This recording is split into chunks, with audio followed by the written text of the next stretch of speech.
Does everyone remember where we left off? Yes. Somebody just shot at us. Okay. Sorry, real quick. Talking about petabytes from YouTube, about a petabyte worth of videos uploaded per day. Anyway, sorry. Go ahead. Oh, I'm gonna start the audio recording. Never mind. Okay. Oh fuck. It's just for us, so we can say whatever we want. Don't feel like. Yeah, we can say the N-word. All right, dude. All right, so as John reaches out to Boogie's conscious, or not, sorry, getting two things mixed up. John reaches his hands out to shake Boogie's hand. As they grasp, the bullet flings past you guys, smacking into a tree, sending splinters off into the side. This loud blast that I'm sure many of you are very unfamiliar with hearing echoes out into the space around him. If you would snap your head over looking in that direction, you would see a kind of rugged, short, black-haired man with pretty dense scruff on his face, kneeling next to a tree, and there's this the players would know. It looks like a rifle pointed at them. However, your character would interpret what that looks like. What direction was it from? It's coming from, the token is actually on the board. It's coming from this area. Where is that? Oh. Oh, all the way over there. I see. Oh, can you do that again, Michael? I did not see that. I got it. Okay. Okay. I thought that was just a branch sticking out. Excuse me. Sorry. There's things hidden everywhere. I know. It took me a minute to find that other thingy. I knew So, where it was. Who's But getting? now I have to pretend. It's All not. right. So before we roll initiative, I want everyone just to make a perception check while you take if your character would take a, Hell yeah, gander at she their would. surroundings. Well, as a ranger, I definitely would. Also, Boogie, you feel your owl beckoning to your conscience, alerting you that it senses something in the distance. Okay. Yeah, I'll go ahead and check that out. Okay. Well, I Are you gonna also read send something, yes. your owl up to fly, or look from the perch? Yeah, after the gunshot, I'll have it fly upward. Like, that's kind of a disturbing noise. As it flies up into the sky over the ship, in the distance past Kevin and the carpenter's daughter, you guys see, or the owl sees coming down the road, there's a kind of blondish brown haired woman who is riding a horse, trailing three horses behind her. The three horses behind her are empty, but she's galloping in behind the other two that came with John.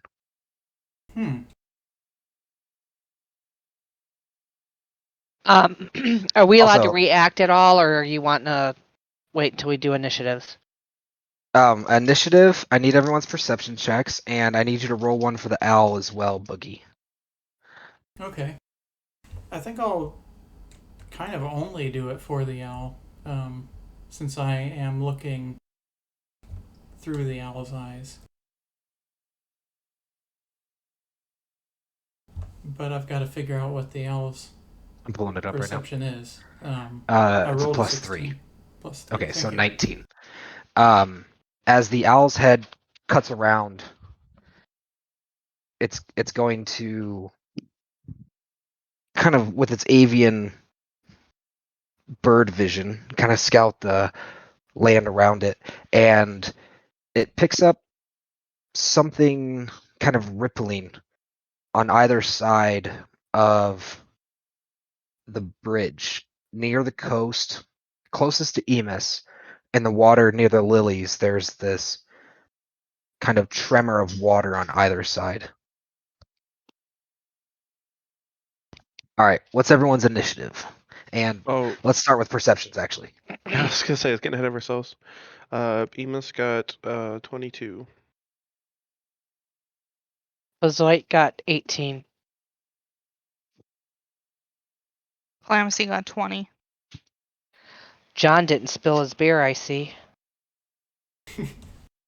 He's sober right now. That's what you want us to think. Yeah, right. He would be very sober. He was quaking in his boots last session. John was?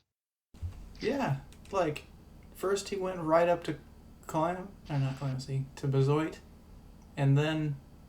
Oh, Yeah. sorry, last session. I'm thinking last session being. I'm so sorry. Okay, that makes more sense. I thought you meant the town visit. Okay. I forgot that we had a, session before that. How did I get here? So, Amos and Calamacy would notice, which kind of is nice because those two, story-wise, would make the most sense, are going to, in their experience, kind of, combative first look around the battlefield, you're going to notice a figure that sticks out in the brush line to the southeast. I forgot to use this as my favorite train. Can I roll again? I'm kidding. I'm kidding. I did forget, but it's all right. I've got dark vision. I mean, go ahead. You're welcome to if you notice anything extra. It's not Okay. gonna be. Yeah, You I notice- rolled 1. You notice a figure sticking just out of the silhouette of the tree to the northeast, or the southeast, sorry. Over here.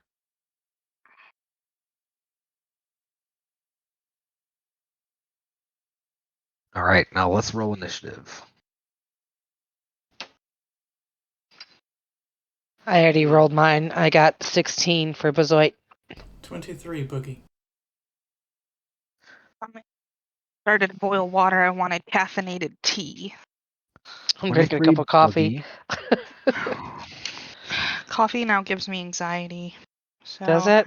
Oh, yeah. shoot. All right, come on, Calamacy.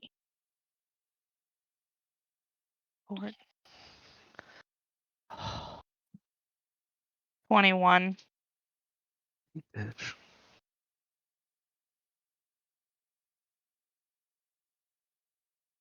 I figured no one was gonna get in between Agatha's and Boogie's initiative, so I just wrote them down without room, and then you rolled directly in between there too. All right. Emus got 18.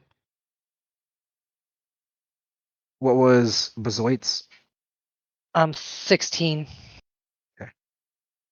What's your dexterity? Instead of re-rolling, I'm only gonna re-roll initiative against each other if you have matching Oh. dexterity. Whoever has the higher dexterity is gonna win. From I now like on. that. I That's like kind of that. cool. Yeah. My dexterity is 10. Okay.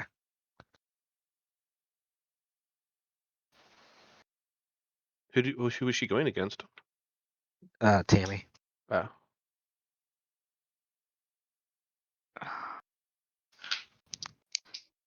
Hey, Caitlin, while Mike's busy, can you do me a favor and disable the AFK timeout for this voice channel? Yeah, I'm So- just gonna promote you, bro. It's Okay. cool. Seth becomes the Discord admin anywhere he goes. I really did. uh, I ended up even a Discord admin over in like a big streamer's channel I'm part of just because I got so involved with it.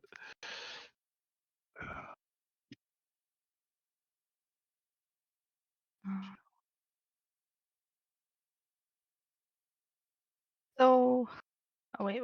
Okay, yeah. I wasn't able to see where he was marking where that figure was, but I just looked at the direction and it is where I think it is.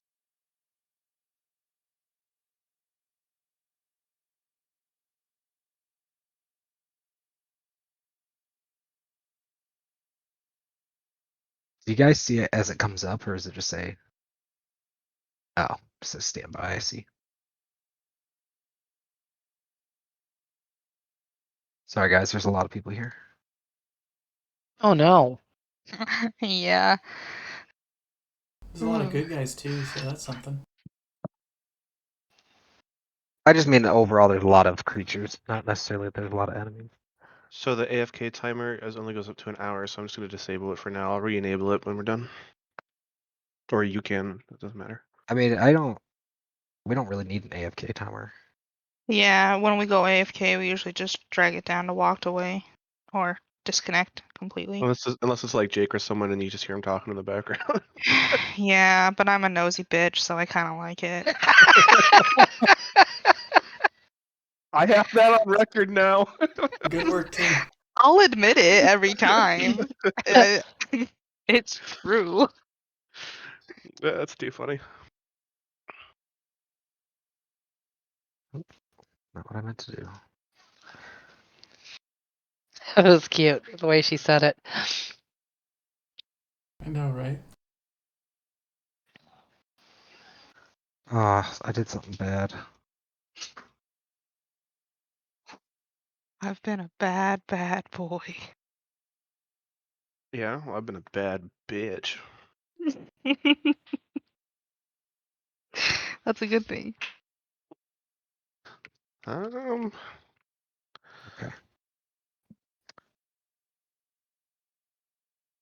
Because I love bad bitches. That's my fucking problem. Or how that song goes. A little comment. All right. So, is that everything? No, it's not. Gotta add.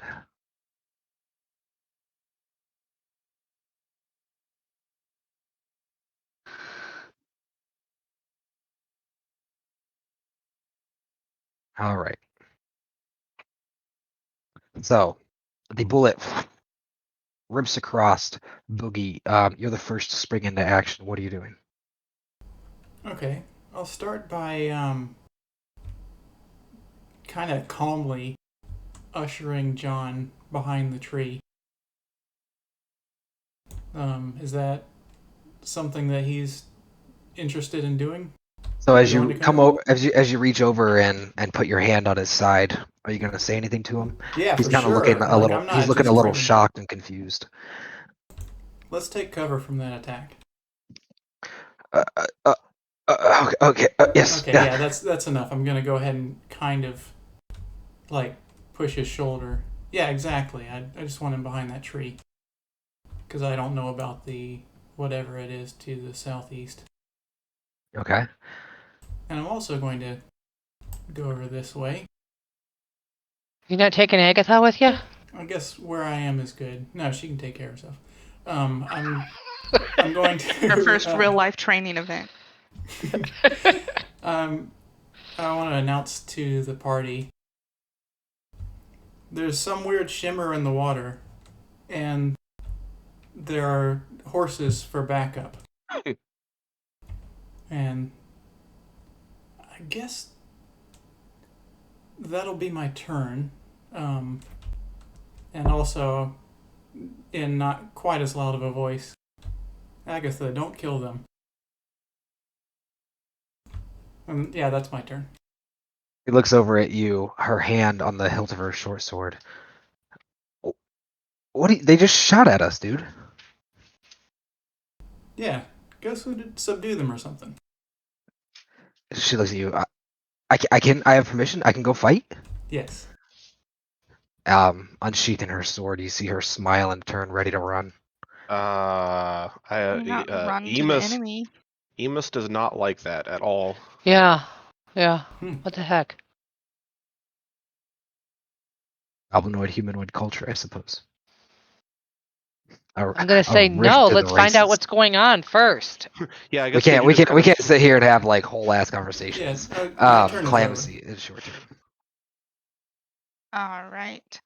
So I would first like to turn to John and just quickly ask him, was he expecting a friend with horses? He looks over, confused. No, it must be the Milligans. Okay.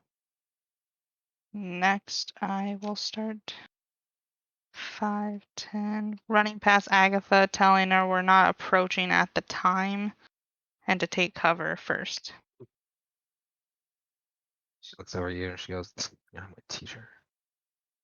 What'd she All say? right. Die at your own. I'm not her teacher. I don't. At this point, I don't think Boogie should be her teacher. So you run over to that small pond, taking cover behind the tree. Yeah. Oh, you facing towards that. Yeah. So over there on the side of the hill in the grass, you can see,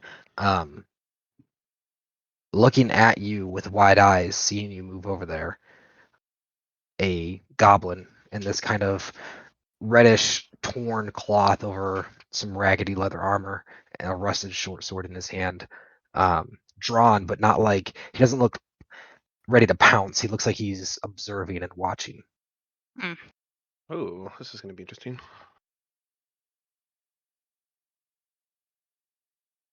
As my final act, I'd probably just yell out in Goblin, attack and lose your life.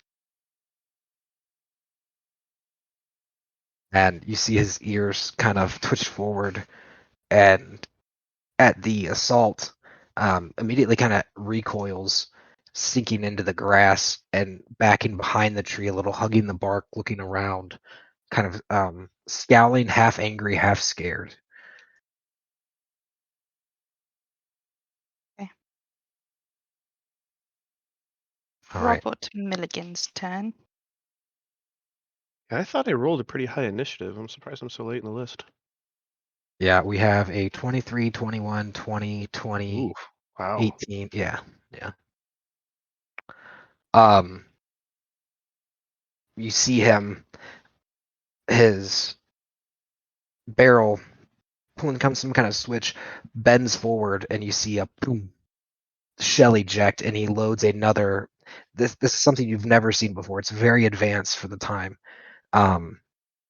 Slamming the rifle shut again, and he puts it up on his shoulder, and he says, "Get away from the gob. I don't want to hurt anyone else."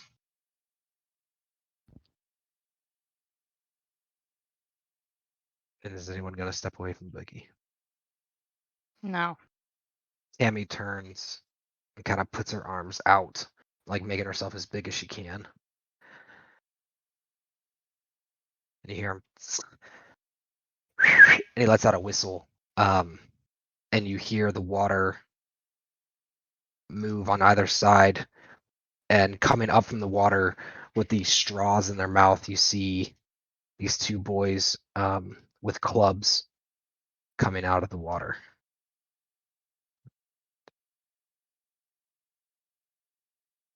Getting through the bog, they're not able to get very far. And they're going to look almost like they're cautioning Bezoy, Agatha, Tammy, Emis. Get away from the gob. Get away. They're not safe. I'm going to make them rethink that decision. And it is Agatha's turn. Agatha's going to turn and look at the boys coming up out of the water. They're pretty young. It looks like one's around 16, one's about 14-ish. She's going to look in the distance, look at the rifle, look over at the boys, and she's going to charge towards Robert. Ooh, dangerous. Dashing behind the tree, taking Oh cover no, she's behind. got some darn sense. That's good.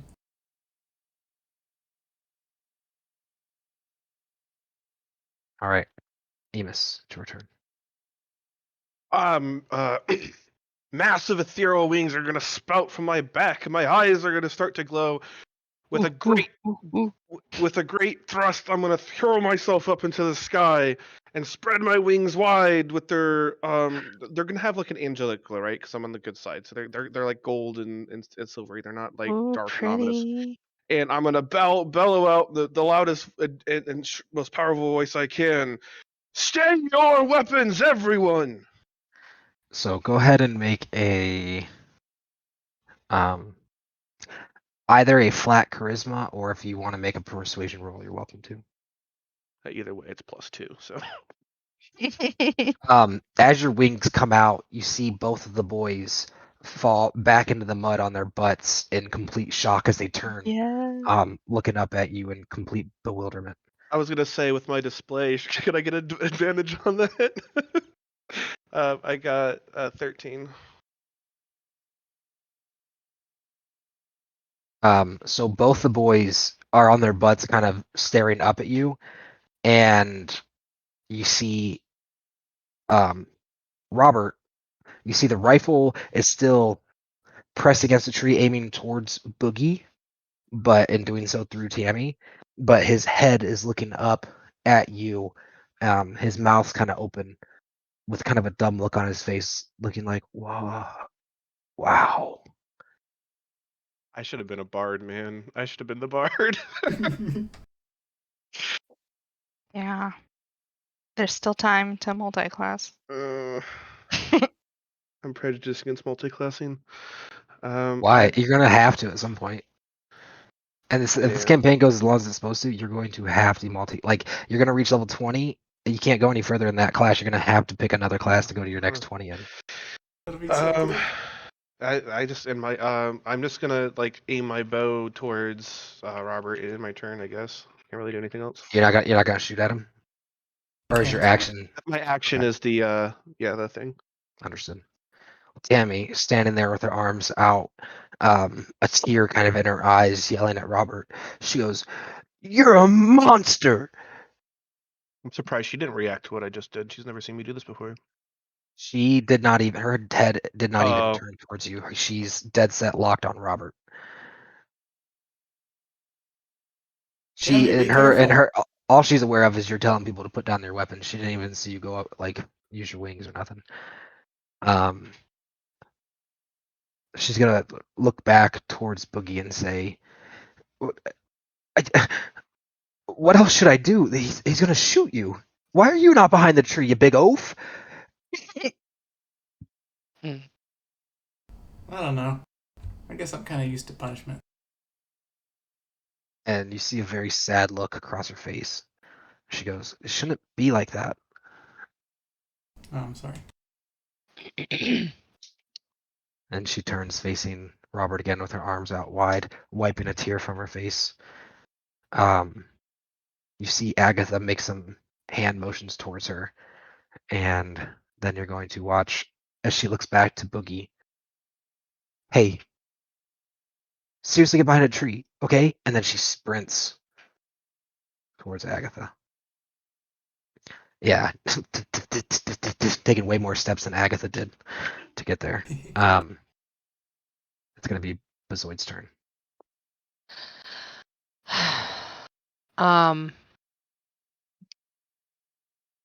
I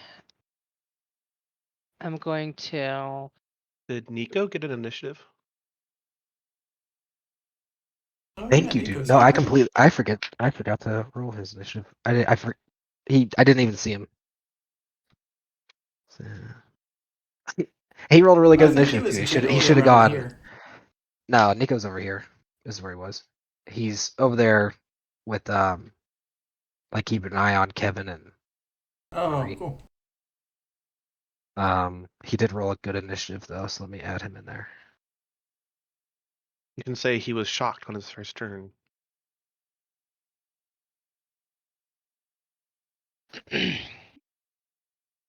All right. He's gonna go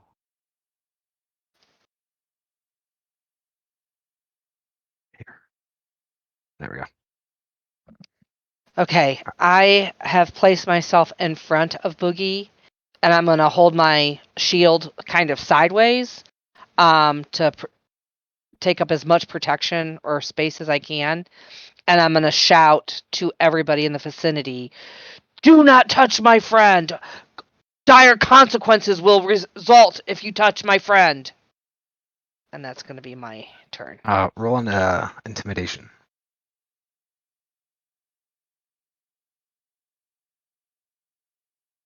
Fingers crossed. And I just got a 10.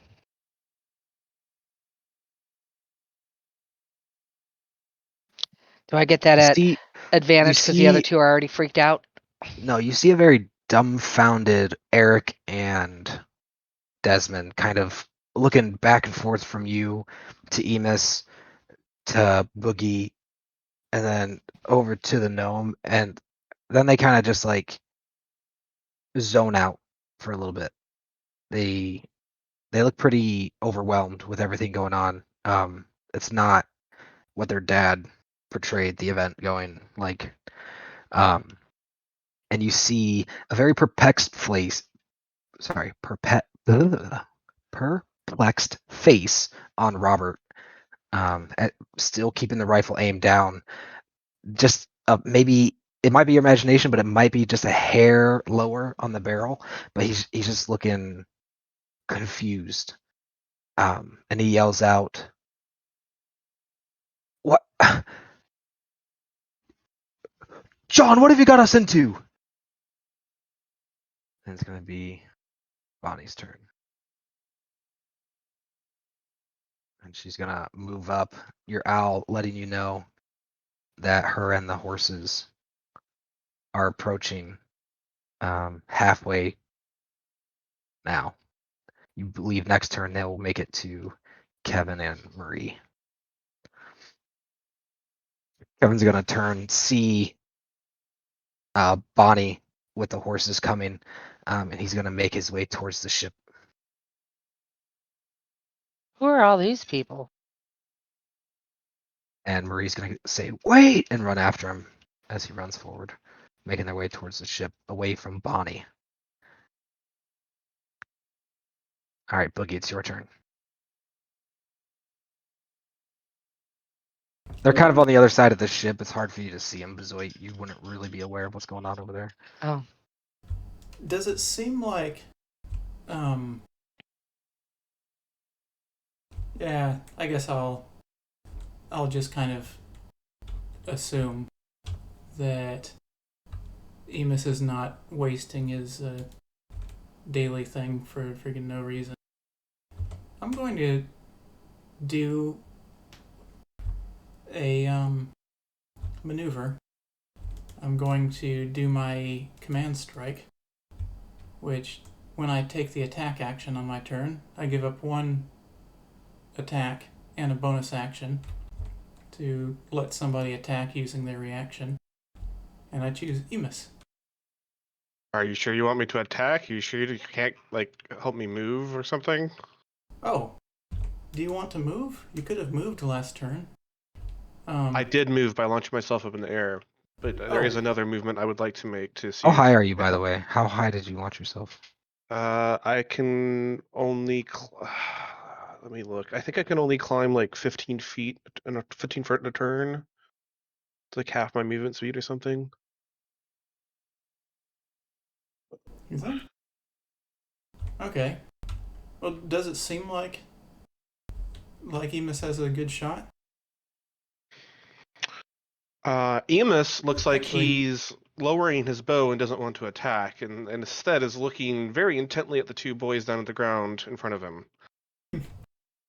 I'm questioning John now. Emus wants to move. Okay. Well, taking that cue, I guess I'll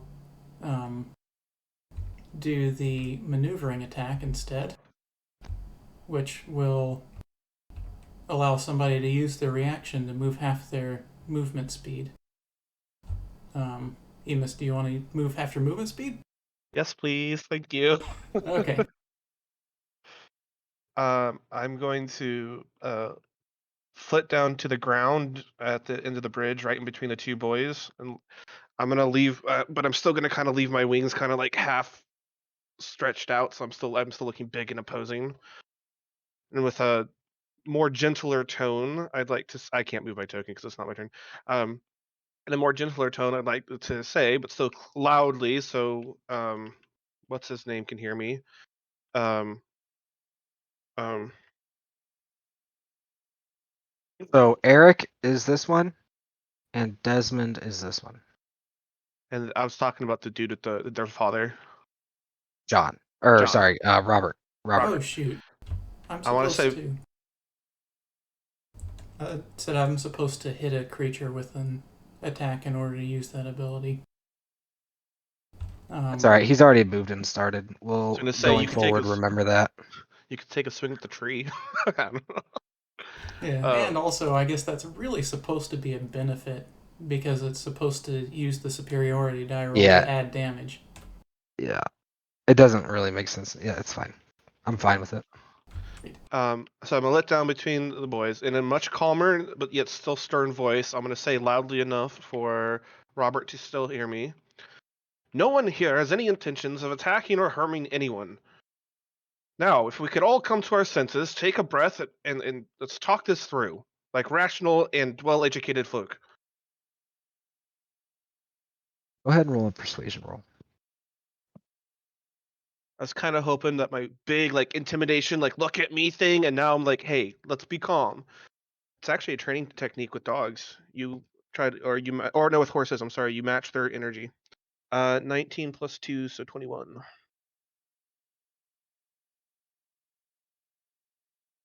You see, not you, but Boogie and Bezoy, you see Robert's gaze looking I mean, there's this into what? there's this winged creature that just did pulled off a huge stunt, standing directly in between his two sons. Like maybe he'd be concerned about it. He is. Seth, you don't have to try to sell the DM.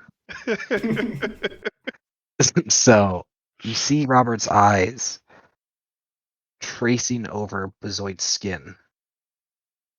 And he looks over at Boogie and then peeps around the head, looking over towards his boys. And with a shaky, hold on 1 second. With a shaky hand, kind of lowers his rifle and takes a step out from behind the tree. It's still kind of in a low ready position, and he's still shaky with it, but it's now pointed in a safe direction towards the ground. His fingers off the trigger, and he's standing up to the side of the tree.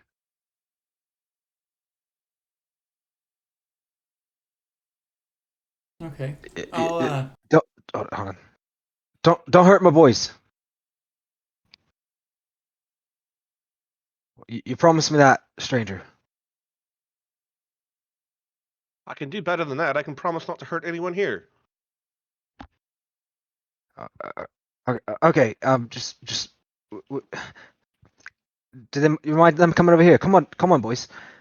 And he's gonna beckon for them, and they sit up, looking at you, kind of eyes wide,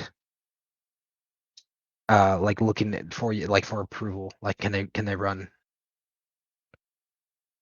They're worried that you're gonna attack them. I'm gonna, I guess, gently say to them, in a softer voice, how old are they? Do they look like? Would I call them children or? So this one looks more like a child. Uh-huh. This one, he's about your age, but you understand that you probably are more mature than the average person your age, Okay. especially from a small village. All right. I'm gonna calmly and gently say, go on, boys. Your father worries about you. I don't want him to stress too much. And without saying a word, they kind of suck in some tears and begin sprinting towards Dad.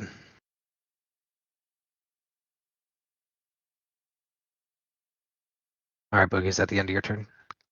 Yes. Calamity.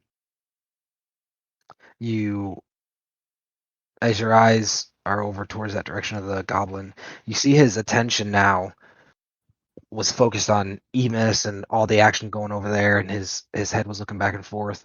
But as you watch him, you see his head do kind of a stutter, kind of shake, and his chin tilts to one side, almost like a migraine. And his features on his face relax, and you see him turn and open his eyes and look directly into yours very intelligently. Would I be able to tell if it seemed like maybe a mind control or a takeover person? I don't know. Make an intelligence check for me.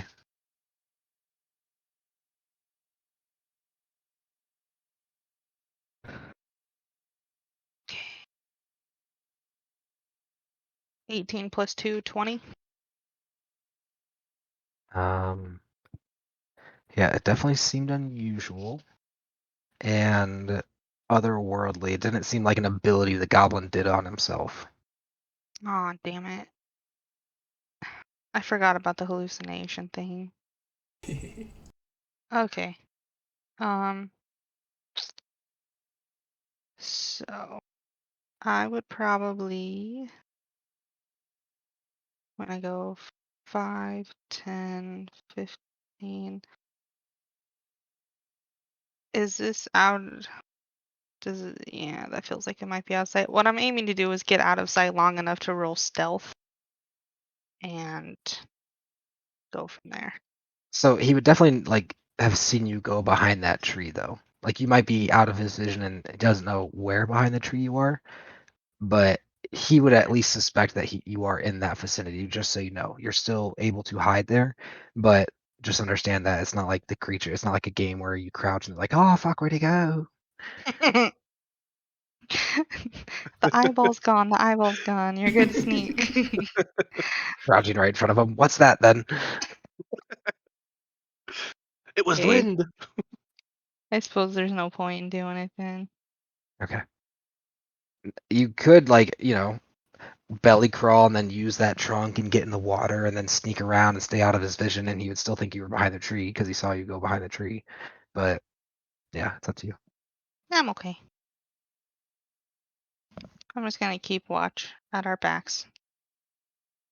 Just keep looking at the goblin.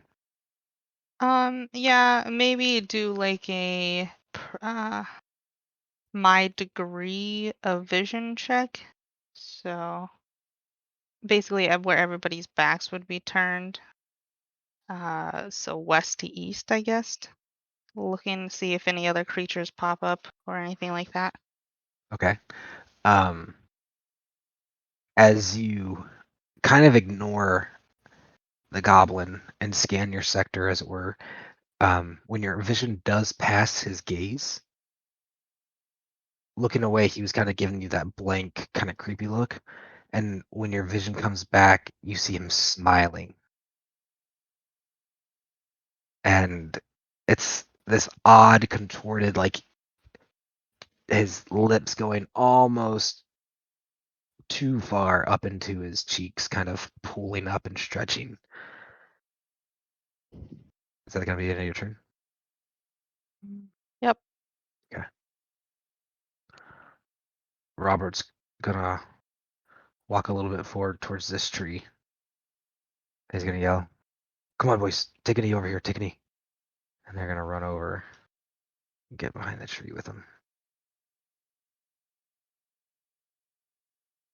And now them three trying to use this tree as cover are gonna yell out, "Look, I see you're nice enough folk. Just get out of here, okay? Our town doesn't need a gob running around, all right? It just brings trouble. So just fuck off." Sounds like you've already got trouble with goblins. Who said that? It is I, Captain Calamity. Some captain doesn't show himself, hides behind a tree. And with your Says- powers combined, I'm Captain Calamity. I had to take cover from your gunshots as I look at the goblins surrounding us. Gutsy play. You see Agatha take a knee and look back towards Boogie, and then she starts whispering something to Tammy, keeping her sword in her hand, and you see her kind of give it that shake, like when a batter's going up to bat, and kind of gives that bat that little up and down, and readjusting her grip on the sword, amping herself up. You just see those movements with her hand. Enos. All right. I'm definitely still flexing my wings a bit, still trying to look majestic over here. But I'm going to start moving forward to I need to keep track. I'm gonna start moving forward towards what's his face again? Our Robert.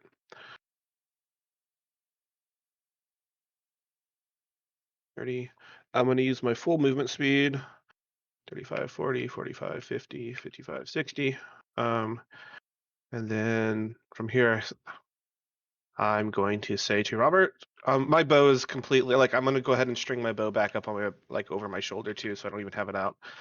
So he has his rifle not pointed at you, but more angled toward you than his feet, kind of deal. Keeping it like at a medium ready type deal. I'm gonna kind of nod my head towards it. If it makes you feel safer, fine. But can we? Are you still at least willing to have a conversation with us? Look, look, you guys seem nice enough. Okay, just get out of Rivington. That's all we ask. I'm gonna raise my eyebrows at him.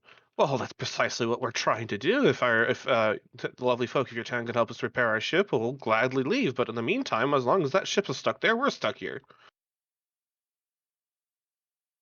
He looks at you. And you see him contemplating something, and he looks over at the tree that John's hiding behind, and he says, "He's not fit to run our town. The people of the village want me to be mayor. Help me be the mayor of this town. Keep that." And he looks over and kind of disgust pass over his face. "Keep that gob away from the village, and we'll fix your ship enough you could leave."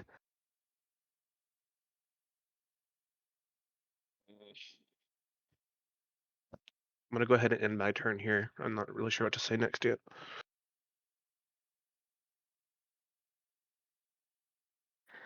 You guys watch as Nico, slightly awkwardly, still not used. He's running for the first time in his new skin. Not the disguise, but in Abraham's body himself. Looks a little bit awkward, but he begins sprinting his way down with his staff in his hand. "Nico, buddy, I'm coming." Or not Nico, he's Nico. I'm so sorry. "Emus, buddy, I'm coming." I'm coming for myself. I And do that every day. he does Oh. he does seem a little worried about you. All right, Tammy. She begins nodding. Grabs Agatha on both shoulders and gives her a shake with her little hands. And you watch as Agatha begins making her way in a wide circle over here. Aware that they saw her, but trying to kind of use this tree to her advantage. Bazoit.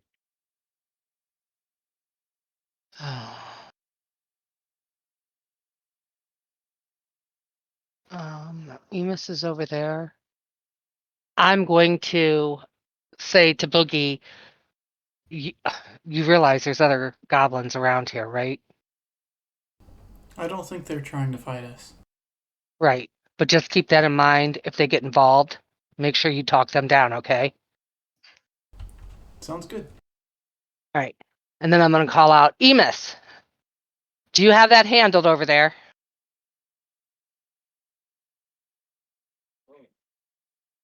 Kind of chewing on my lip.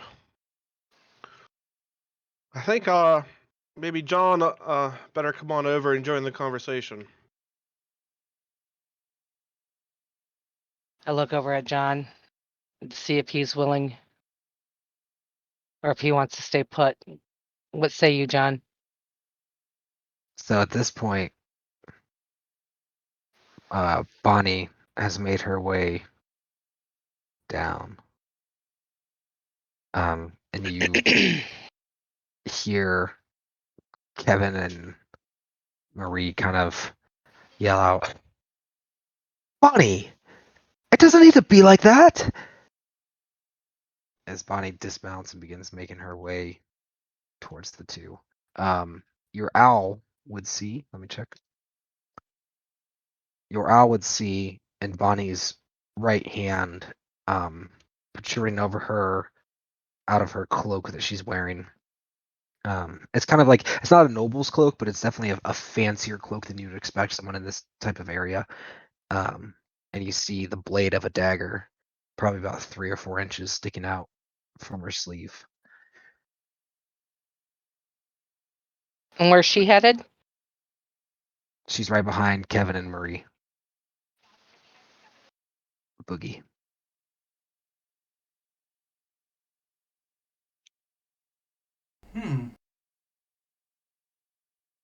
This is a pretty tense situation. I'm not really sure exactly what I should do. Thank you. I guess I could say into the hood that Bonnie seems to have a knife. But besides that, I think that I'm pretty good where I am. I guess I'd kind of mildly usher John from behind the tree to take his place, but I'm not in any kind of big hurry at all. Your big hand places on his lower back. Oh, hey, big guy. What's going on? Remus thinks that you should talk to the what is it, Milligans? They should talk to the Milligans over there. As you talk, you see him. He's looking with interest and a little bit of disgust, but definitely trying to hide it. You can tell he's trying to be polite. He's kind of watching your bugbear mouth articulate these words in his tongue, and his brain's trying to wrap his head around like your lip movements and the different type of salvation happening in the corners of your mouth. And he blinks. What'd you say? I think they want to negotiate over there. Oh, I understand. And he's gonna start making 1 foot forward on his turn. You get the feeling he'll head that way. Clemency. Hmm.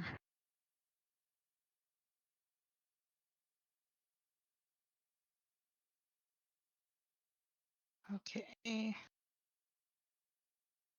Do you think it'd be more beneficial for me to stay here and watch our backs or start making my way towards Bonnie to try to talk her down?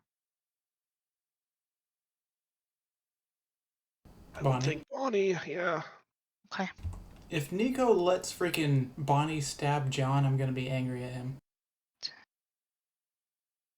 I wasn't gonna let Bonnie stab John. Or well, Bonnie's on the other side of the freaking bridge right now. We're not worried about John getting stabbed. We're worried about the other people who came with him. That's still on the other side of the ship. Kevin and Marie. Yeah. Kevin's the goat farmer that Clemency and Amos ran into, and Marie is the carpenter's daughter. Right. Oh, that's Bonnie right there. Yeah. No, this is No. Bonnie's in the Bonnie's red right dress. here. Who is this? That's Marie. Oh, that's Marie. Caitlin, you're looking at Nico. Everything is going on the other side of the river over here.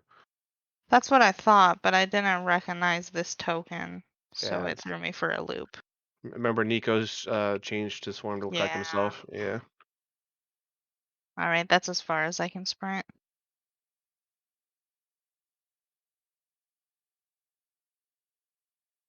I lost track of you. Okay. Nico looks over at Clemency, sprinting towards her. His face, as you glance at it, is wide-eyed and smiling at you in that odd, contorted way. And you hear behind the mask, you hear, "Hey, Cal, is everything okay over there? Should I head that way?" I mean, there's at least one goblin over there, but I don't think it's too big of a deal yet. He's got a short sword. I'm worried about this Bonnie chick and what she's gonna do. You watch as tears of blood begin dripping down his face. Okay, I'll head that way with you then. Sounds good. All right, Robert. You're handling that very well, Clemency. Robert, Internally, she's not handling it very well. But she figures that he's probably likely not bleeding out of his eyes, and we're good with how his tone is. Robert, seeing them running over there, he's like, you see him raising his gun now up, actually at past Emus towards Clemency. He's like, "Hey, don't you go near my wife! Tell your wife to stand down. Who are you foreigners? This is a village dispute. Piss off! I don't see your village around here. It's 3 miles up the road, crazy. Yeah, so this wouldn't be your village, crazy, with the gun. Your ship shit itself out of the sky, in our village's front lawn. You're crazy." Well, we were trying to help your village along with trying to get out of here. Help our village by bringing in a gob and these freaks, and he points at the rest of them. You already had As he goblins. says that, my shoulders tense up and I puff my chest out. You Go ahead, already had a continue. goblin problem. Our goblin is a good goblin and our friend. Good goblin. He's way better than you as a person, from what I can see. You see anger pass over his face, and his finger slides toward the trigger, and you hear Eric and Desmond, "Dad!" And his finger pauses, still pressed on the trigger, ready at any moment, locked on to Clemency. He is going to look at the rest of you and say, "What benefit do you have teaming up with something like that?" I'm gonna What growl. benefit don't we have? From where I stand, he helps us. He's our friend. He's kind. He's loyal. He's honest. He's not quick to anger and attack because he's prejudiced against somebody that he's never even talked to. My character is kind of giggling.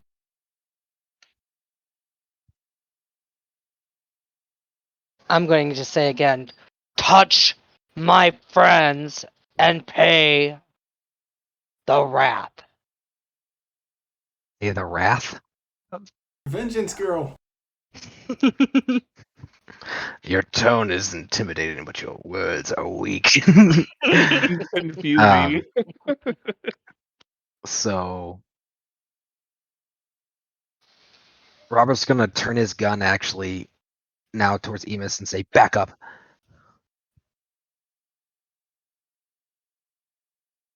Oh, should I respond to that? I suppose I should.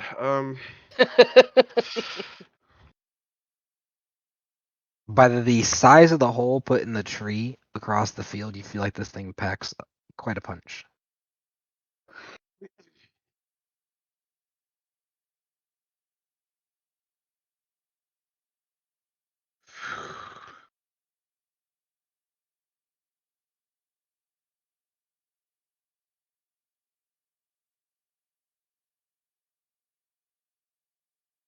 As he turns his weapon towards me, I'm going to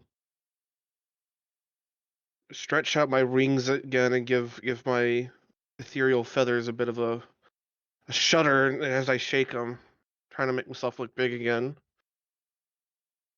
And when I stare him squarely in his eyes, and I'm going to say something incredibly clever as soon as I think of it. Come on, break. Delightful. Emus is more clever than me with these things, man. Come on. Can I roll for something to say? Man, you I'm gonna are take taking all 20 my on something to lines. say. And I'm going to say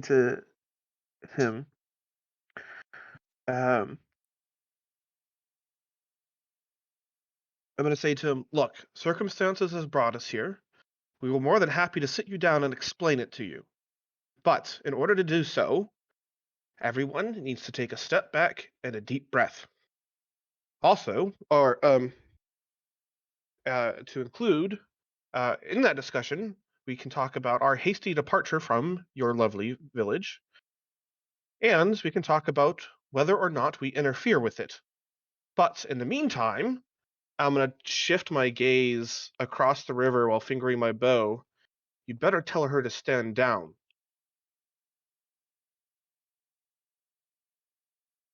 He hears you, turns towards turns towards John and says,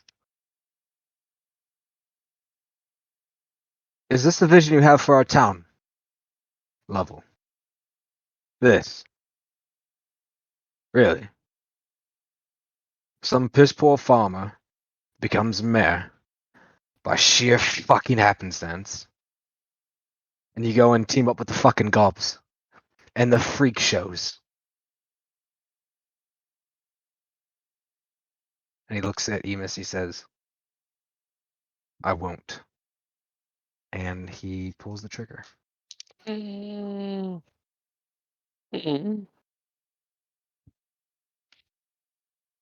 I won't kill the kids, but they might become orphans. I guess we're just a collector of orphans. We harvest them to grow our army ever stronger. 18 to hit. That hits. Hit.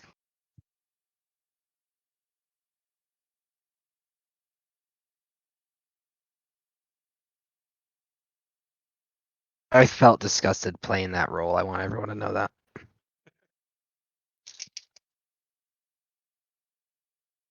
Oh.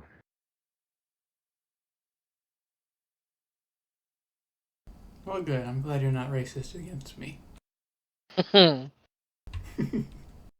You're going to take 22 piercing damage as the shot rips through your chest, your left shoulder, blowing out the back, a severe pain coming through your body, only through your training, able to kind of maintain consciousness as the pain pulls at your mind. Desmond and Eric turn and kind of take a step back from their dad, kind of in horror. Dad. Sounding like their throats are closing up and they can't even utter their opposition to his actions. Agatha, Don't do something stupid, Agatha. you watch as her Do eyes something stupid, widen. Agatha. Her eyes widen, and for the first time, you see an emotion other than just Apathy. kind of, yeah, exactly. You see rage, and then you watch as she vanishes. She can go invisible. I holler, Yeah. Agatha! There's a silence in the air, interrupted by kind of a cold breeze coming in from the north, bringing the smell of a decaying dragon with it. The slight tingle of death hangs in the air, almost as like a bitter foreshadowing of the emotions Agatha was feeling, just wanting to bring death. Amos, it's your turn.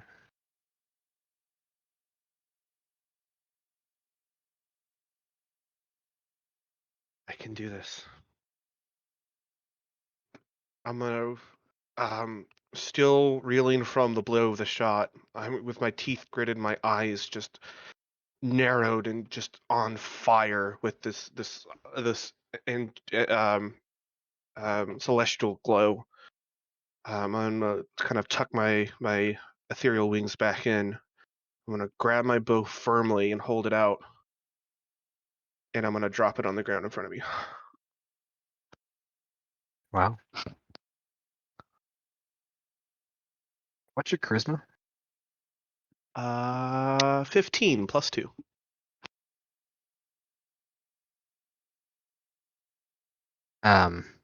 You hear Eric and Desmond, unable anymore, begin crying as they throw their spiked clubs and wooden shields into the ground. The dad looks at you, kind of mouth open and just shocked.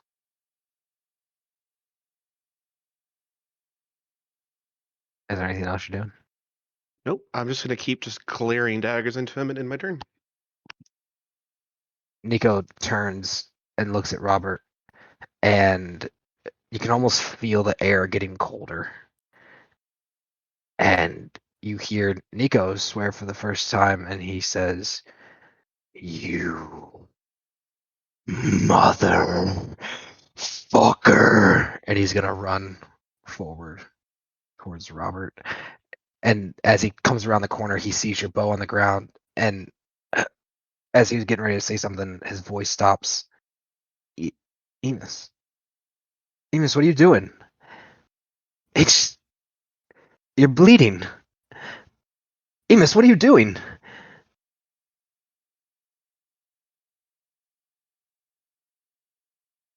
Are you Through gonna my respond to him? through my clenched teeth, still trying to contain the pain and stand tall. I'm going to say, for there to be peace. What am I going to say? It's going to be incredibly good.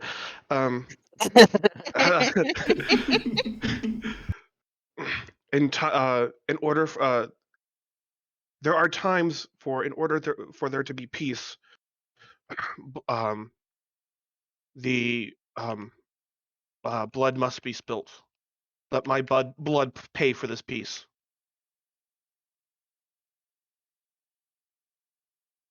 And he looks at you and he says, "Maybe so, but still." And he raises his staff, and you watch as this beam of green energy kind of forms in the center of his staff and shoots at the base of the feet where the man is. And you watch the ground warp into mud and vines as they come up and pull at his legs and pull him down about a foot into the mud, him sinking, almost losing grip of the rifle as he kind of falls back and whoa, oh, doesn't do any damage to him, but he's now rooted into place and cannot move. I wanted to tie him up, so that is a good step in the right direction. Yeah, go Nico.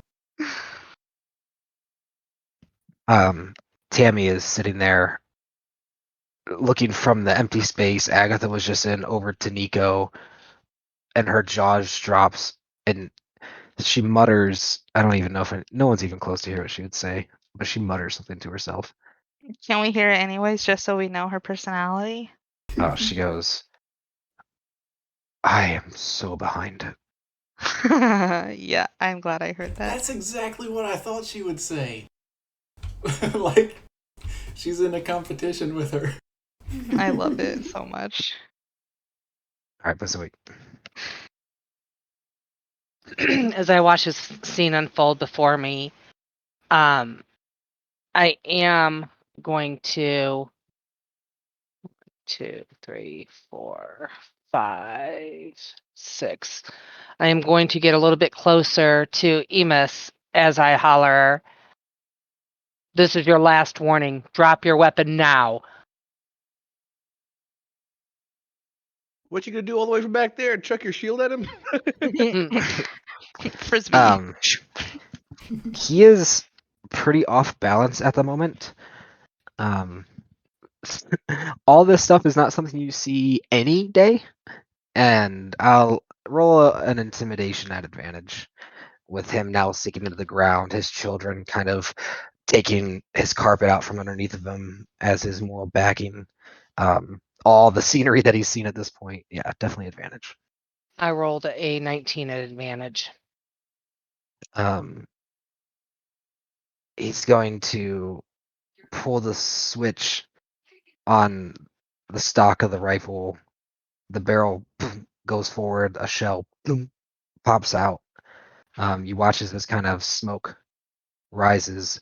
I cannot impress enough that this is very advanced for this time. And he's going to, with as much care as he can, try to toss his rifle out of the mud that Nico created into the dry grass and wince as it kind of lands on the ground. Hooray! All right. We're gonna back out of initiative for right now, okay? As everyone except Bonnie has lost the will to fight, but Bonnie, she's basically has these two now, telling them not to move with the knife. It doesn't look like she has any immediate intentions of lashing out and stabbing them, but they're definitely pretty much her hostages at this point. Kevin and Marie are. Correct. Jeez. But she's on the other side of the river, ushering them over to a better vantage point where she can see, leaving the horses in the middle of the road with her dagger behind their backs. It looks like Marie and Kevin are both unarmed, minus like this wooden kind of two-pronged fork that Kevin has. I say into my hood, after I see him drop the gun, Emus, come to me. I'll heal your wound. I'm not wearing the hood. Oh. Whoops. You guys Um, see footprints form in the mud behind Robert. They take up a wide stance behind him. Don't kill him.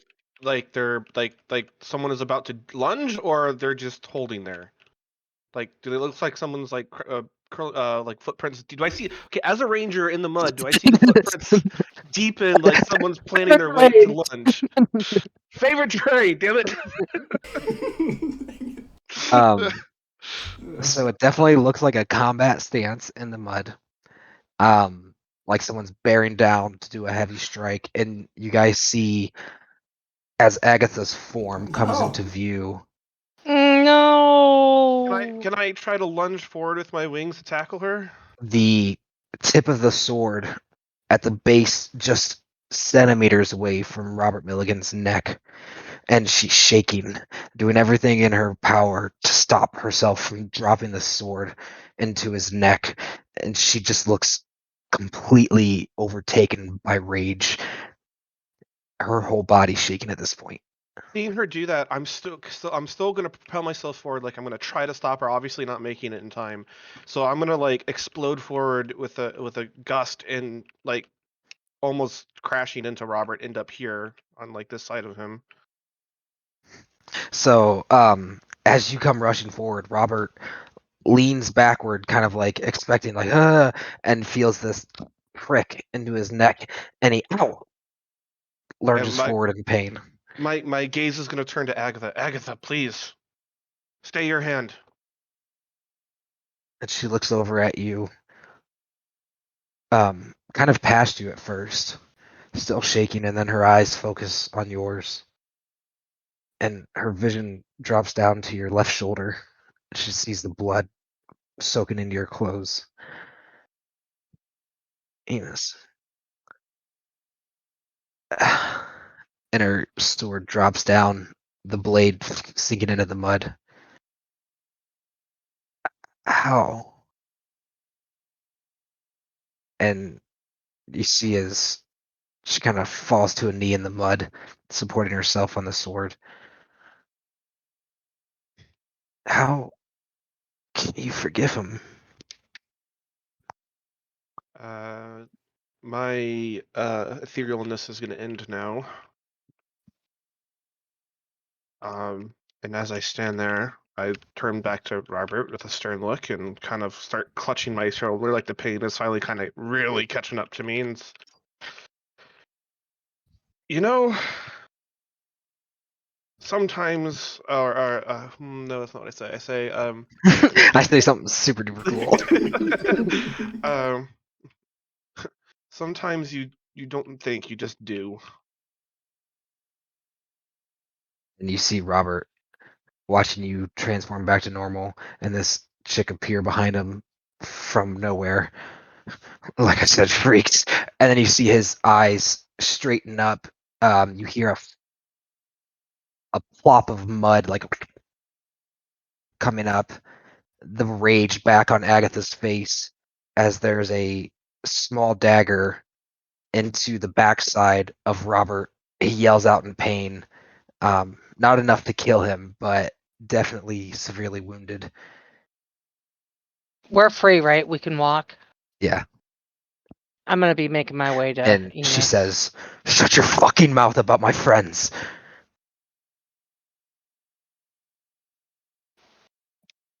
Agatha. And she turns, still angry. What? It's okay. We got this. Leaving the dagger still inside of him. She lets go. 2 feet coming out of the mud, looking over at the two sons who are now shaking. She's gonna go stand next to this tree. And you see her, both hands on her head, kind of interlaced on the back of her head, and she's walking back and forth, pacing, and you hear her taking very deep, just like trying to calm herself down. I would The like sun? to assess the damage she did to Robert. She did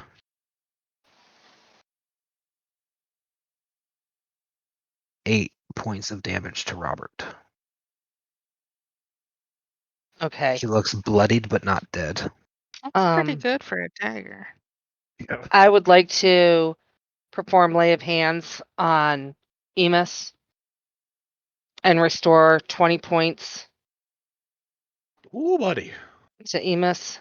Thank you, ma'am. Yay, now you're feeling good. And then I'm gonna reach over and lay my hands on Robert and restore 5.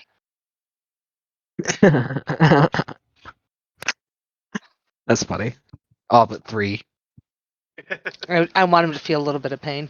Yeah, I figured. That's what naturally. made me laugh. That's what made me laugh. So he kind of soothes under your touch. But as the wound starts to heal, maybe he's healed 1 hit point at this point. The dagger is still inside the wound, and it has nowhere to seal itself. He looks down at the dagger. Yeah. The I bitch reach over and I stabbed just me. plop the dagger out, Ah! and then I'm gonna touch Shit! him and give him his 5. And it begins to heal. It still looks a little raw, like if he bent over too quick, he might rip it open. I'm gonna lean and- over and say in his ear, "Call her a bitch one more time. I dare you." I'm gonna kind of give a sick grin. You know she can always stick it right back in, right? And he looks at you and very shakily goes, "Oh, now I understand why you're the cop's friend." Kind of playing the victim at this point. My goodness. I stand down now. I'm gonna. Can I pick up the rifle out of the mud? Yeah, just on the outside edge of the mud. The rifle is there. None of the important components got Boogie muddy. moves pretty big, pretty fast for a bugbear. Well, we're doing a lot. It's taking a lot of time, man. I'm gonna grab the rifle and then turn around and go collect my bow. Be careful with that, please. If you know what's good for you. He's just gonna see the back of my head shake. I roll my eyes. Who says he's getting it back? Right, that's why I'm rolling my eyes. Oh, we just got it going. Robert Milligan becomes the biggest proponent against gun confiscation. These fucking freaks came into my town. If you think it could have happened to you, it could happen to anybody. All right. Just attempt to murder one friend. So and you're out. can I ask, with the bugbear being so close in proximity to Robert and the children now, there's no fear or apprehension in their faces? One second.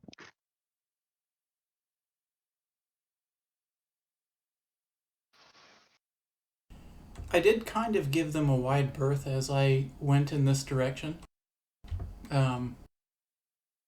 So the general vibe, there's a lot going on. You have to understand that all of this is very perplexing to the average person. Yeah, that just happened within a minute. So Yeah. Their face is a whole bunch of things. They're like on the verge of shock right now. Just kind of jaw slack, pale skin, eyes wide open, just kind of taking everything in and unable to process everything going on. They look worried about their dad, but too scared to do anything. They look conflicted. They look scared. They look angry. They look hurt, remorseful. I would like to turn towards the tree that Agatha's pacing behind and throw the dagger. Hold on. Let's give Boogie a chance. You guys did a lot. Yay, thanks. Okay. So she is very on edge. I am going to kind of pat her shoulder like a glancing blow, kind of encouragement. And not like if she freaking decides to attack me for no darn good reason, that wouldn't be like incredibly surprising at this point. So as you come over and place your hand on her, she's like pacing away from you. Your hand touches her left shoulder. She turns cocked with her right shoulder, stopping before her hand punches you. You think it's pretty good fighter instinct based on your knowledge of fighting. And she's gonna stop herself right before hitting your snout, shaking, like her hand shaking. She reaches over into her satchel, producing a sweet roll, and begins like shove it into her mouth as quickly as she can. She grabs another, and you watch as slowly her anger begins to fade away, and she calms down back into that more borderline apathetic Agatha. She looks at you and says, "How do you stop from getting angry in a fight?" In a completely different kind of mood than she just was, like very inquisical, wanting to learn from her mistakes now. A complete detachment from the emotion she felt earlier. Well, I suppose experience in expecting this sort of result, this sort of response. If you expect it, then you're not going to be taken off guard. So you just walk around always assuming people are gonna be attacked? Oh, wait. No, not everybody's going to be attacked.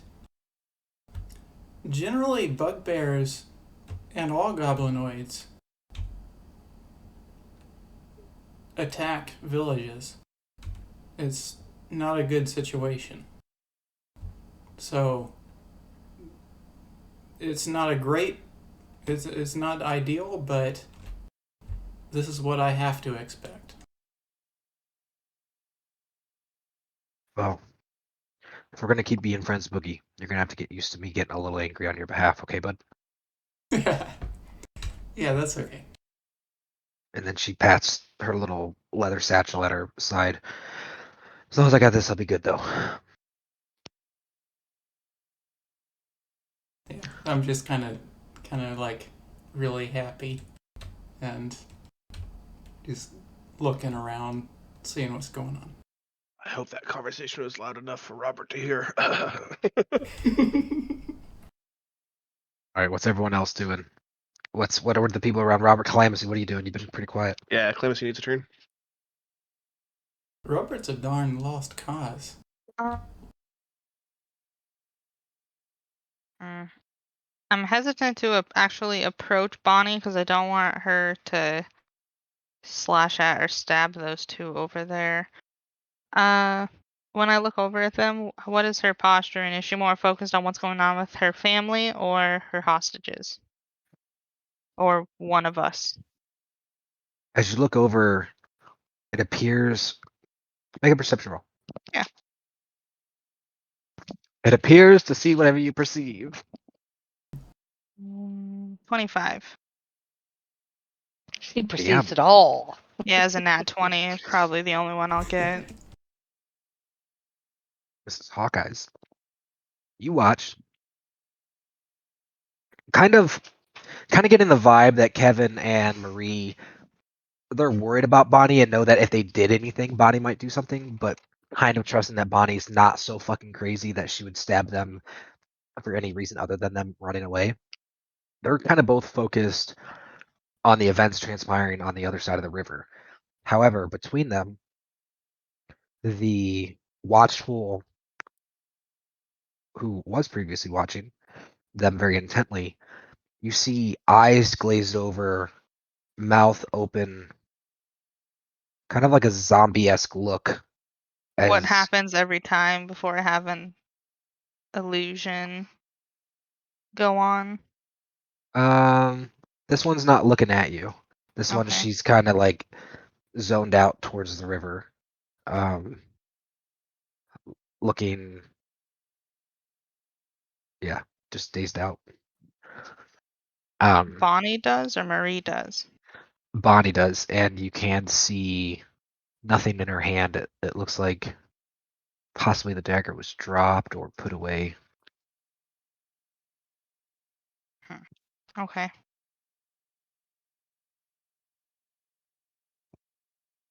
Interesting.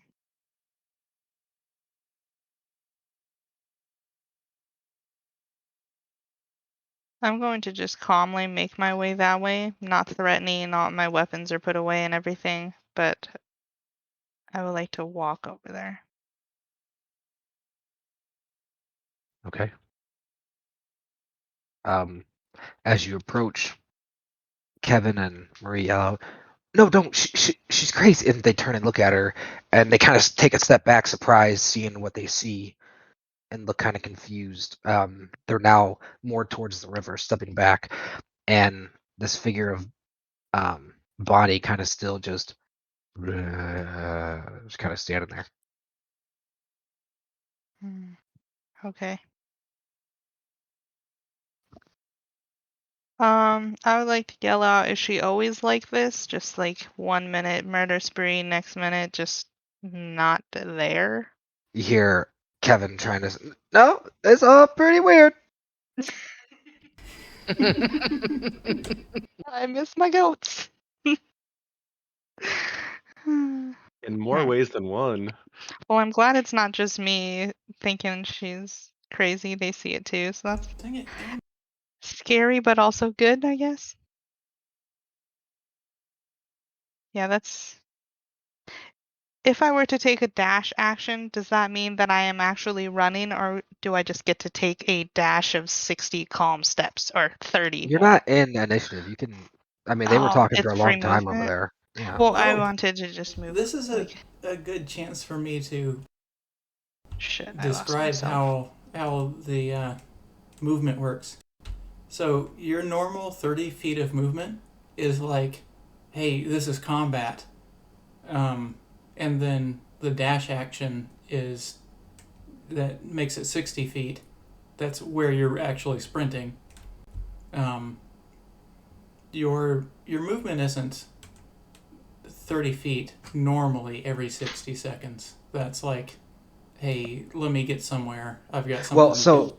30 feet is based on the standard walking pace of like a brisk walk. So 30 feet no in like general terms in a seat or whatever would not, like, it is your walking speed, and it would be factored in. It's 30 feet is essentially like 3.5 miles per hour is what I believe the math checks out to. So like if you were walking somewhere, you could use 30 feet. Like if your base speed was 30 feet, you would know, okay, you run it through a converter, it's like 3.5 miles per hour. Then you would know that's your walking speed to get somewhere, kind of deal. But they also have that pre-written, so I'm just overcomplicating things. But yeah, basically it doesn't matter outside of initiative.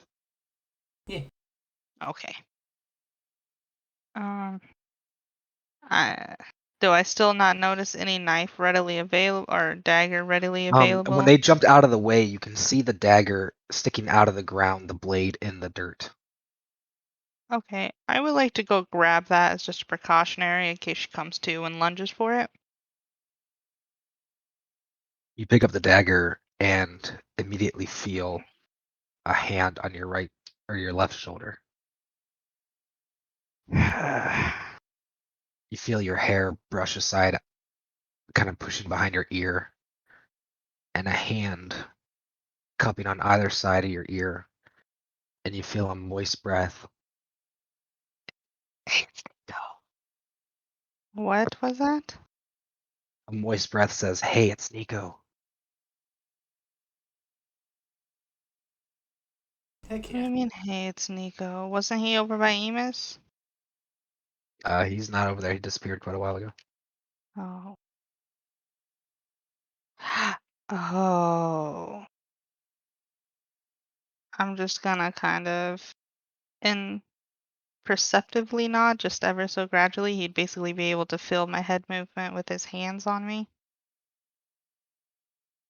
And you feel them, all the body contact remove itself from you.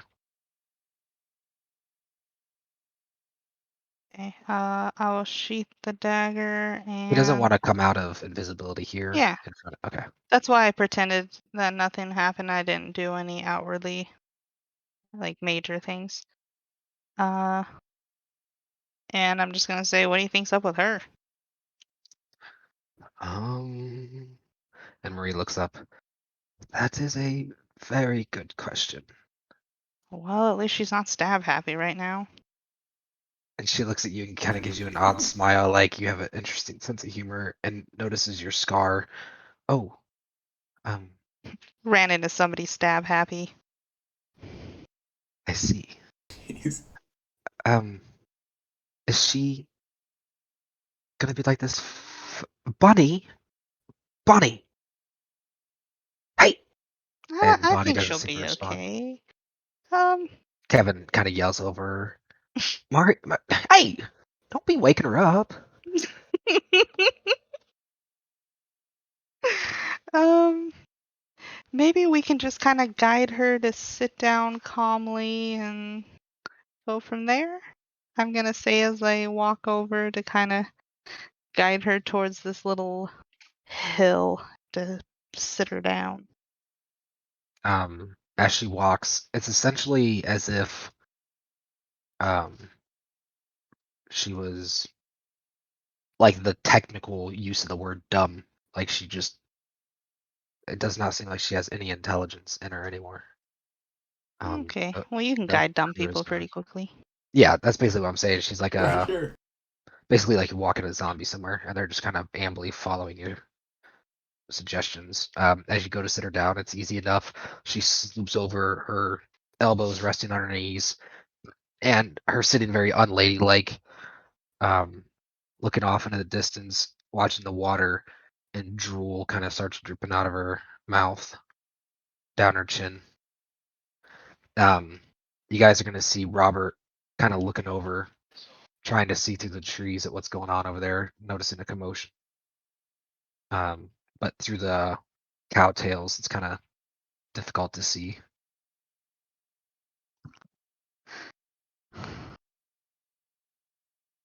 Hmm.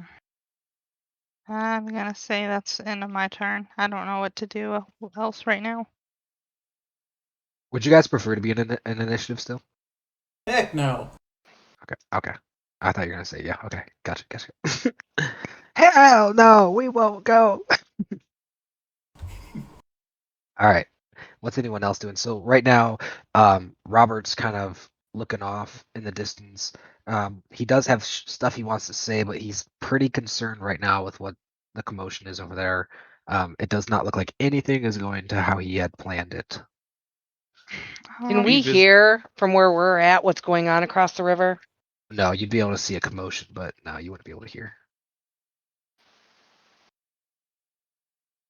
Maybe you would have heard Kevin like, "Hey!" Okay. I would like to say Agatha and toss the dagger into the dirt, pointed side down, close to her, and say, "Here's your dagger back." And I'm gonna wink at her and say, "Nice attack." I'm gonna walk over and pick it up, give you kind of a smirk. Hey, thanks. Um, Sorry I lost my cool though. I know that wasn't. And she gives a half-hearted smile. Cool. I think it was awesome that we know now that your anger for us benefits us. Yeah. That was a pretty cool thing you did with disappearing there, girl. She starts kind of scratching her neck nervously, and she goes, "Yeah, sweet rolls were Mom's idea to keep that all in check. Things get pretty wild sometimes without them. So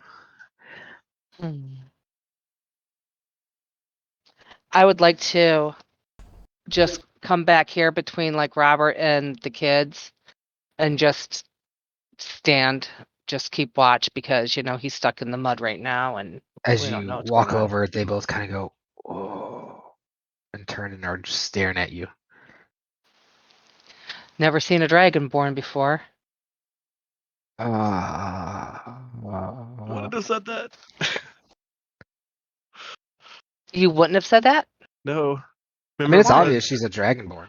Oh, okay. I was gonna, because I wouldn't have said that because in case they just thought you were like some kind of weird creature, like if they knew the connotation of dragonborn, that probably would be a bad thing in this situation. But never mind. That's fair. She's obvious to be a dragonborn to people who know what dragonborn are. Their dad is aware. They've heard rumors. They're gonna kind of still go, no. Gonna chuckling. We're not so scary, are we? And the younger Eric says, "Do you spit acid?" And he gets cut off as Desmond kind of elbows him in the gut. Shut up, idiot. I just chuckle. I would like to pick up my bow, sling it over my shoulder, and then start walking back towards the two boys with the rifle. Am I familiar with this weapon? Have I seen this type of weapon before? Do I know how to operate it? So, roll an intelligence check for me. Oh, Roll no. a I'm a history ranger. check. I'm trained in ranged weapons. Well, this is 18. if it your ranger training has nothing to do with you knowing this weapon. It's because of where you were located that you might have knowledge of this weapon. Gotcha. You said wisdom, right? A intelligence. Oh, intelligence. Oh, well, fuck. 13. You've not seen anything like this before, but you have heard of weapons used by the Puritans that are described as odd, obscure. Some people describe them as staffs of power. Some people describe them as some kind of artificer manifestation. Some people describe them as advanced firearms. There is firearms in the world that you are aware of before this, but they are like black powder putting like a wad in, Am I ramming down aware the if hole. that they're a magical weapon or a mechanical one? It appears upon inspection that it would be mechanical, but you would know where I was getting with the location is that things that you've heard of that make that kind of loud attack and very powerful things described like that, you've only heard of being in possession by the Puritans who were pushing up towards the High Forest Star Mountains area. And fancy artificers. Okay. Did some of the horses run away? No, we No, we definitely. freaking tied those craps down. Not our horses. The I'm mules, talking yeah, about we the one tethered she mules. brought in. Because she was riding one, bringing 3 more, but there's only 2 near me. No, there's 4 there. Oh, I only You're see just 2 on, on my well, screen. because you're probably on the layer below. They're all there though. Okay. There's 4. Tammy, can you come over here for a second, please? Gonna run over. I'm gonna Hey, I'm completely useless, she says. I'm gonna give her a sly in. No, you are not. And I'm gonna hand over the rifle to her. Do you think you could make sure that stays safe? She looks at it and turns it, looking down the chamber through the barrel. Amos, this is amazing craftsmanship. She looks at it, reaches into a pocket, pulls out this little glass, and runs it along, searching it. Yeah, I've heard about them before. Be very careful with it. They're extremely dangerous. Don't forget that hole in my shoulder gesturing towards the drying blood that's probably No, on my no, armor. no. Don't be silly. It's not loaded. She's gonna look down. She's gonna say, Amos, this isn't magical. This is pure craftsmanship here. And she's Uh, gonna excitedly run over and pick up one of the spent cartridges off the ground, looking at it. Caitlin, are you farting? No. I have that on record. Zafir, go lay down. That stinks, dude. Why would you automatically assume it's your wife? Because Rude. I I have forget that some we don't. stinky farts, That's true. Zafir which is It's is the now like first day recorded. we so freaking that's record. fun. Now you. Zafir's free range now, so like I forget sometimes. So all right. I'm so sorry. That just overtook me, man. That was foul. Maybe she needs to poop. That's a very good point. Let me let her out real quick. I'm gonna go ahead and take this opportunity to pause the recording and save it because it's been going on for an hour and a half, and I don't know the limit of it. Cool. I'm going to assume mine is fine. Everyone having a good time so far? Yeah. Hey, if you're here, I'd like to say something that my character does. Yeah, I just I didn't really hear what the last thing was before the dog fart. The fart consumed me. I didn't hear what was being said. Oh, actually, I think that was mostly Tammy talking. But I'll go Oh ahead yeah, and yeah, give yeah. you. She went and picked up the cartridge. That's right. Don't let me forget that. She had something to say about that. But yeah. Cool. I'll go ahead and use my scroll, like completely freaking putting away my lost sword.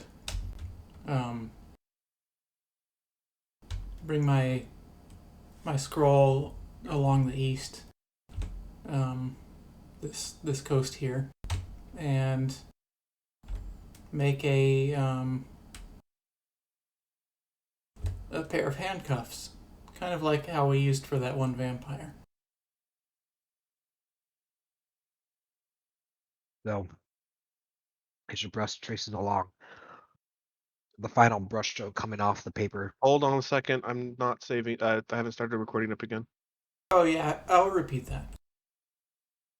It's gonna take holy hour and a half. Audio clip takes 30 seconds to export. 1 second. Jeez, isn't it exporting to your own hard drive? Yes, it is. Man, It's got to convert it. It's got to convert it and compress it and ship it.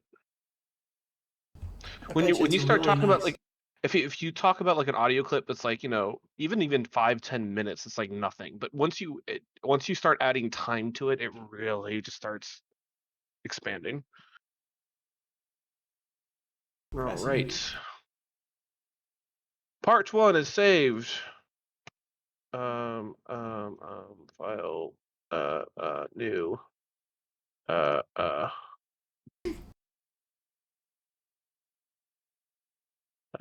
no. Oh, I really hope that saved because I just closed that without checking to make sure it saved properly. Yes, it did. It is there. Hooray! We do have my own video recording as backup. Does that include audio? Yes. Why am I doing what I'm doing?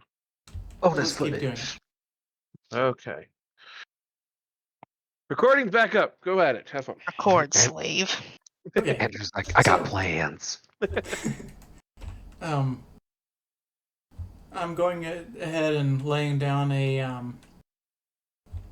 my fancy scroll that can create stuff out of wood to the east along the coast here. Not putting it in the mud. Making a pair of handcuffs, just like I made. Maybe it's not exactly handcuffs, but anyways, just like I made for. Was it Alucard? But So as you begin to brush, working your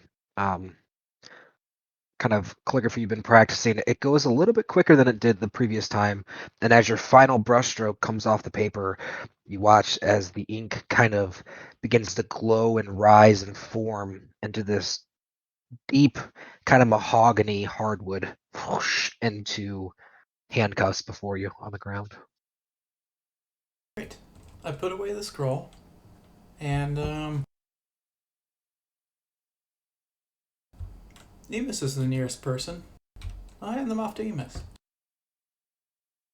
I do not want to be the person that freaking puts handcuffs on that guy. Ooh, that's a really good call. That is a very good call. You That would have been fucking what? hilarious. A fucking gump! Fuck you, John! I'll tell everyone! I'll go to Shadowdale! The king will hang you for this! That would have. I think that would have been equivalent as be bad as what happened with me and Tammy in the trade. Goblins Or aren't evil. Handcuffs them. Can get handcuffed by a goblin. So you Or take the dramatic handcuffs, as right? Bazoit hitting Tammy down. So he hands out this very, very exquisitely made hardwood, kind of like these two pieces of wood that clamp together, and like everything's made of wood, but there's like this button thing on the side that when you push releases the No. tension inside. Sorry, I was yelling at my dog. And I thought you were really displeased with how his Yeah, shine was. no, sorry. I forgot I wasn't muted. I thought I was muted. And they have like two wrist slots, and when they like go over, kind of like it's similar in theory to how what are those things stockades work, but instead of hinged, it's kind of slide open, and then you put the wrist in there and then snap it shut.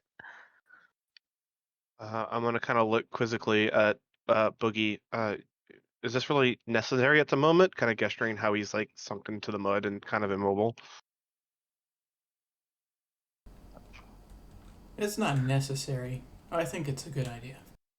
Sammy looks over at Emus with the casing in her hand. She says, catching herself looking over at Robert, she's gonna walk a little closer to you. Tap, like pull on your cloak and pull down, almost like a little kid. Like, come here, I got something to tell you. Like, lean down so I can whisper in your ear, kind of deal. And are you? I guess Yeah, absolutely. you could never be too careful restraining a monster. Squinting up at Robert over Tammy. Yes, of course, but there's a large difference between a monster and the uninformed. I don't think the uninformed act like that. Okay. She's gonna look down at this casing and say, "Hey, when you get a moment, there's a lot about this I think we should talk about." Maybe we should save that for after dealing with Robert.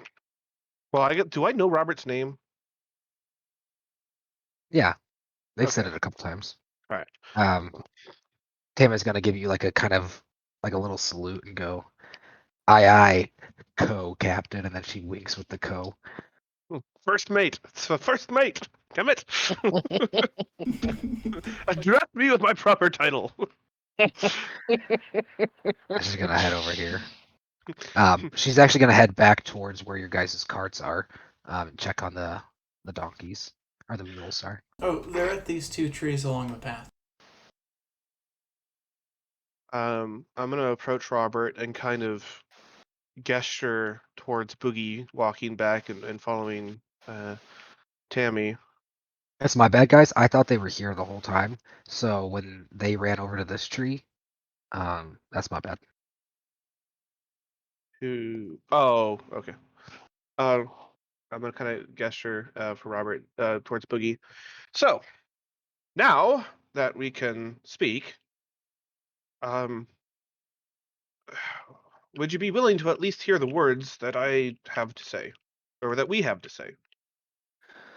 He takes a deep sigh, kind of looks around, up and down, over at his sons. Yeah, I suppose I don't have a choice, huh? My eyes are going to immediately narrow. Okay. And are you willing to listen to what we have to say? I said I don't have much of a choice, huh? Hurry up over there.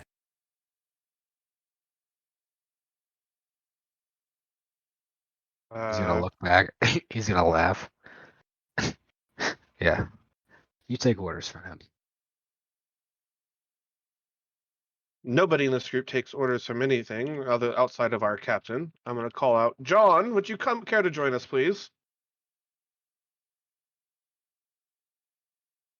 He looks over at Boogie.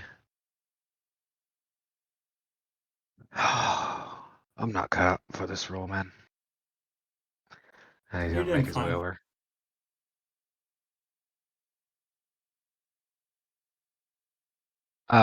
He almost kind of looks embarrassed in front of Robert. You kind of get the vibe that maybe Robert's been a long time, maybe not bully, but definitely someone who's always kind of looked down on John, and it's kind of weathered away at him. Oh, here we are. What? No, that's not. So here we are. John has agreed to take a risk to help aid the village. And at this point, I'm going to direct Robert's attention towards the carts that we have tethered. Do you see all all that food and supplies and medicine we were bringing?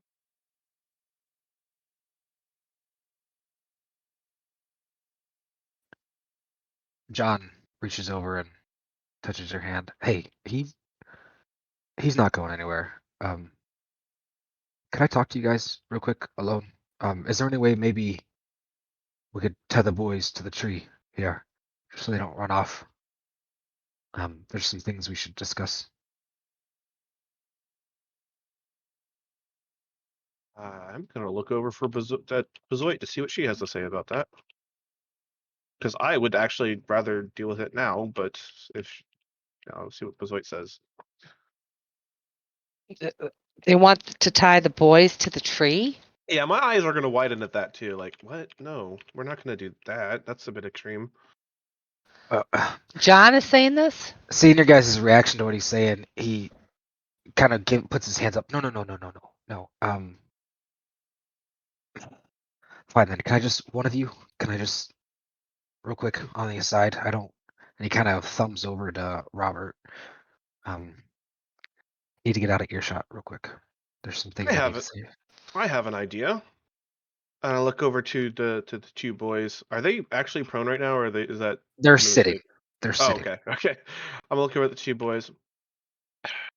You two were awfully brave to come and stand up and fight alongside your father, and it is to be very and you have my greatest respect for that.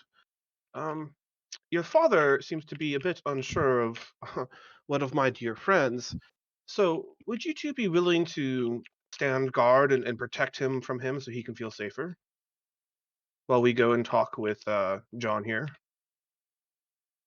Desmond nudges Eric, and they kind of puff out their chests, sit up, and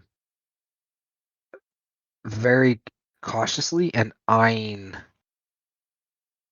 very much so Bezoit and Emus, but also Agatha, pretty spooked by her.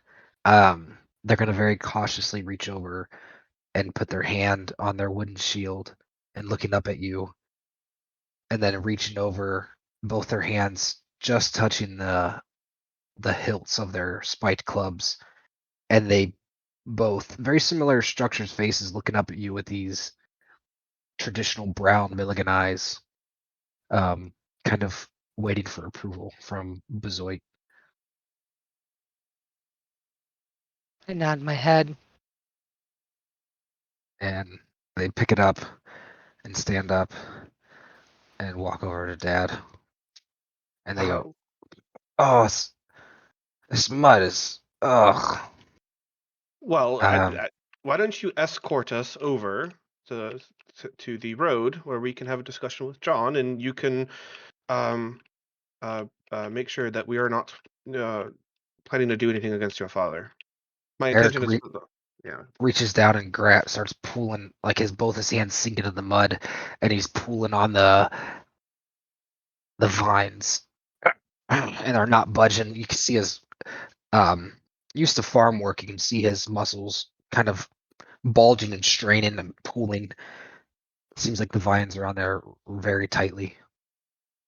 I'm gonna motion for all of us to move away from him towards the road, just so we're out at earshot with a normal conversation. Yeah. Agatha, John, and then we're gonna come over. Kind of over towards where the carts are. My expectations was for his two sons to kind of, they're guarding us right now. They're so they might not come all the way over, but if they come over a bit to, you know, Oh, I'm sorry. My understanding was you wanted them to yeah, guard Robert. it's all right. I'm gonna call back. Well, aren't you gonna escort us so you make sure that we don't harm your father?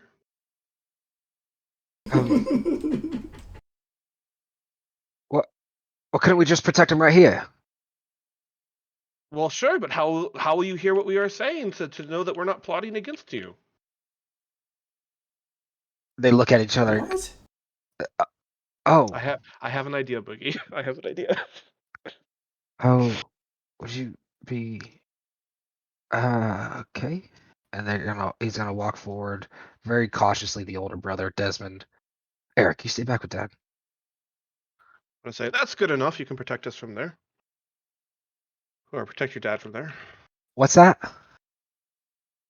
I'm just gonna ignore him and turn to party. So, John, what's up? No, excuse me. I didn't hear what you said. Move a little bit closer so you can hear us at least. But you know, that's good. That's good. That's good. Now, I'm gonna turn to John and say, John, what's going on? I'm going to be looking very confused at this point at Emus. John turns to look at Emus. No, I would prefer no Milligans hear this. Which Milligan is this one? Desmond, the 16-year-old. I'm gonna frown and turn to Desmond. Desmond, why were you so ready to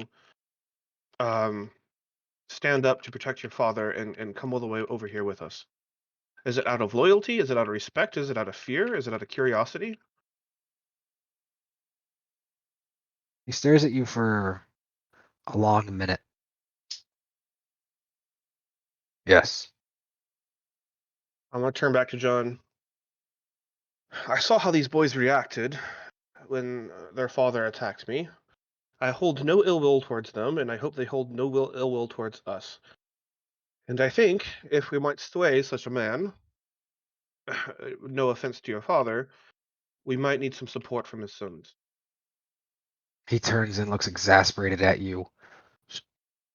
Mr. Emus, there is some pressing information that I don't want the Milligans to hear.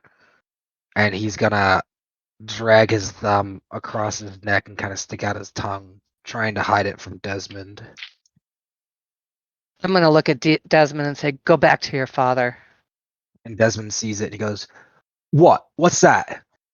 And he looks over. John looks over at Desmond. And he goes, "You know Rivington law, son. There's nothing else we can do." Desmond says that? No, John says that Oh, to Desmond. okay. I'm going to take a step towards Desmond. Your father, he'll have to hang for this. And I whip back and I look at John. What? And he takes a deep breath. Fuck being mayor. And he There rubs was his attempted forehead. murder. And he says, Rivington law states that should anyone lay hand or harm on citizens of Rivington or visitors thereof shall face death.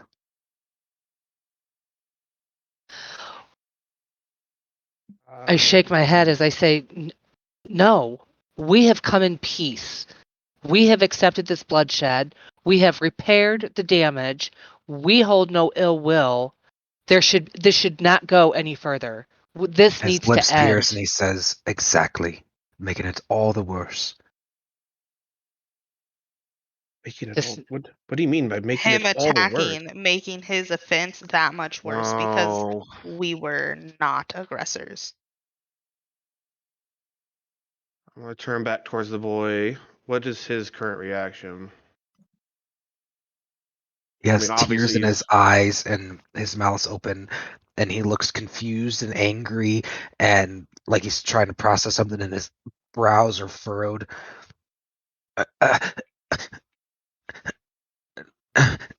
no, they're not peaceful visitors. There's a fucking and he's like struggling to get the word out. You can tell he's kind of conflicted on the whole thing. Deeply in s- his heart, believing that goblinoids are evil, but then also seeing how there's one standing near him and not eating someone's throat out. I'm gonna stare at him with intense pity, and then I'm gonna pipe up, John, with almost unnatural enthusiasm and pleasantness. I'm so glad this transaction of the carts went so well, and I'm so glad we got to meet your town's security officials on such lovely terms. I think this meeting without a hitch. Oof. Pardon? I'm gonna kind of snap around abruptly to John, stare deep into his soul, like I'm staring into his soul. I'm saying this encounter went off with a hitch. Nothing went wrong. Takes a deep breath and raises his chin and kind of like this understanding. Hmm, I'm gonna I kind of see. glance around at Bezoit, Boogie, and everyone, and don't we all agree that this is a rather pleasant first encounter, and maybe we can start building relations? I'm scratching my head. I look at John pointedly and say, I believe this was a great transaction. It's been a pleasure so far meeting you. I can't wait to meet the rest of your townspeople.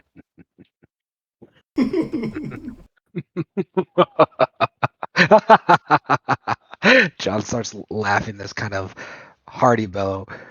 Wow. My first decisive act as mayor. And it's some scuzzy line political shit. Well, that is what it means to be mayor, does it not? I'm going to take a He serious note. nervously. So go ahead. I'm going to take a serious note and speak lower and say, John, is it really worth getting the whole townspeople upset over? He raises his hand to cut you off. No. I'm on your side. And he holds his chest. My venturing days are over, and I would rather garden than deal with any of this. My only fear, and he looks across the river, would they be willing to go along with it? And he turns towards the boys, and he looks back towards Robert, and then across, looking at this zombied out Bonnie. And how do we unfuck her and make sure that Robert doesn't do something like this again? I mean, he's I I don't want to be mayor, but he's obviously after the position, and he's willing to do. And he points towards Emus's shoulder where the clothing is still ripped, but the wound now healed, but still stained with blood. I mean, look what he's willing to do. Get his boys entangled up in it, his wife over there. I mean, I've known him my whole life, and he's willing to take a shot at me. I We I give. don't think he was shooting at you. I also don't think he was shooting at you. I think he was shooting at Boogie. But he didn't really care if he hit John. Right, but Yeah, John was. if I stab a sword down into a barrel full of fish, and I stab a fish, can I say, "Oh, I was after the water"? I just chuckle because I really appreciated that analogy. I was about to come back. I already had an analogy loaded, but that one kind of blew mine to pieces. That was really good. So, Should we give um, Calamacy and Nico some time to see what's going on over there? Yeah, absolutely. Calamacy, looking to you for guidance and looking at what's going on over there. Bonnie and Kevin look to you and say, hi, and she puts out her hand. I'm Marie. Hi, I'm Calamity. You have very pretty eyes. Thank you. And she puts her hand on her chest. She's a very like feminine, dainty kind of gal. Is there anything you could, you know, tell us to do? Maybe. She looks kind of Well, nervous, like she doesn't really know how to be in this situation. well, I suppose the first thing is, why did you guys come along with John? And she starts kind of pulling on her hair and this braid that's going down around her neck, and she's pulling on it, playing with it. Well, um, her face gets a little red. Um, John's from good stock, and I trust him. If he says something's a good idea, I think that's probably a good idea. Okay. Well, did you want to meet our friend Boogie for yourselves to see if John's judgment is good? She looks off, her blush kind of fading slightly, still visible. Now more kind of nervously pulling at her hair than playfully. Uh, no, I think I'll take John's word for it. Hmm. I I don't think mean, he have ever even seen him hurt a fly.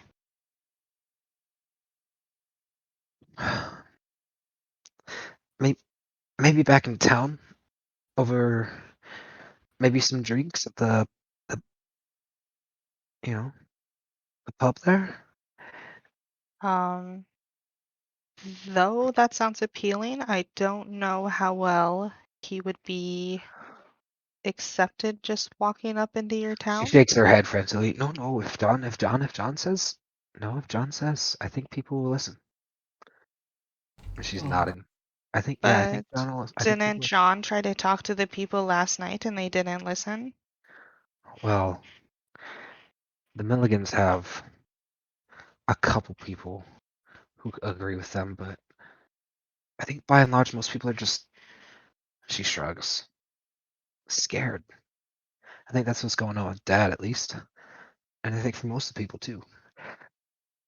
How would they take the news of our wagons filled with medicines and food, fruits and vegetables? I'm sure very well. And then her Exotic her fruits. her eyes widen. Oh, what if your friend's the one to carry them in, and Well, then the that people was the can. idea. He was going to be driving one of the carts. Bazoit, our dragon friend, was going to be driving the other one. Oh, they still use horses then? Like they're not strong enough to do it? I mean, they're not animals. They're not our pack animals. They're our friends. I'm sure they're strong enough, but why make them carry it all that distance when we have mules? So it's not even like a dog and owner relationship. It's like equals. Equals. Yes, equals. We grew up together. I see. Well, I think that's a good idea. Would you stay with us near the carts to show goodwill and faith in this relationship that's budding? She nods. Thank you. Well, should we Uh, take this Kevin zombie? Oh yeah, kind of looks Kevin. over. Hi, I'm here. Yeah, I'd go. Yeah, I trust y'all. Wait. And I get the vibe that he feels like a third wheel and completely unnoticed. Well, I mean, he didn't say anything. I said, you guys. Oh, dang, I'm literally standing on her. Okay. What are we gonna do with and he thumbs over, you know. Uh, that is a very good question. Um, behind the tree, you hear a noise and whistling. Nico comes walking out from behind the tree. Oh, hi guys. Oh, Nico, hi. Hi. Oh, would you look at something's affecting that lady? Yeah, do you think you could help her out? I don't know what's going on. Maybe she's allergic Starts to cattails. starts scratching his head. Yeah, I think maybe definitely cattails. I think yeah, I think I could probably fix that. It's Um, allergies. Yeah, probably seasonal allergies if I had to take a guess.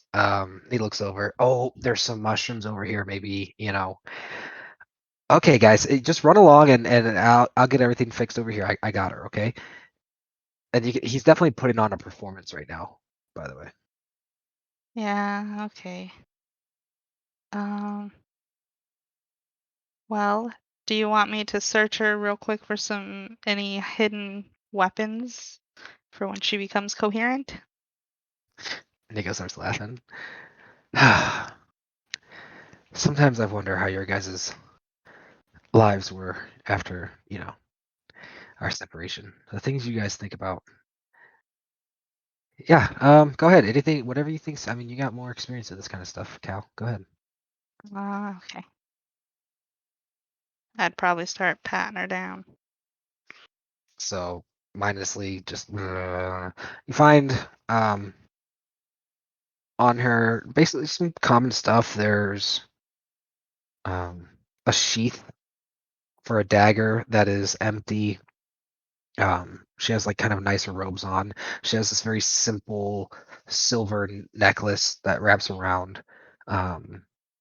Another kind of silver in color. It doesn't look like it's necessarily silver. Some kind of metal, like clamp bracelet deal, where it's like this, Caitlin, like open on one end, kind of like those, Yeah. like warrior bracelet stuff. Mm-hmm. But that's all she has on her. Okay. Well, I'm pretty confident that she only had the dagger on her. Guess just give a shout if she gets shisty. Which I feeling she will. Come on, Kevin and Marie, let's go and talk with everybody else. All right, they start heading their way, and Nico plops the seat next to Bonnie and kind of crosses his feet and puts his hands on his knees and kind of leans next to her with his shoulder touching hers and starts whistling again, waiting for you guys to get a little further away.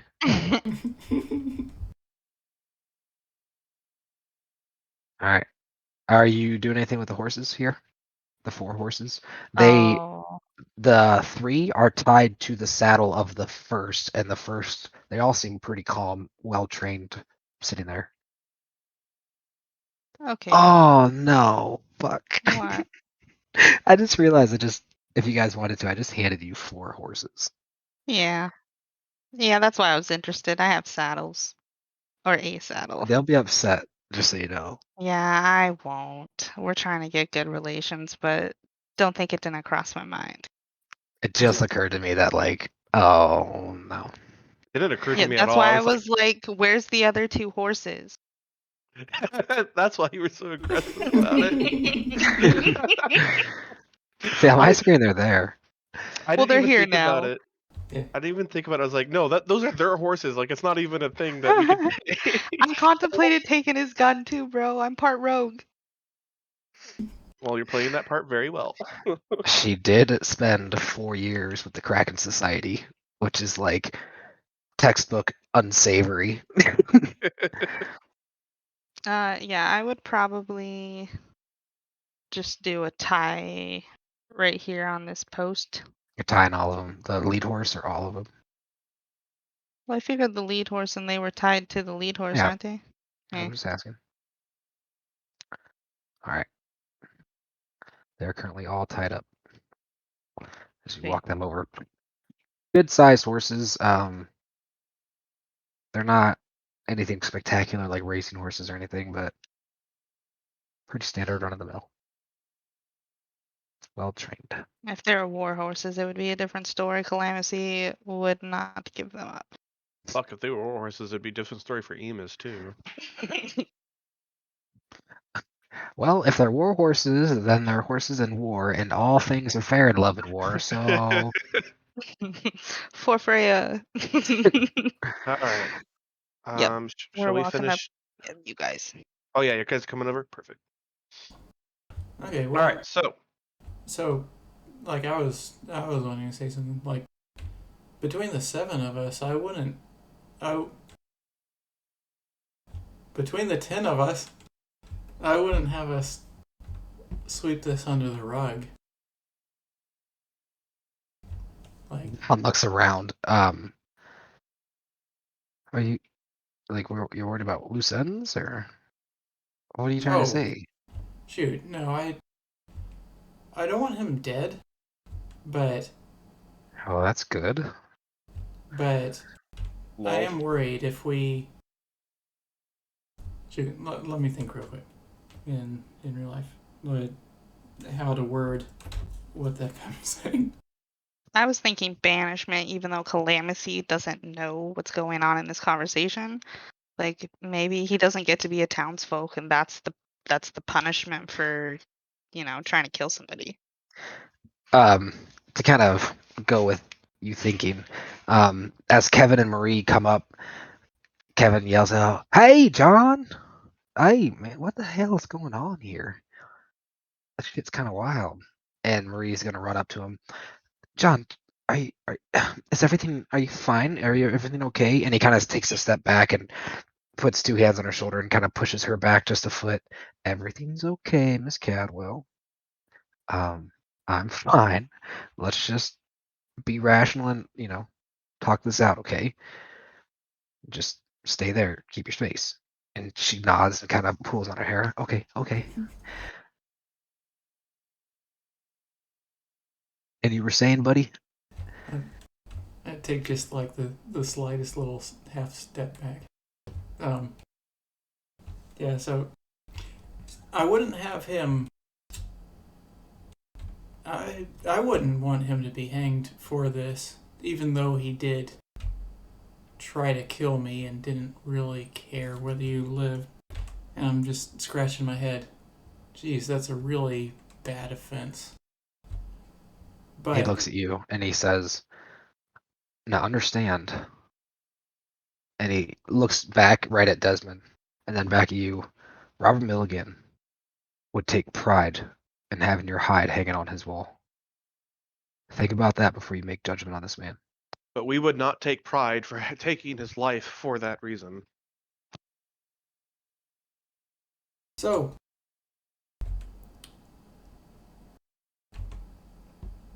I would like the town to be happy with you being mayor, if I'm being honest.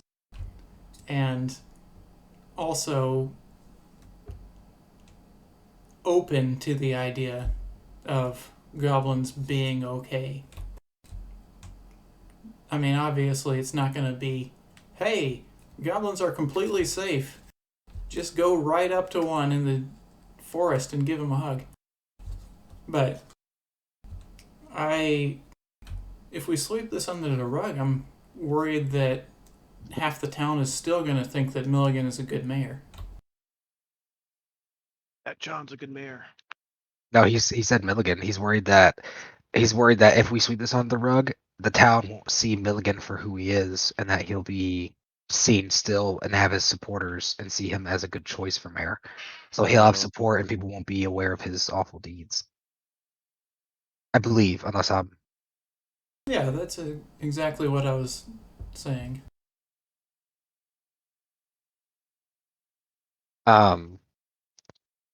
John looks at you as well as noticing you for the first time. Kevin just keeping his distance. Bonnie turns and takes a step back. Oh, this is it. Yes, this is Boogie. I just kind of wave sheepishly. And she catches herself. Oh, him. I'm so sorry. Hey. And she reaches out her hand very daintily, shaking. staring at your giant jaw. I'm Marie Caldwell.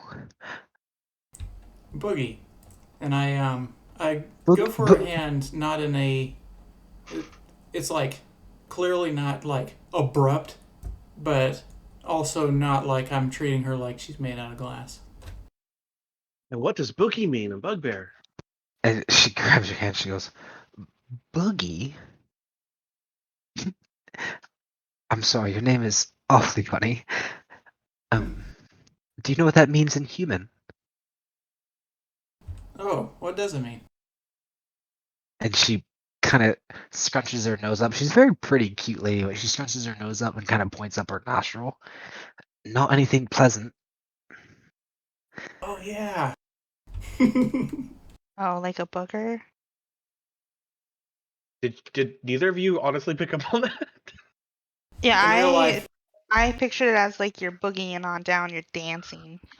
in real life, I Oh. did think of that as a potential meaning. But well, I don't know. Like freaking Boogie has lived 16 years with that word. Probably it's come up at some point, but like. Oh, with Thorin, I'm sure it has. But how about he at least wasn't thinking of it at this time? She's gonna. Where where did you get your name, if you don't mind me asking? As she shakes her hand graciously, but she can't take it anymore. She does pull her hand back a little bit. Um, how a brisk wind comes in and breeze comes in and gives her the chills, and she kind of pulls on her arms. Um, how did all this happen? How did you guys meet? Where did your name come from? Who is your father? A bugbear? Is I'm just gonna are sit you down. friends with other goblins? I mean, who's your father? Do you have a dad? Who? And then she stops and thinks, John, you left a lot out. Um, and then she kind of just stares there, dumbfounded, pulling on her hair. And then she looks over at Boogie, expecting the answers to everything she just asked, remembering that she just hit you with a tirade of questions. Well, the lack of details is entirely not John's fault. In fact, that fault probably lies upon me and and Captain Clemency here. We didn't feel like we thought the um, conversation would start with the anticipation of goods, so that's why we brought the stuff we did to start this conversation. But yes, Boogie here, we grew up with him. He is. I'm gonna hand that clamp his shoulder. Clamp Boogie's shoulder. He is uh, no different from me or anyone else in this group, to my eyes. He's gonna walk up next to you. Oh. Her skin kind of starts to turn red. You're well spoken, well dressed, and noticeably more normal than the rest, aren't you? Lucy. As she reaches out her hand. My name's Marie. And Uh, you kind of see John roll his eyes. I'm going to. I'm gonna give like. I'm gonna give one of my like big sarcastic grins, like I did back in town, and I was trying to be all fancy and bow and and shake, grab her hand and kiss it on the back of the hand and be like, "Pleasure's all mine. My name is Emus. Emus Mataki." That is an exotic name. You must be from exotic places. No. And she's like running her hand on her chest, like near her clavicles. And she takes like a hard swallow. Get ready And for an ERP, boys. Kevin goes, Miss Caldwell, come here, sit down, you youngin. And he's gonna take her away and have her sit down, and he'll be like, you need to, if your father knew how you were acting, and sits her down and kind of shames her.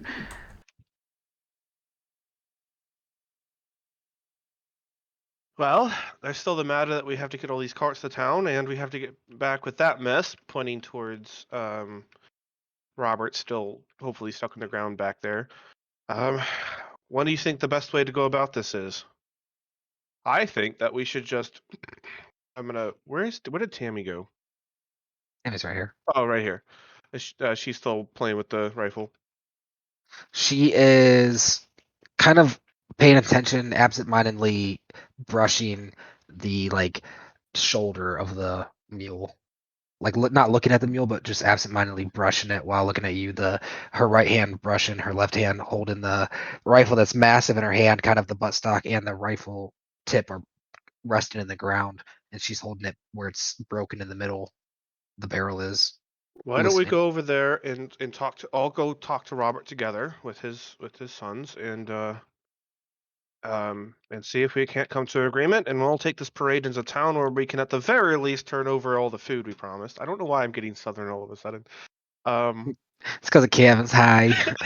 Well, I lived in South Carolina for the past decade. Give me a break. And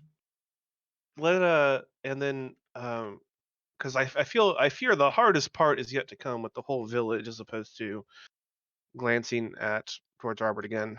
Just one. John nods and he says, "Yeah, all things honest, this was a bit more tense than I was imagining in other ways than I was expecting. But I think we first and foremost need to come to the conclusion what we're going to do with any kind of shrugs, not just Robert, but the Millions. I'm gonna look towards the son. Which son is this again? I can't remember. Sorry. Desmond. I look towards Desmond. Uh, he's the older one, right? Yes. I'm gonna look towards him. Desmond, do Mm. you think that you and your brother and your father, you and your brother would be willing to come back to the village with us peacefully, without so you can go on your, we can all go on our way. Are you serious about letting us go? Or are you going to go vote to hang us? I'm gonna at him saying about to hang us. I'm gonna immediately go, boy. We all agree that this was a very pleasant encounter. I'm gonna give a very stern glare. And he nods and he says, Though I'd say without no repercussions, there will be repercussions, just not death. he turns and looks at you. Like what?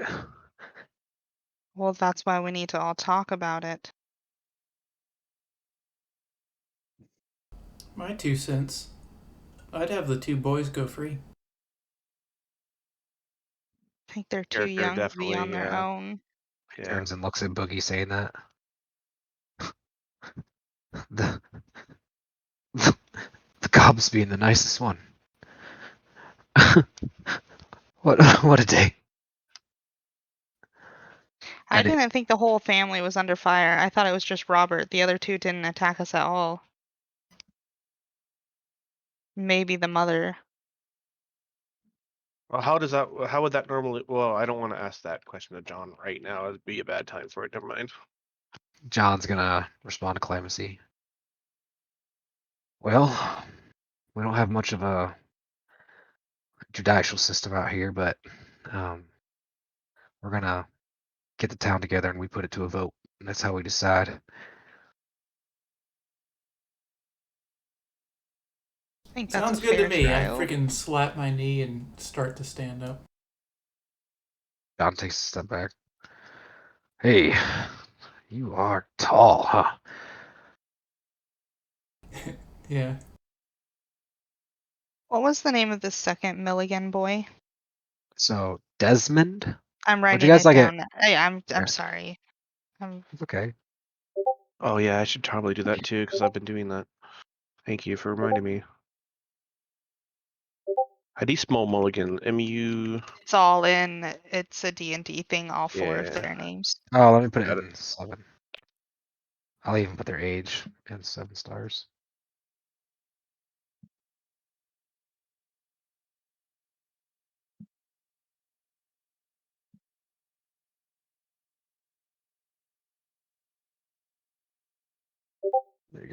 Now it is in my notes. Good. Thank you, sir. Nice.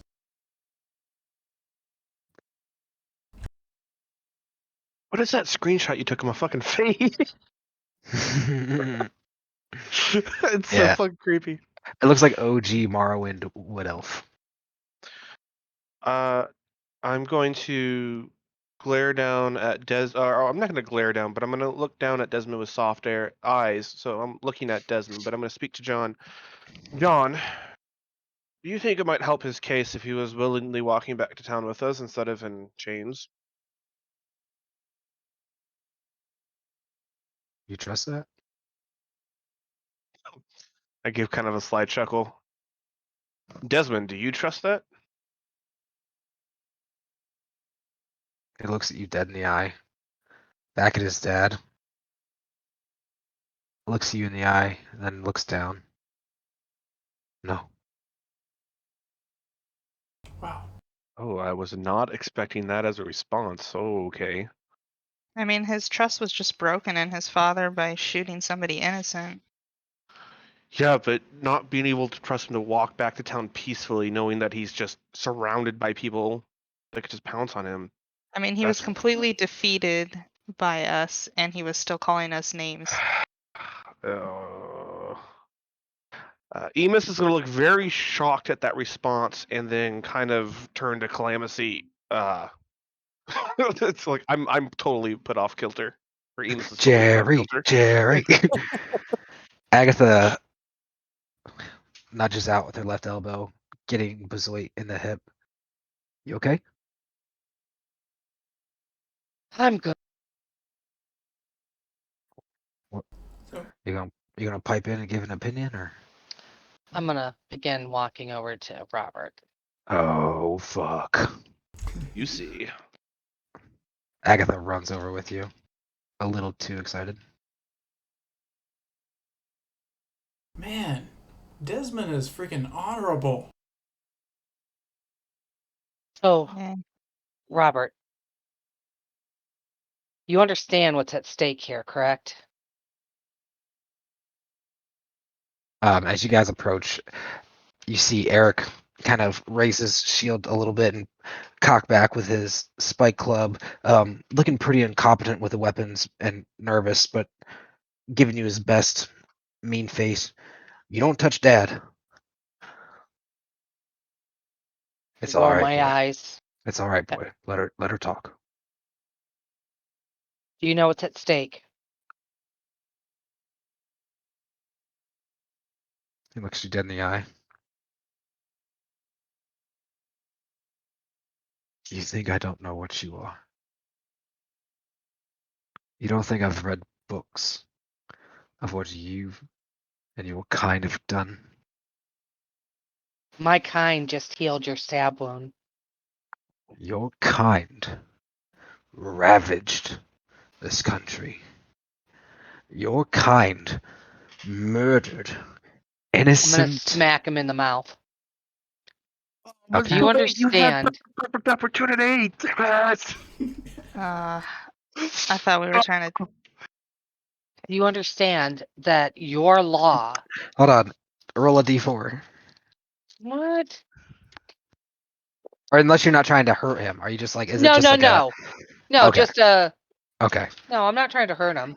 Okay. I thought you were like, bitch. Okay. Okay. I No. get you. No, I'm just like a.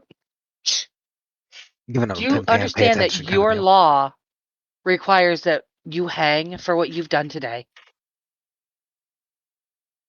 And he looks very confused at your caring about that.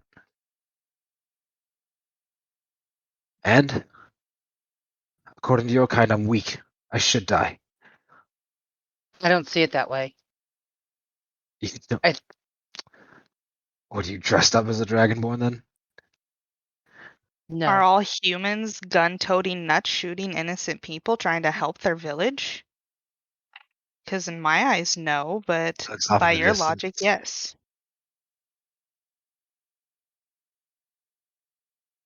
And he opens his mouth to say something towards you. Then he closes it and touches the stinging cheek from her slap. Listen, Looks over at his Ro- son Desmond and looks back at Eric. Real And you quick, see I his want to shoulders. clasp. Go ahead. Real quick, I want to clasp Desmond on the shoulder and start guiding him back towards his dad. We can probably only make it a few steps. And he's gonna slump his shoulders and say, "Do what you wish. I won't resist." Boys, I'm proud of you. Never forget that. I'm going to shake my head and I'm going to say we are trying to avoid that cost. The problem is, if you don't lose your attitude, we will have no other recourse but to allow your law to take care of you. We come in peace. We want no fighting. We want your goblin problem to stop. We want your village to flourish again. That's all we want.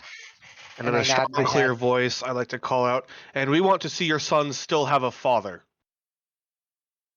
And I'm nodding my head throughout all of this. His jaw clenches and his shoulders relax. His chest puffs out slightly.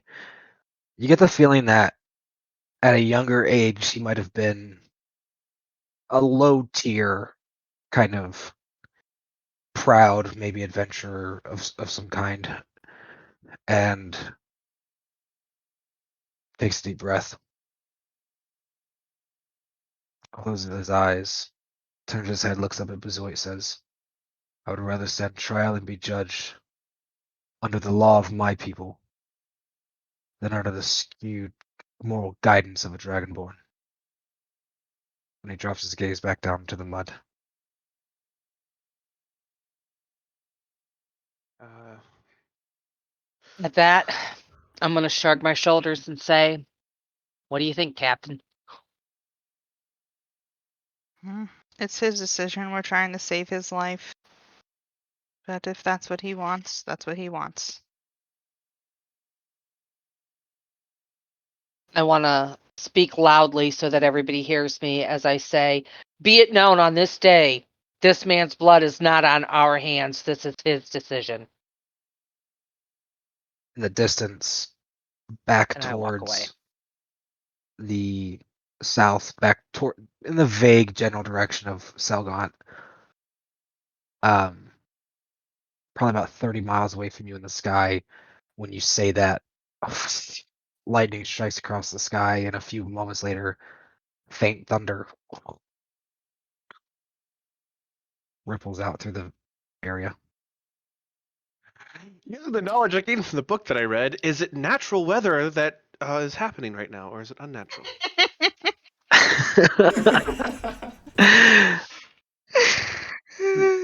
Go ahead and roll a perception roll. Oh boy. Perception. That's a wisdom score. This is my favorite terrain. Do I get to roll an advantage? It's my favorite Yes. sky. Alright, first roll was 18. That's probably going to be the one. Second roll was 16. 18 plus. So does perception plus 6. So that is 24. He says cockily. Yes, I do. Because I know where I'm at. That's a 24. Did I mention I love this terrain? My favorite. It seems to be natural, and for all intents and purposes, you would believe that it's just an April storm on the horizon. Looking towards the storm on the horizon, I'm going to say to the group, well, maybe we should get these carts back into town before we get rained out and the road gets too muddy to travel on. As I approach From a this distance, group, you hear Marie go, "Oh, and he's smart." as I come back, I shoot Desmond a sad look, and I say to John, it looks like he wants to be tried. Perhaps we should shackle him. And then I'm going to call out to Nikki. Nikki, Oh, can hold you on, get hold him on. out of that muck? His eyes. His name's Eric. Is his brother's name? No, Desmond is the one that's with Emus, right? Right, but you said So it was calling out to Nico. Yeah. Nico. I thought you said Nikki. Okay. I thought you were getting Eric mixed up. Mm-mm. No, it's Desmond. I thought it was her nickname for Nico. Yeah. Desmond is currently the man of the family with all things considered, so yeah. So Desmond, with tears in his eyes and a very pinched throat sound to his voice. No, yeah, that's Dad. I wouldn't expect it any other way. And he Yeah. Can wipes I his turn? sleeve across his nose. You're an honorable guy, Desmond. Sheesh. I'm gonna clasp him on the shoulder real quick and kind of, with the still holding the shackles that Boogie gave me earlier. I want to give your father. Your father doesn't. No. Your father I say acted. something really cool and inspiring right now. Your father acted out of emotion with knowledge he couldn't possibly have known. He's going to need to be tried for something that I can't in good conscience say was exactly his fault. I'm going to kind of offer up the cuffs. Wouldn't you think if he's going to have a case, or if he's going to have a trial, don't you think it might be best that he returns on his own free will and not under just force? A man made for leadership. A man made of honor. And a man cut from a cloth above the rest takes responsibility for his actions and takes ownership of what he's done, regardless of the circumstances. I'm going to And stand and kind of narrow my eyes sternly, and then I'm going to further offer the cuffs. Well, if a man takes responsibility for his actions, he must. He also takes responsibility for his kin. Do you accept that responsibility? he looks you in the eye. His jaw tightens. You hear doof doof as his wooden shield and club drop to the ground. And he raises out his two wrists put together. As a man, I am a co-conspirator to my father's actions. That's not what I meant. I meant I had to give him the cuffs. And I deserve to be judged just the same. I'm gonna kind of drop my hands to my side and kind of exasperately look over it at everyone and be like, "Come on, really? Like, okay." No, you didn't injure anybody. Why are you You winking assessed the and nodding? situation and changed. He turns over, wrist still put together. Noticing maybe for the first time how absolutely covered in muck he is. He looks at Boogie with sadness in his eyes and says, I laid in that water. How many hours do you think? Prepared, fantasizing about what this Spites Club would do to that head of yours. I'm just as much to blame, and I will take ownership of it. And I drew my weapon at your father and you, and so did many of my companions here. But we are not blaming ourselves for actions that we could have could have taken. I took it. Um, preparing an action is one thing. Actually, taking action is another. Now, son, I'm gonna lower my voice. You didn't know what you were getting into. You were working. You only know what your father have taught you, and it's understandable. I'm gonna gesture towards Boogie. Their kind are undesirable and not without reason. However, He shakes his head. Enough! What you say is a disgrace to the tenets of Torm. I will accept my punishment as a loyal follower of him and as a proud man and a citizen of Rivington. I will be judged by my people and will have no one else say otherwise. I'm just gonna shake my head, looking very exasperated, and walk off to cuff his father. You all can deal with him. I don't like him. I'm done. These people are devout followers of Torm. They view what was We going to know what happen to. Torm, Okay. his, like, Yeah, what the Torm is that tenets are. temple. Torm is the temple that you guys went to. He's the. Yeah, I the one that's understand that. I Yeah, was he's like one. followed by guards. He's the pinnacle of justice. So Oh, you guys okay. would know. You guys would have learned this in school. Um, back during the time of troubles is what it was called.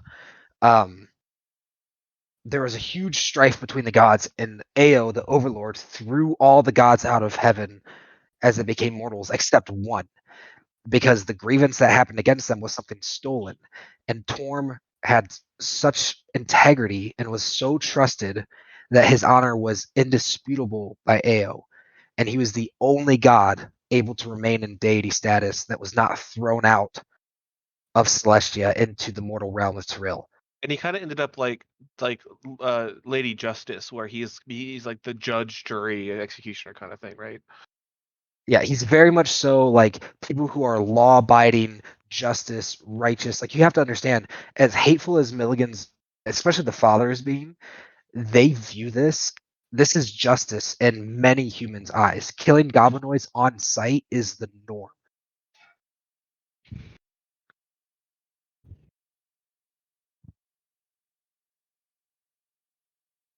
So they're very conflicted right now with like a lot of things. But they are again very devout, and they're going to accept whether you guys want to bend the law or not. They need to be held accountable under the law, or else Torm would disapprove. Okay.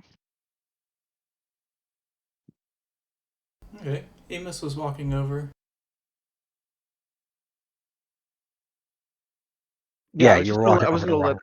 I was gonna let you guys deal with him while I cuff up the dad. That's all I'm doing. Who the heck is him? Oh, So as you approach the mud pit, you see.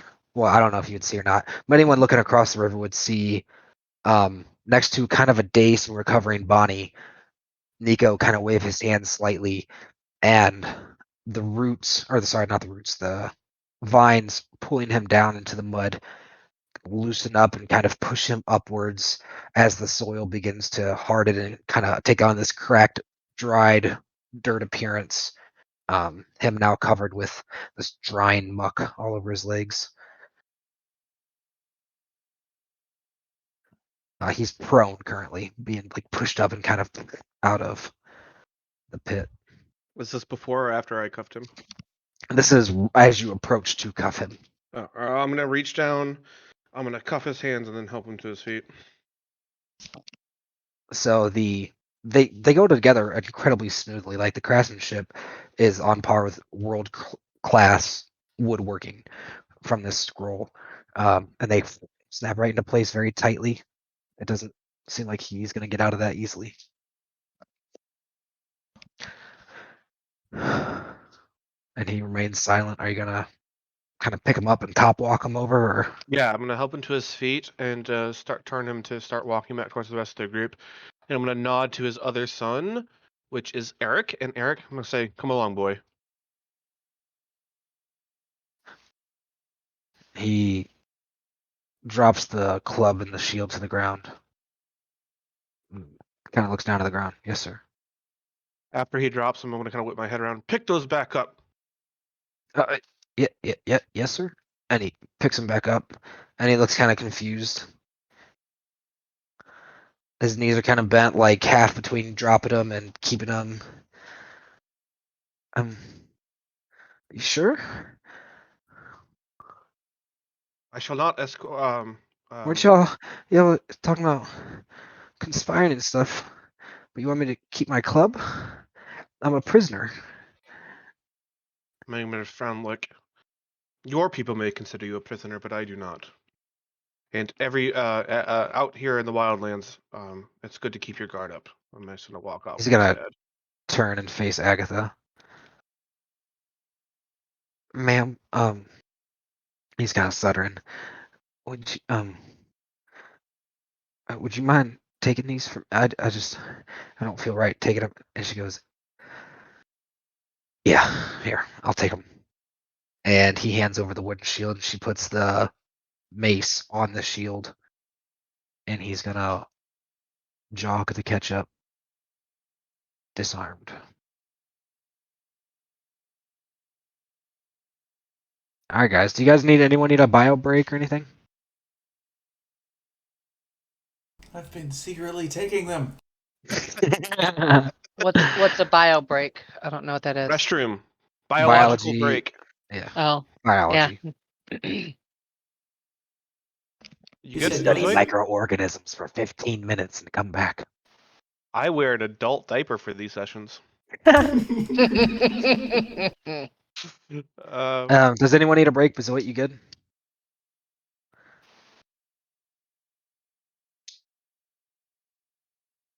Bazoit, Uh-oh. what? you good? I'm good. Yeah. Okay, you Oh, don't need a cool. bio? let's go. All right. Caitlin, you good? Yeah, I'm just prepping chicken to bake, but I'm still listening and active. All right. So, we're gonna go ahead. Does anyone have anything It's- that they want to do here before we head back into town, or should we organize? Just so our way back? everyone knows, we are April 14th, and it is approximately about, you guys got there about 10, it's probably about 1 p.m. at this point, maybe 12:30. Great. So, our carts, are they able to cross this bridge? I mean, they I'm cross. wondering the I mean, same thing. We yeah, were because on the standing map it here. doesn't look like it, but we remember. So we've it's already definitely one of crossed the those bridge with things them. where you have to, it's like you have to duck and kind of like bend over, kind of duck walk underneath that. There is room to move, but it's definitely a single file hard space to get through. Okay, yeah, just like the carts coming from the village, they are able to make it. Oh, no, probably not. I didn't think of Okay. that, but no, yeah, no, Well, they we wouldn't. could fix that, probably. I mean, it'd be kind of Some cheap way. to say that they can't go across now because we got them across earlier. Oh, that's true. That's very true. Yeah. Here, let's do, you know what it was? There was actually a little bit of a high point over here where some, you know, Where you is guys it? could ford. How about we just, it's actually a very shallow. You guys could ford the river. Like just go through it. All right. Hey, Boogie. And we could have just had that happen the first time, you know? Boogie, could you do me a favor really quick? I'm gonna whisper to him. Hold on, I want to hear the group's input. Do you guys want to retcon the bridge or ford the river? I think it'd be cheap to retcon the bridge if we already got it crossed, unless we can ford the river without any consequences because we've already done it. Yeah, it's if you were like walking in the water, it's pretty still water, maybe up to the bottom of your butt cheek. It's not deep.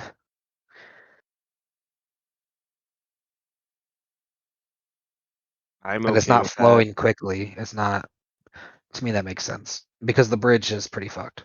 Yeah. So, well, I was just thinking, like, if the center of the river is like a whole bunch of those like polished river stones, or if it's also all muddy and gross, because that'd make a big difference on the carts.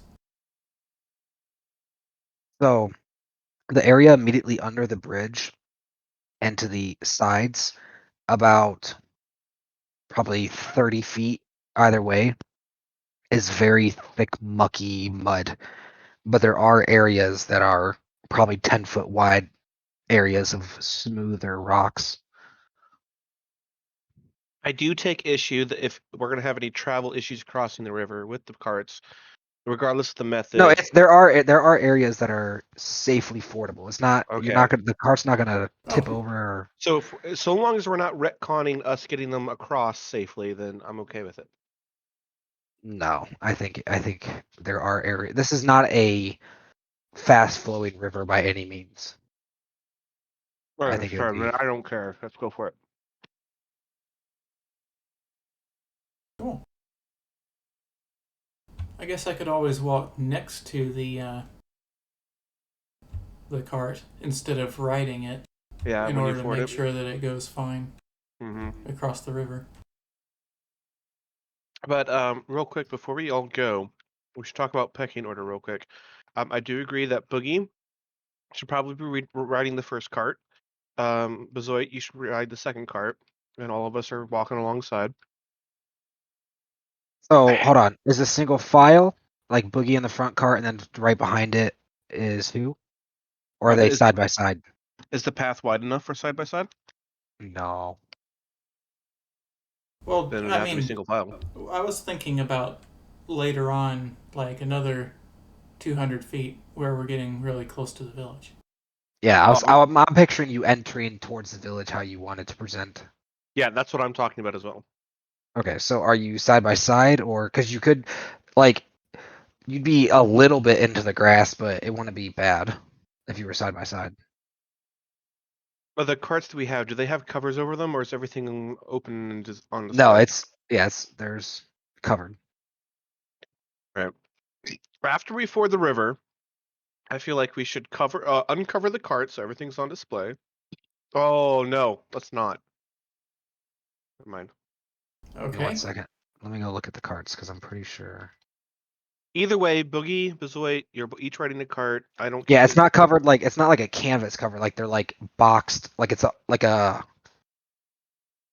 trailer almost, or like a They have high walls. yeah, it's a box cart. It has a ceiling too, like a Oh. yeah, A like when the box doors truck close. made out of wood. Yeah, it's completely like when the doors are closed, it's completely on all sides cubed off. Okay. So, well, I mean, none of that matters to me right now. Like, I don't really care about how we walk into the village. The only thing that matters to me about walking into the village is how Robert and his two kids are presented and how they look. And Are you guys gonna cuff the kids, by the way? Because they want to be cuffed. I'm not going to. No, I'm not too interested in doing that. I mean, if they beg We me, have. Do we have the materials to cuff them? We could always use rope or something. Boogie could easily make more cuffs. yeah. If they I- begged me, or a party member thinks it's a good idea, but like, I'm I would not be interested interested doing in that. very loosely cuffing them just to recognize the honorable thing that they're doing. Roll initiative. Emus takes issue with that and steps in. You want to fight me? No, that's not. I was being a little bit hyperbolic when saying roll initiative, but Emus does take issue with that. So if you No, I'm saying cuff them, but it's loose enough that they can definitely get out. So no, I don't want him to appear cuffed at all. Desmond and so Agreed. Robert's standing there, and next to them are Desmond and here. Let me do it on the Talespire so we can map it out.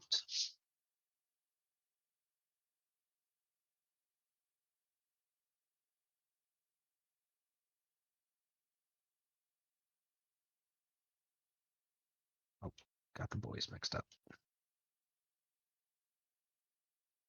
So the father is already bound, and the other two are sitting there with their wrists out, and they're looking at you, both eyes all puffy and swollen, and just looking a mess. But also like clenching their jaw and trying to be more stoic and manly.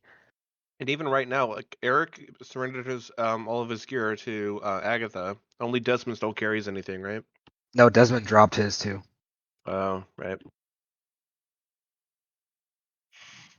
Oh, shoot. And they I didn't look know that over part. to Bezoit with a shield. You there? Yeah. You're please. You look like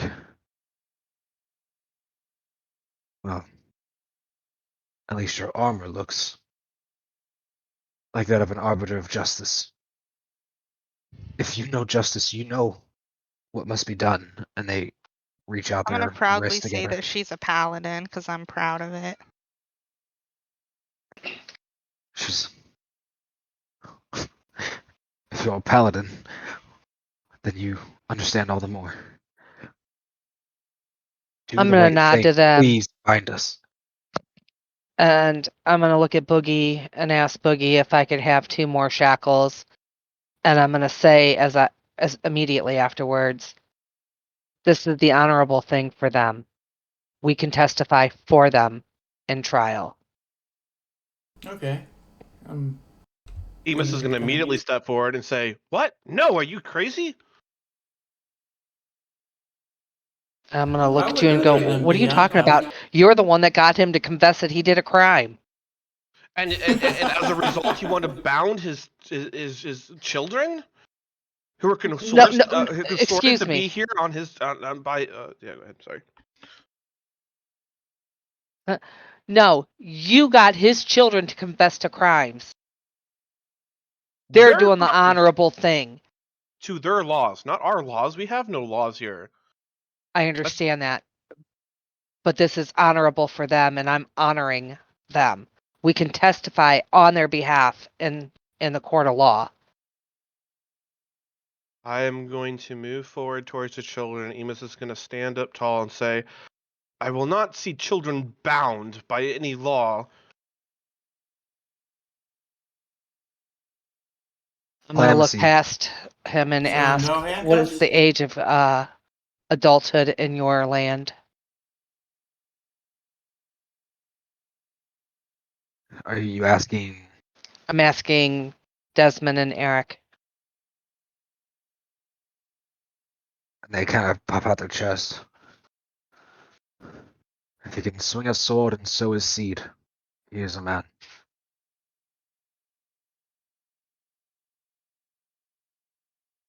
And look back over at Emus. Like, So that basically means like 13, 14. right. You started to say something about clemency. Yeah, as this is happening, Clemency, you see the boys' heads snap up, snap over to you and go, "Oh, I'm a baby. Bind me, bind me." Jesus And then Christ. they go back to their regular faces.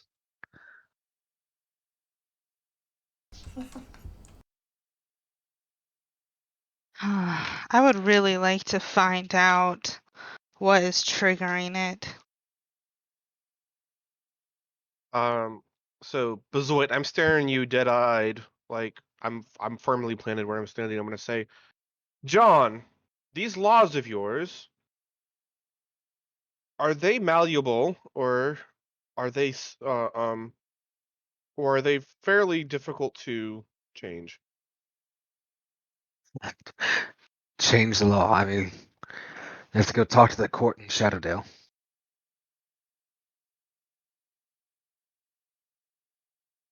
I mean, at the end, we all answer them.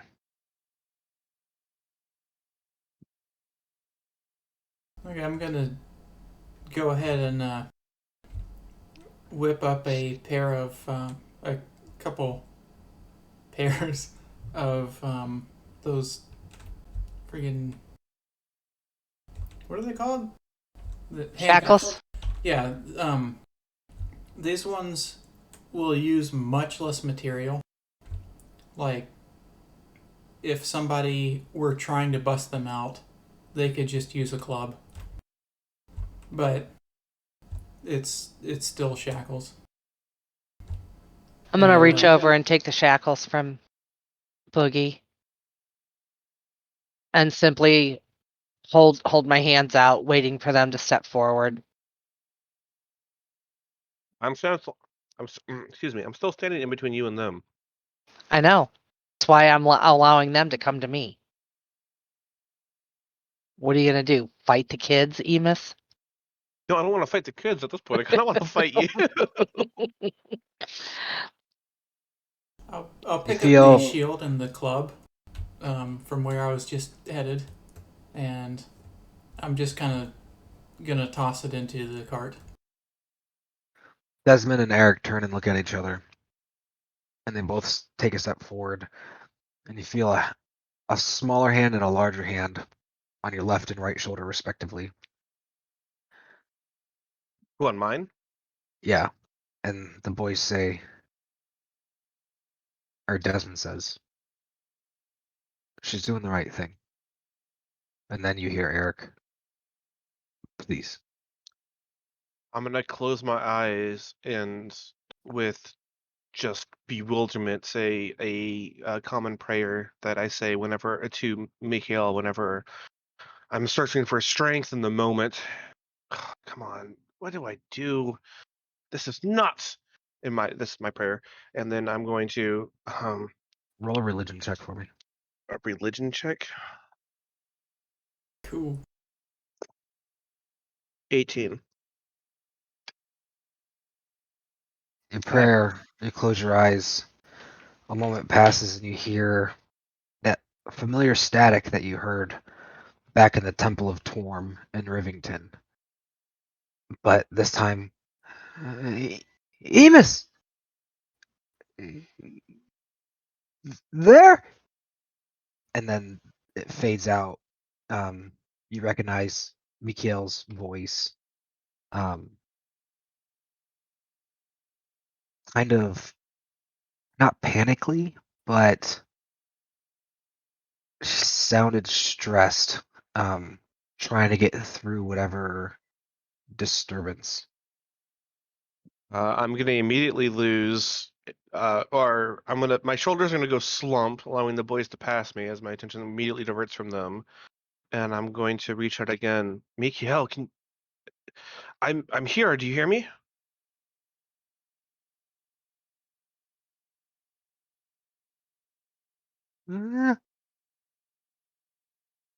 Sounds like a kind of garbly version of her voice. Coming back to reality, I'm gonna appear very Hold on. frustrated. Oh, You sorry. hear.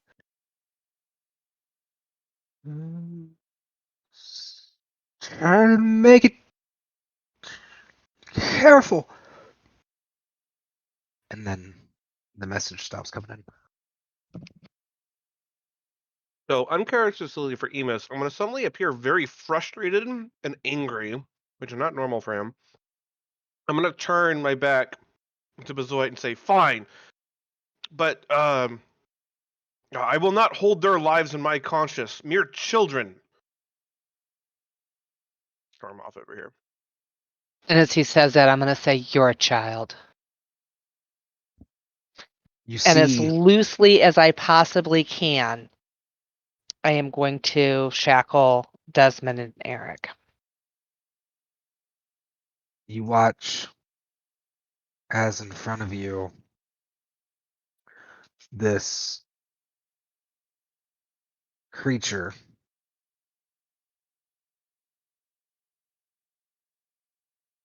I'm going to use this one even though it's a male. Female flickers in and out of your vision. Appearing in front of you, Mikhail, staticky, her image. And in the images, in the time that she appears before you, she seems aware of you and reaches out, kind of frustration and panic in her eyes. You see some sweat beading on her forehead, and she reaches out to touch you and vanishes again. Me? I see that? No, I see Nope. that. Well, Oh. actually, Ooh. everyone would see it. Oh, let's go. I kind of shake my head and I was like, what? What was that? It I'm would gonna say it would be Emus hard for Clouder. Emus Clouder? Emus Clouder. Yeah, that's my safe word. Oh.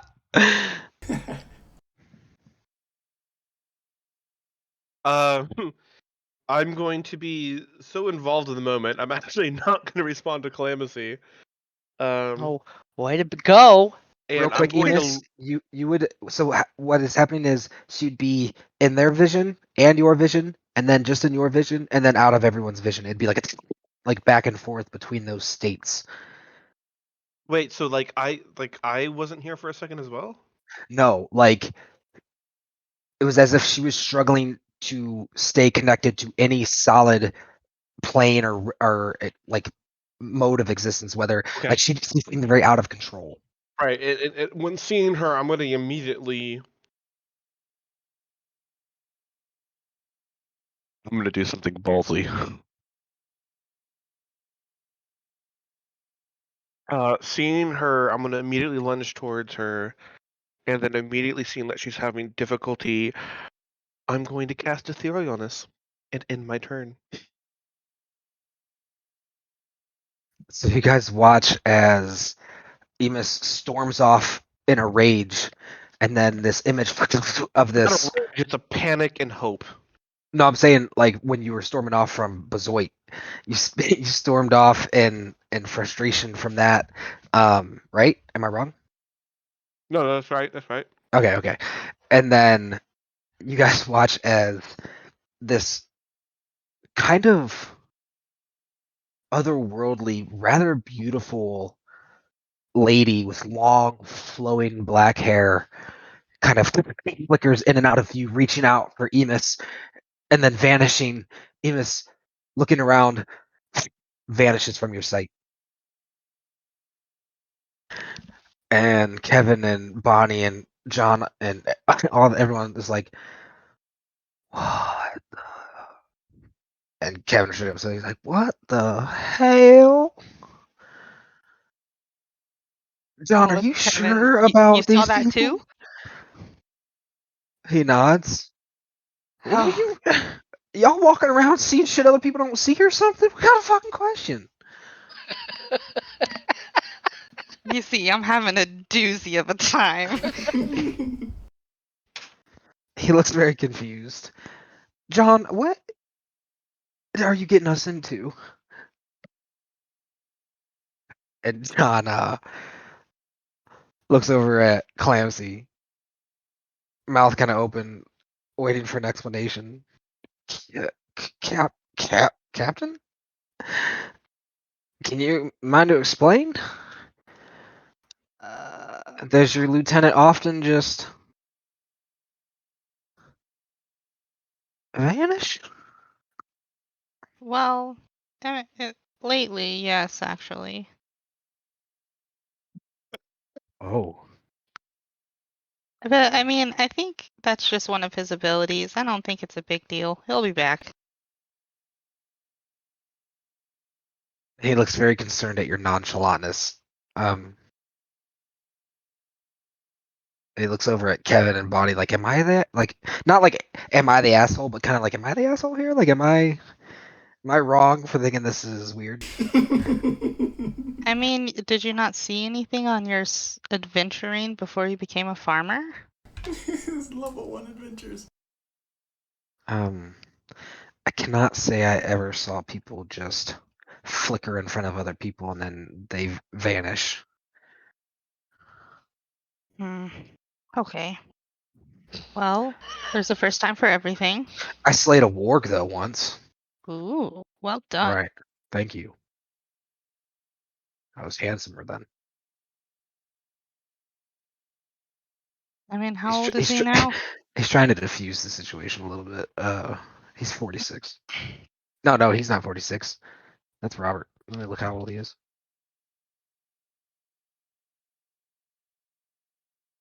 He's 42. Okay. So are we gonna get these carts across the river? Yeah, yet? I was gonna say as I loosely shackle. Our friend's gone. Let's fucking roll. Okay. Oh. No, you're good. Go ahead.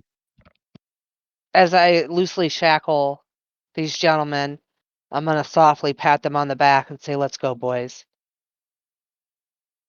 And they look confused but accepting. Yes, ma'am. And turn.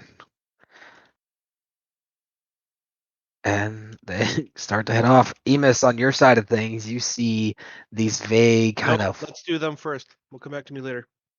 Oh, I'm I just don't wanna at, take- like. Oh. Well, no, they're leaving. So are you going like you would see them from the ethereal plane? You would like see these misty forms and shadowy figures. Might be able to see them, but that is not what Emus is concerned about right now. So, go ahead. Right. So you're cool with them leaving Yes. without you. Okay. Yes. Good point. Okay. All right. So what are you guys doing? You guys. I think Seth is actually amped up over there about this. Oh, I'm so amped up. I'm on the left side of my cart, I've untethered them and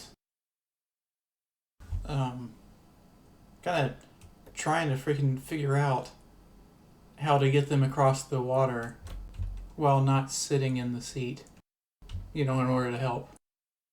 Yeah, I'm gonna go into the front of the horses and I'm gonna pull them by their reins in the front as I wade across the water and have them pull the cart behind me. And Okay, that looks like a good idea. So there was a roll to get across, but it's an easy roll, and you guys succeeded because I already rolled it. Nice. I was gonna say I would have really called you out really hard if you made us to like roll to get across it after already coming across this way. Everything, all the ingredients go flowing down the river because the river all of a sudden started flowing really fast, and fuck y'all. Mm. hit a sinkhole randomly. Who's DM the dude stands with the for pitchfork? dick mode.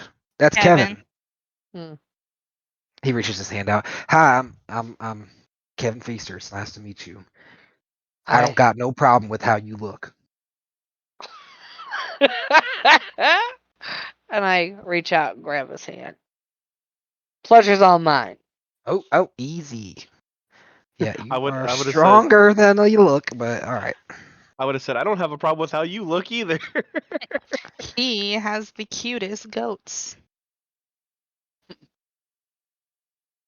Goats sound yummy. I know y'all are pretty nonchalant about this though, but I'm kind of wigging out about your friend. Just you know, he was there and then he just wasn't, and everyone's acting like it's cool. But the wings and him flying earlier didn't freak you out? No, that did too, but Well, I'm sure he'll explain it to us when he decides to show back up. are y'all angels? Can everyone do that? Oh no. No. You're It just friends appears with an angel? Agatha can. That boy's an angel. Y'all know that, right? Yeah. I mean, he certainly looks it. That you saw him. He was an angel. But nah. Yeah, he does that sometimes. That's just Demas. He puts his hands on his hips and just looks defeated. It's not perplexing for us because we grew up around this. We grew up with each other. That's actually a really good point. You probably wouldn't have seen me do that back in school. Yeah, but he doesn't know that. Okay. Yeah, I've only seen you do it the 2 times. Which one when we were fighting 2? that big bad guy that put the chest on the thing, and just now. Mm-hmm. Right. What? No, he's used it like 2 previous times. Yeah, he think. did it. He did it when we were Didn't in he? the You're droids you're tree. confusing the two abilities. The spell between the ability etherealness. Before those times, I was using Misty Step, which is Yeah, like just so what actual I was magic. thinking was No, I'm talking No, about the the you one went with wings. you into and the Nico. ethereal world, yeah. You took Nico with you, remember? Okay, yeah. No, Nico Like went we in. we were all talking about different things. They were talking about Yeah. etherealness. I was talking about whatever your racial thing is. Yeah. The So, Nico thing all happened at the base of the tree tower. That's the only time you see me disappear like that before, and that Nico came after me. If you see me like disappear and reappear before, that was me using Misty Step, which is completely different. What about so when you almost died? That was me using Misty Step. When you almost died? Yeah, yeah, chasing that's Mrs. Step. it was me chasing the dude down the alleyway. He used Misty Step and I used Misty Step right after him and then tackled him and then we blew up and I died. Yeah. So Kevin is sitting there and he's got his fingers out and he goes, "All right, now bear with me. I'm just a goat farmer, but we got." He looks up at you. There's a dragon, for one, on that ship over there. I seen it. You can't lie to me. I seen it. Right? Well, that dragon attacked Hold on, us. ma'am. Now hold on. Okay, There okay. is on a ship in this shallow river, and so that's 2. And then Talking about weird things. uh, in short, Okay. I just wanted to understand. I'm following now. so John, I ask again, are you sure, man? I mean, you know, pardon my Dale, but shit's weird, man. And John's kind of nodding. To be fair, we didn't choose this life. Mistra chose this life. I didn't choose the thug life. Thug life chose me. You're There's doing an fine, odd Jack. silence. There's an odd silence at the name of Mistra. Oh, don't tell me you guys don't like Mistra either. John turns to you. What'd you just say? Mistra chose our Everyone life. is turning and looking at you now. Remember what we got told back in the temple? No. I remember Selgaunt hating Mistra, and I remember them used to being Shantae's followers, but they abandoned Shantae. Can I share For can I Torma? share player knowledge with her because we were there together? Sure. Okay, so if your memory is going to reflect mine, you're going to remember this town used to worship Shantae, Yep. and then they went to the tea guy because they felt like Shantae kind of abandoned them. And you also remember it's probably common knowledge that Shantae and Mistra are very close and on the same team. So Yeah. probably it's going to mean something to them. Yeah, that's why I said it. Okay, cool. Okay, I thought you had information that they hated Mistra. Like, they never said that they hated Shantae. They just They don't switched to trust Shantae following. anymore, so which means they might not trust Mistra anymore either. Well, tough titty itty bitties. Yeah, I just wanted to make sure that you remember that stuff. But yeah, that's it. So now every head around you is turned and faced you, and for the first time, you may not be completely sure if it's an illusion or real, but everyone is staring. Did they turn their bodies with it or just their head? Yeah, I'll freaking match this energy and also kind of stop the cart and. What's up, guys? Kind of thing. What did you say, Captain Clancy? Do you have a problem with Mistra? No, not at all.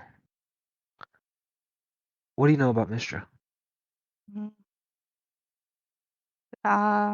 Well, that she's been killed a couple of times and that we were chosen by her.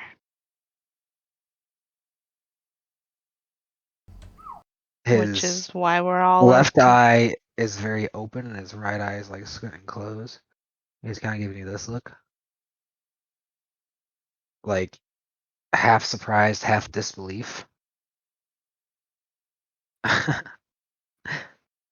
And he looks up to the sky.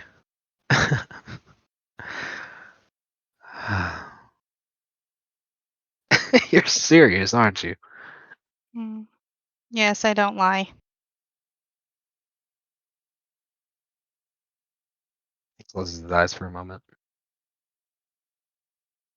and then opens them. A big smile crosses his face. Well, I need to know everything about you. Well, could we at least make our way towards town with this weather and maybe talk it over? Oh, yes, yeah. He seems embarrassed. Right. And even the loyal to Torm are turned and looked at you very interesting. And you hear them muttering among themselves. She said she was chosen. They're all chosen. I'm gonna continue the cart now that it's not dead silent. And everyone begins to turn and make their way westward. Or sorry, northward towards town. Which is also towards Comanthor Forest and the Mist, just so we all have a general idea of where we're at. Where those druids went in and have not returned yet. Shantae's chosen druids. Maybe some freaking mushroom girl. Yeah, I believe you are correct about that. Um, I am going to also make my way towards town in the ethereal plane. While doing so, searching for Mikhail. If something happens to Okay, me, 1 second. Time out before you finish okay. that. How long does your ethereal last? Oh, it lasts 8 hours. Oh, okay. Yeah, so it's gonna take you on everyone to get there. It'll take about an hour to walk to town. I would look over at Nico and see how that's going with Bonnie as we came up through here. She seems fine, a little confused, as she had a knife pointed at people's back, and the next thing she knows, she's sitting on the side of the river, coming to. Did Nico Um, tell her anything? He's going to, as you walk over, Clamsy, she's feeling better. Maybe just some sugar issues. Oh. Yeah, I think maybe. And he looks over at her. Maybe eat some more, you know? Yeah, or maybe you just got a bit excitable and passed out because, exciting things were happening. Very high energy. She kind of sticks her nose up at you. Whatever. Turns and follows. You got some drool on your chest.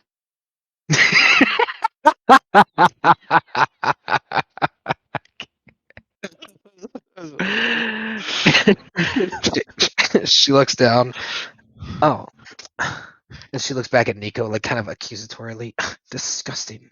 Well, be a gentleman. Hand me a cloth. And Nico looks at her and. I'd rather die first again. And he's gonna walk off. Yikes. I guess I don't have to deal with her horses. She can take care of them. He gets over here. Why are my horses tied up? So they didn't spook and run away with your husband shooting people. She turns and narrows her eyes at you. Is the cart on this side of the road Yeah. at this Well, point? yeah, I think both of the carts are on this side of the road now. Okay. Right. She sees her husband and boys in shackles, and she reaches down for her empty dagger sheath and looks angrily over at you. Unhand my boys now! And you hear Robert, Bonnie. Knock it They're the off. ones that wanted to be in shackles. We didn't want it. She looks at them.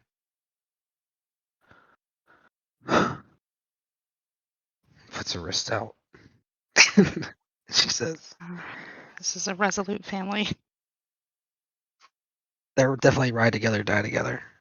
She says, if that's the decision they came to themselves, then I'll accept it as well. Okay, can you hook us up? I'll take care of their horses.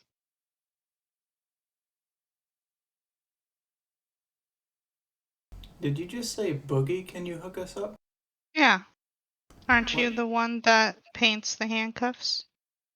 Oh, you want an additional handcuff. Yeah, she wants handcuffed, and I'm not arguing. If they want Okay. it, they can have it. Yeah, then sure. Thank you. I'll go ahead and make another. As you pull out your scroll and begin drawing on it, she looks at you in disgust. Somebody stop him. The gob's doing magic. He's getting your handcuffs that you wanted. Yeah, like I'm completely unfazed, still drawing as she's saying this stupid crap.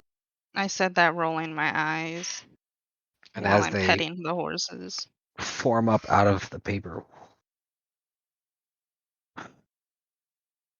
darling, you let them put this dark magic witchcraft on you? Fine, just do it then. And she sticks out her wrists indignantly. I'll grab them so I won't make Boogie go near these racist people and put them on her.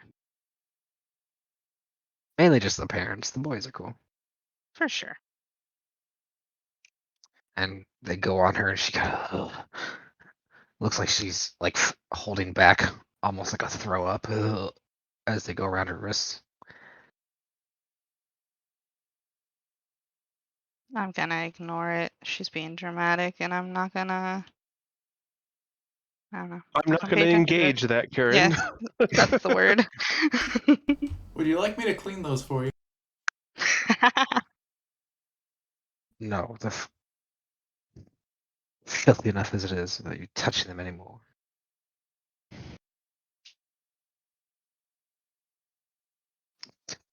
She spits the ground.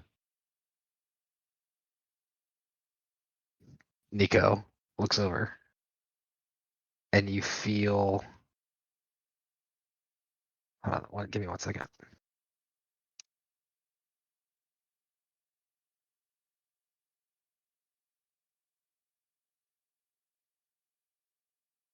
Nico did good this encounter.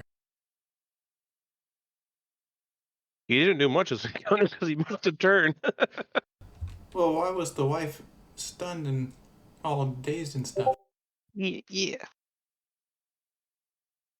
So, Nico, hiding his hand on the side of his thigh, bends his wrist and points his finger at Calamacy. And you hear inside your head, Calamacy, I'll make her dumb again. Do you want, like, I'm serious. Do you want me to? Tempting. If she keeps it up, I might take you up on that offer. Wait, Agatha was in did it? Nico. Oh, Nico. Oh, never mind. These people are really good at my nerves. You and me both, buddy. So you guys hear Calamacy out loud, just kind of talking to nothingness. Oh, my bad, buddy. I think I'm making you look a little crazy. I already look crazy because of this mark. It's fitting. Yeah. We'll get it figured out and taken care of. For sure. All right, I I'm gonna don't stop now doubt it. because she's looking. All right, and he puts his finger down.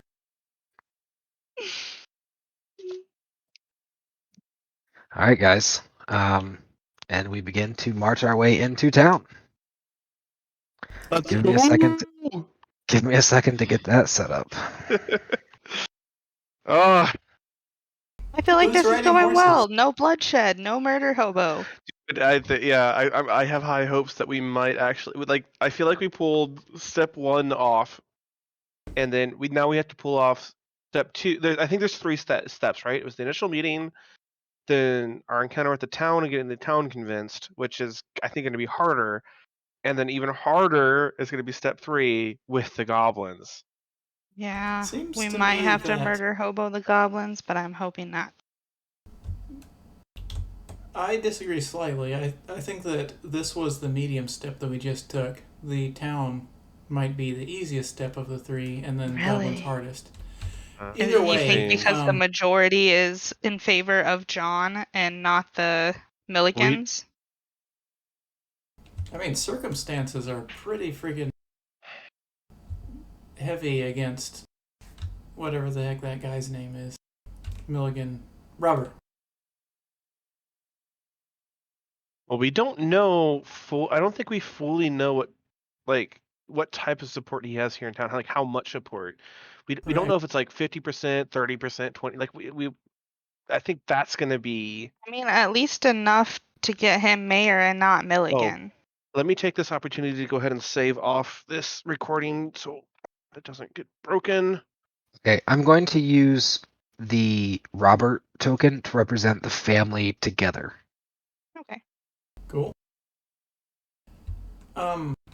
So are we bringing the horses with us? Like, I mean, obviously they're coming with us, but like, are they attached to the back of a cart or?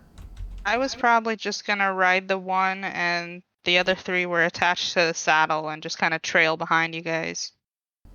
Like Calamacy on the lead horse and then the other 3 just kind of following. Mm-hmm. Kind of like how she galloped in on us, kind of deal. Only minus galloping for myself. All right, Boogie, are you going disguised or open? Open for sure. Yeah, Yeah. that's the whole point of this mission. Give me 20 more seconds to get this recording saved, There you and I'll start it back up again. I'm gonna take a picture of this because I want to. Because I want to. Because I want to. Bazoit, you better not be dying on us. Rally, Bazoit. Come on, remember your college days. Girl, come back. Let's go. We got this. We got a whole thing in front of us. I'm good. Okay, good. All right, that recording is saved. You like that New- title? Bridging Divides, Rivington, Episode 1. Yeah, well, I just watched Overlord, like finished it, and one of the towns there, they become friends with goblins and ogres and like cohabitate together in Oh, this little village. It's I really think cool. Oh think I wow! So mentioned- now you're the expert. Well, I think I mentioned when I had this idea, like it wasn't like this is a crazy idea. It was doing this type of thing is like a meme in the community, and I've always wanted to try it. And Yeah, so I'm new to the community, so it's not a meme to me, doing and I'm something here like this for is it. totally a meme. And I Same. really want to see if we can get it done. All right, recording's Yeah, back up. We're good. yeah. It's not a meme to me either. But, Really? Sheesh, freaking. You couldn't ask for a better party for this to happen. Like Fact. the meme literally is typically between like goblins and humans. Like those are the two races. Like that is the meme. That's really funny. I love it. I'm so happy we get to try to do this. I like that You're picture of still that not last getting one. the G card. What's a G card? Goblin. Oh, I see. I see what you did there, and I love it. G. All right. You guys ready? So I'm gonna move John with you guys. We're gonna, for brevity and sake of ease of movement, we will symbolize a couple things in different ways. We're not gonna put a token down until you tell me where you're putting the horses and stuff, and then we're gonna assume Tammy and Agatha are going to be walking with Bezoit, actually, as support on either side of him. John will be walking with the group. The Robert You mean Milligan next to family will. Boogie, then? What? You said next to Bazoit, him. Yeah, You yeah, mean Boogie. I'm Bazoit or sorry. Boogie? Yes, I Okay. meant Boogie Hmm. to support him. And yeah, just let me know Oh. where you want to put the horses and stuff, and then we'll do that. So as you guys make the trek down, approaching this kind of hillside increase, backdrop by this massive forest behind it, and in the distance, and that thick mist coming through, the breeze coming from the south up, the storm occasionally striking lightning across the sky, and the thunder becoming a little bit more and more dense as you guys approach the city. Clouds begin to kind of form and block out the sun. The day a little bit more dreary now as sprinkles begin to drop. Real quick before the rest of the party starts, can I just describe what Emus is doing real quick? 'Cause it's going to be kind of Yes, like absolutely. a trail thing. Okay, Absolutely. so Emus is going to notice the caravan taking off and is going to trail behind him. But my attention is purely devoted on concentrating, focusing, praying on that connection to try to see, try to find Mikael again, try to see what's going on. Why can't I contact her? And I'm kind of like mindlessly following the caravan as like, just like an autopilot. It's something to follow while I travel through the etherealness. And that's all I'm doing this entire time. I kind of half whisper over to John. Did you think this storm was because of Bezoit? He looks at you confused. No, should I have? No, there's just a lot of crazy things were happening at the time. I'm just as likely to think you caused it. The whole day's been quite strange. To be quite honest, I wouldn't be surprised if I pinched myself hard enough I didn't wake up in bed. He looks off in the distance, smells his breath for alcohol, and you can see him kind of trying to hide it, reach down and pinch himself rather hard, wincing. Okay, all right. He's gonna start walking off towards town, and he's gonna turn. So you guys seem to be a little bit more versed in diplomacy. How do you think we should approach this? Because, yeah, I don't know the best plan. And Emus, roll a perception roll for me, please. 18.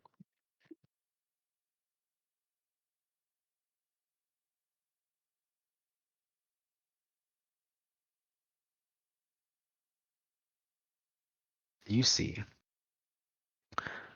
you're trailing behind the party, right? Yeah, basically they're just like a marker for my mind to go on autopilot and follow. I'm not concentrating on them at all. You see in the bushes to the left of the road, in the ethereal plane, creeped behind some bushes, spreading them, staring through them, looking at the party.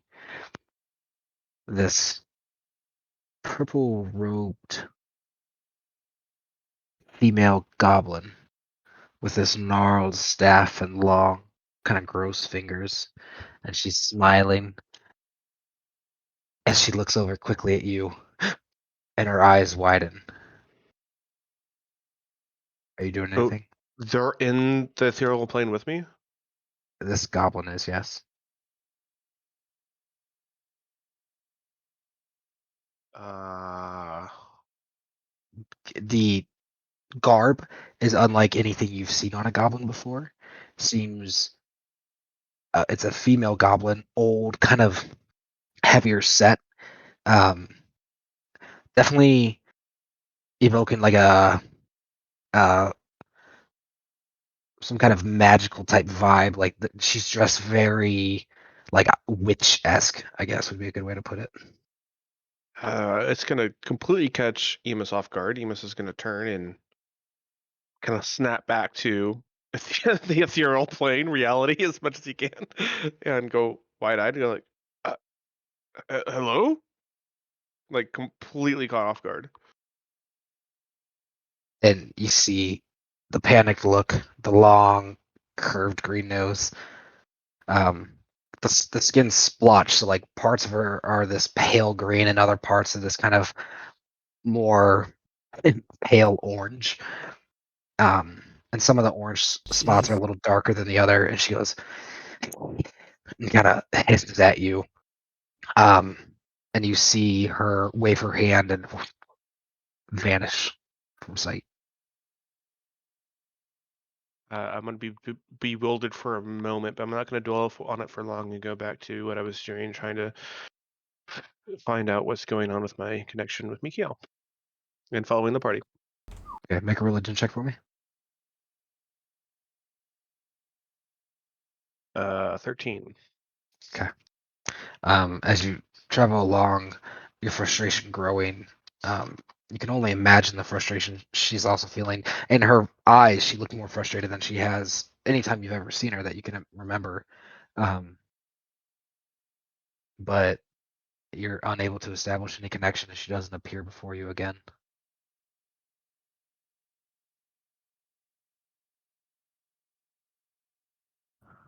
All right, party. What are we doing?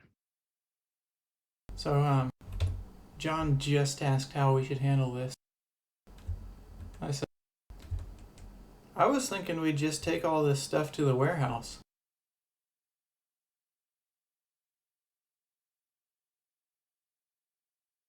He nods. Would it be best to present it to the town? Oh, I yeah, think that makes so. sense. He smiles. Quite a nice gentleman. Bugbear and everything. But I'm sure social settings maybe aren't your forte.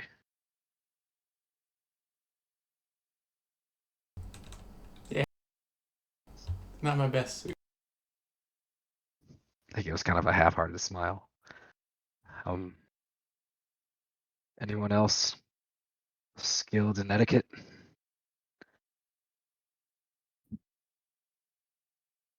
I don't know about Robert. Oh, etiquette, but I'm oh, sorry, go. charismatic. Well, that would definitely work. Where's that awfully flamboyant fellow you had with you? He was a silver-tongued man before. Oh, he really is. Is he due back soon? I would. Not really. Are we near the town? Like, are Yeah, we? you can see the town behind him. Oh, dang. He'll Who's he come back talking whenever about? he wants to come back. Is he talking about Emus or Nico? Emus, Nico's right here. Emus is not here. We Did you know. not see? Oh, okay. I wanted to make He's sure we went. asking when you were coming back. You're the silver-tongued fellow. Oh, Well, are you willing to take the wheel? I'm willing to try, and I hope Emus will show up tactfully. I look back and I say, what about these guys? And I motion to the family. Are we just gonna like parade them around town while we take this stuff to the storehouse? Or are we I would gonna? rather not. Oh yeah, John. What sort of holding area could we take them to? That seems like a pretty useful thing to do. Even though, yes, we should definitely present this to the town. Give me 1 second, guys. I gotta go make sure I didn't get rid of something. Mm-hmm. In the meantime, I guess we could kind of plan in general.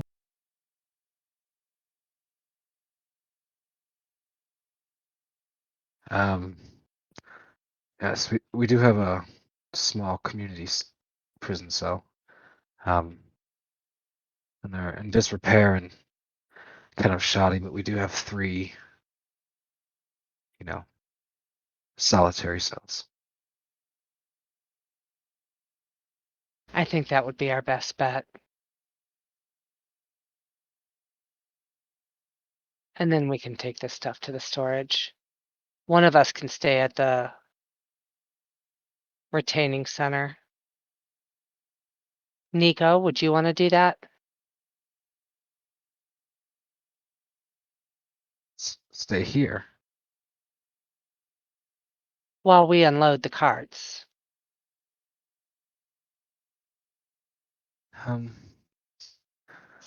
Okay. I mean, I would, but I don't think the townspeople would appreciate walking into their jail cell and seeing a dragonborn. He kind of pulls out his own cloak and goes, I wasn't trying to be selfish, but I was just thinking and he's trying to look at his appearance without letting people know that, like, hey, without my new appearance, but he's trying to hint to you that about his appearance kind of deal. Oh, that he looks like a little boy? Not that he looks like himself again. I haven't really been to civilization. And he kind of awkwardly smiles and looks at you and, well, ever. I never got to leave the island. And Wow. this will be my first town. I see. Agatha? Tammy? Agatha goes, I'm willing Okay. to stand by. Tammy volunteers. No, Agatha and I can do it.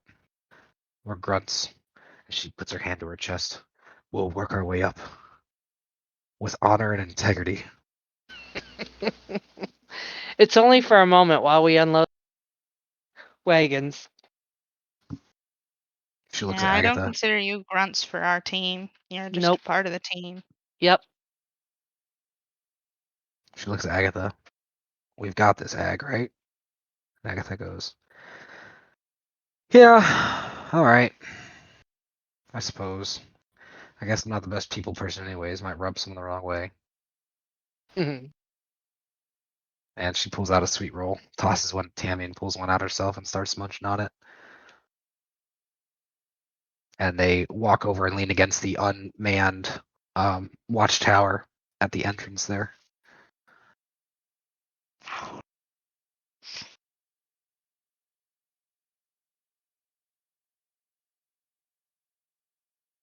Does it seem like anybody's doing anything yet, or are we still in the planning phase?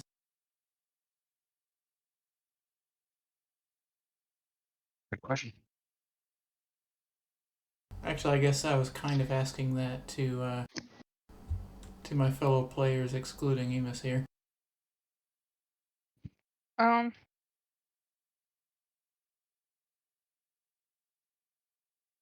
would say we were in the planning phase getting ready to execute. Because we decided we were going to take them to the cells. And I don't know if the townspeople are supposed to be gathered. What's the point of the parading? Like, I understand the point, but like, how are we going to parade to people that don't know we're coming in type of deal, I guess? Well, no, they know we're coming.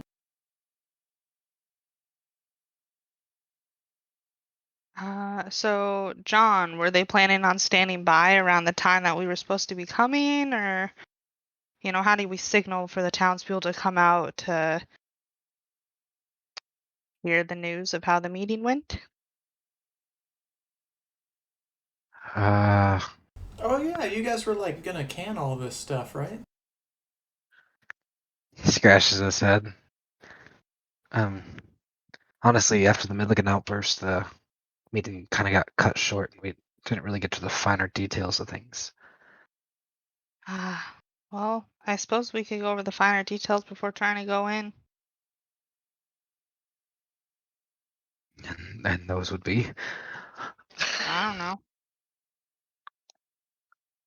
I Right. thought you had more information to tell us. We just wanted you to meet Boogie and learn Shush. that. The mayor's thinking. Give me a moment. Damn, shut the fuck up, Clancy. You're the one that asked a question.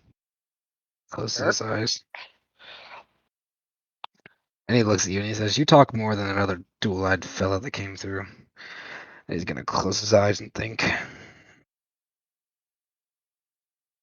Okay, what if I go in first?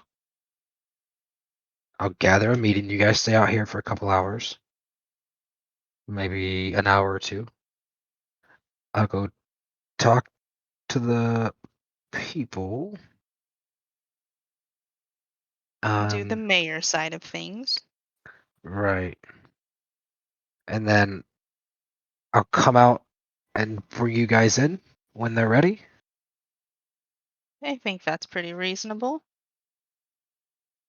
The middleman. I guess that makes sense. So who's going with you?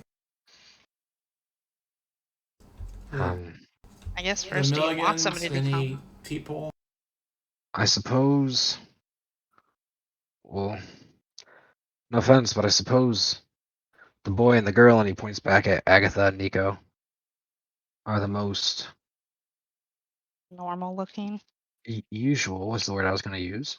Let's be diplomatic. I mean, I am a mayor.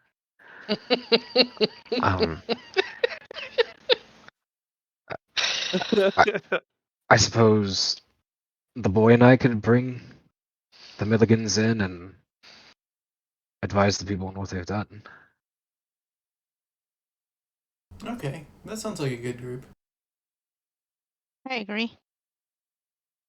He turns towards young Nico, who clearly looks like a mage with his hat and his robes and staff.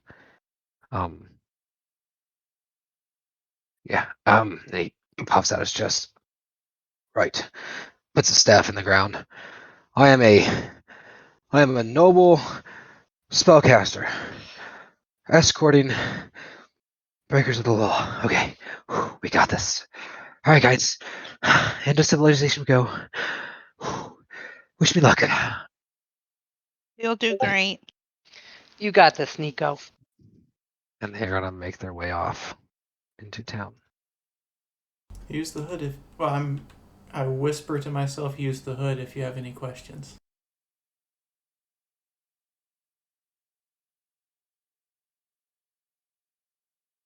He currently has his hat on, not the hood. Oh. Okay.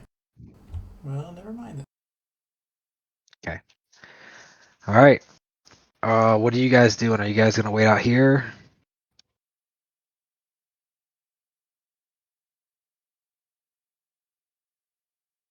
Yeah, I thought that was the plan. You're gonna sit out here Yeah. just for an hour, 2 hours? Are you guys gonna hide anywhere? Sit on the road? I'll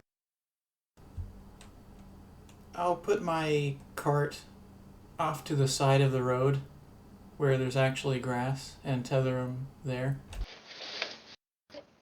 Okay. Same. I will. And then I'll find some shade to burrow into and take a load off my feet. Heck yeah. Is Okay, the mirror and to use. watchtower workable enough to be able to go into and see from up above into the town and out across the way? Say that again? Weren't we near a watchtower? Yes. Is it workable enough to be able to go into and see into the town and out and around? Yeah, the wood's creaky, but it's about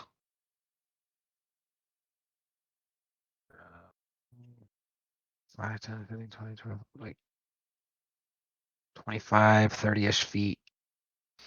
Well, like 20 feet up would be where the platform is. I would like to go up there and look around, hang out. Maybe 15 feet. Me and Bazoid are just studying. All right, roll a perception check for me.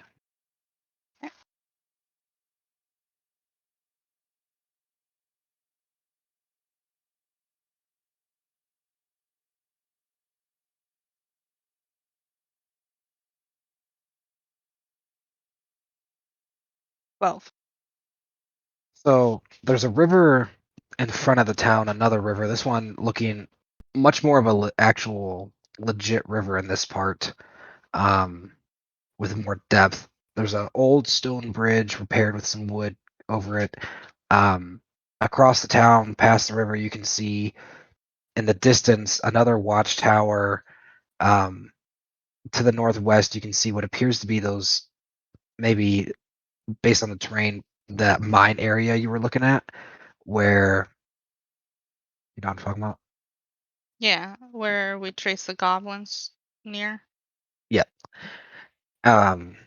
Chasing more to your right, you can see some other buildings and some pastures, agricultural land, and it looks like it's kind of like not a terraced village, but a tiered with like different layers to it.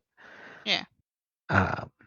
Yep. And then off to your right, there's more farmland and some kind of large storage building down to the right. Nice. And what are Bezoit and Boogie doing? Study. Or what are you studying? I'm reading my what's it called book and kind of tracing in the dirt my architecture book. And I brought some of the books from the downstairs.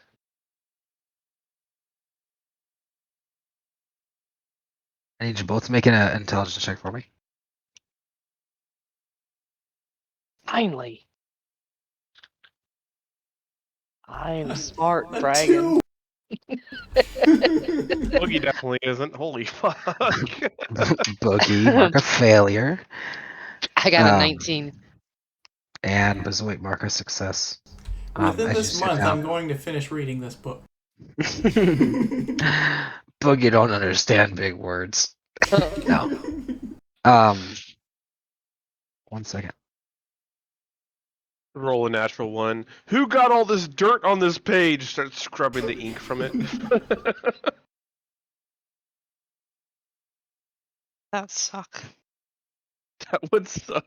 Yeah. Really funny though. I think. It's my opinion. As you guys It's sit and read, the wind begins to kind of pick up, and the breeze rustles through the wind, kind of aggressively.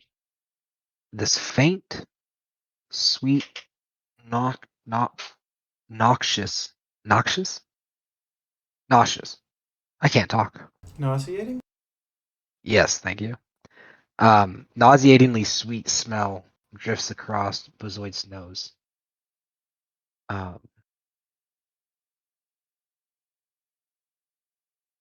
Make a constitutional saving throw for me. Who? You.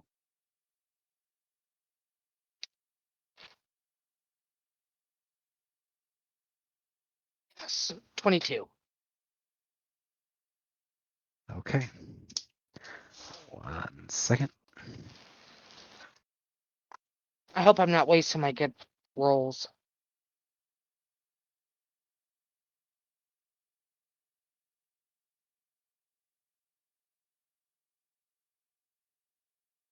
Well, I hope I'm not wasting my bad rolls trying to read this book. Well, I'm hoping you won't need any good rolls for combat while we're in town. How much health do you have? Me? Yeah. I'm at full health. Is Which it over is- 30? Yeah. You Okay. want to know my total health, Mike? Is it? It's over. Like, what is it? Yeah. 79. Okay. For a moment, your eyes begin to blur and your eyelids get heavy, and then kind of shaken out of it. You're able to negate that feeling, but you get the feeling someone, something, somehow, something was trying to forcefully put you to sleep. Hmm.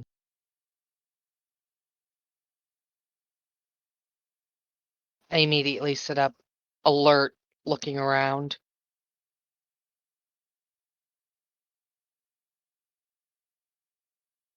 Do I sense anything? Go ahead and roll a perception roll. How worried do you look? 'Cause, I look like- very concerned. Oh. Okay. Then in that case, I'm watching you. Oh, I got a 5. So I didn't waste all my good ones.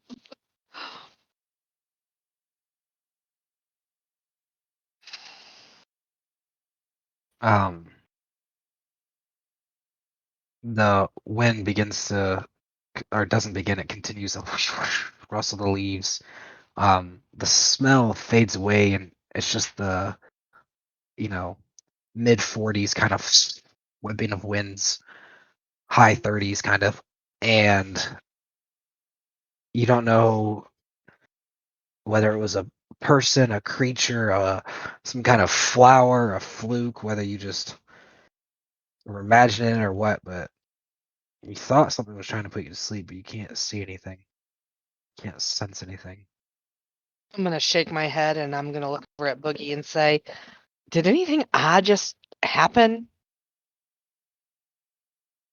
No. You seem kind of concerned, though. I feel like something was trying to put me to sleep. Almost that feeling I got back by the fire. I gotta stand up. Like that's cause for concern. I'm not like freaking reading a book anymore. I'm just like getting ready for some kind of fight. Can you sense anything around us?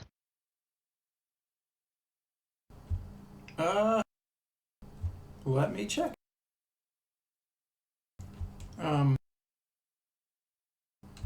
So especially paying attention to sound, do I sense anything around?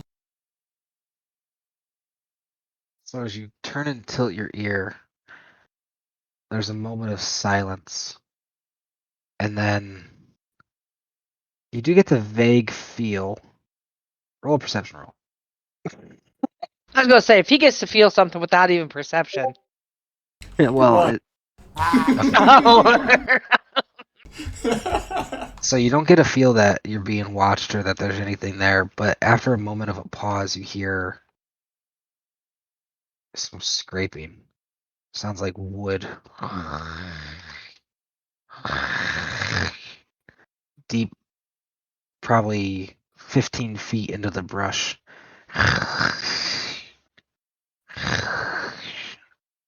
There's some kind of wood scraping over there.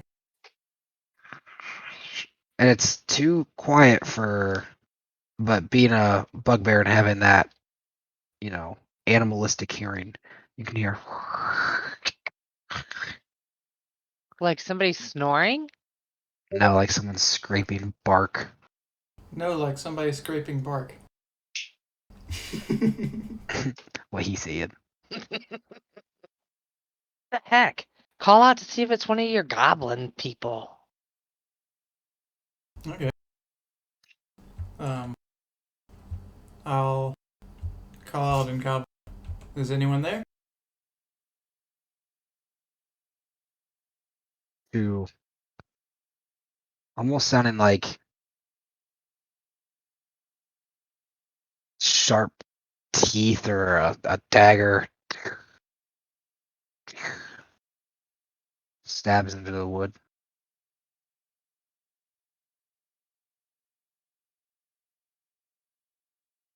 Make an intelligence roll.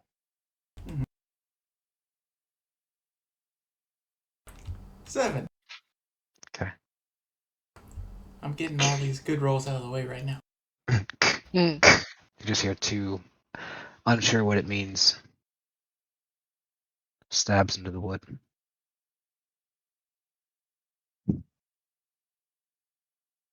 Doesn't seem like they're friendly.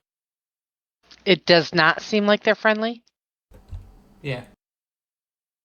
Well, that's not good. I want to be alert now and be on the ready for anything. There's a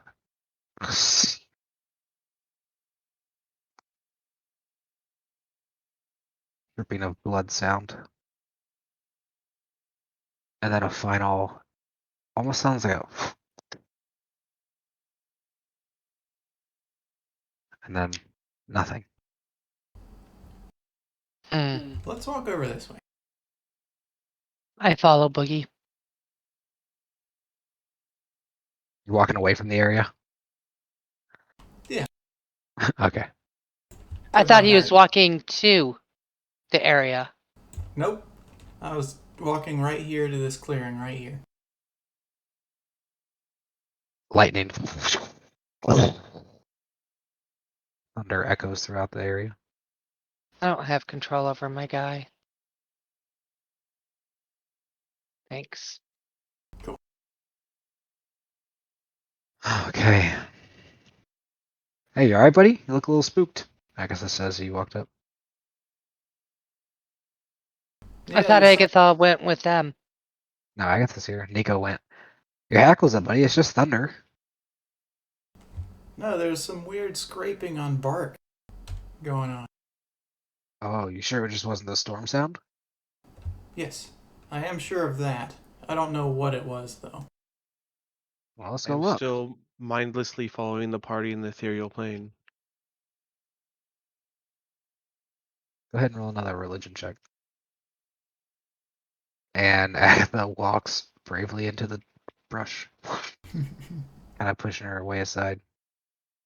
I rolled a 2. Sorry, buddy. As you stand there, the ethereal plane in all its drabness, kind of being symbolic of your internal feelings. Mikhail's nowhere to be found. Getting growing, just kind of giving up at this point. Like, oh, fuck. And I'm gonna just kind of look around me to reorient myself, even though I've been following people and figuring out where I am. Make sure I don't reappear inside a tree or something.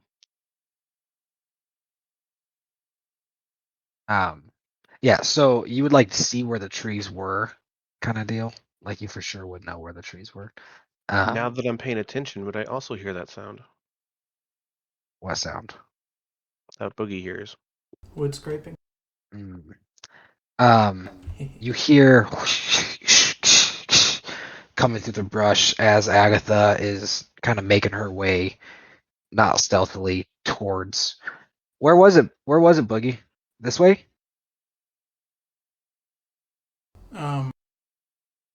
I guess I would know in a very general sense which direction. And he said it sounded like bark, so it's like one of the trees. Yeah. Yeah, scraping on one of the barks. One of the trees. She comes around the corner. Oh. I think this is probably it. I am following Agatha, by the way. As you guys turn around, about 3 foot high on a tree, carved out of the bark, you see this symbol. Give me 1 second.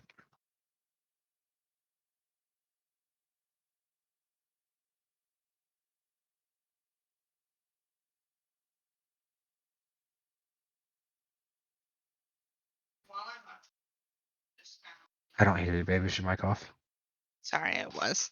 While I'm up here just waiting and looking around, I'd like to send out 2 different prayers, one to Freya and one to Mistra, asking for advice on what they think could be triggering my mark hallucinations. Are you making any rituals or just closing your eyes praying?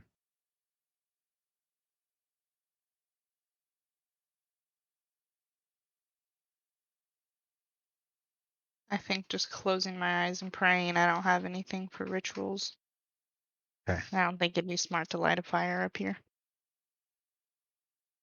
Hey guys, I'm gonna mute myself. I need to brush my teeth and put my trays in, but I don't Okay. want you guys to think I left.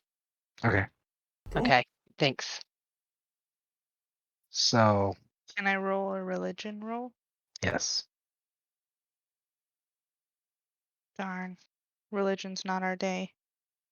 4, 5, 6. It was almost never going to be anyways. Yeah.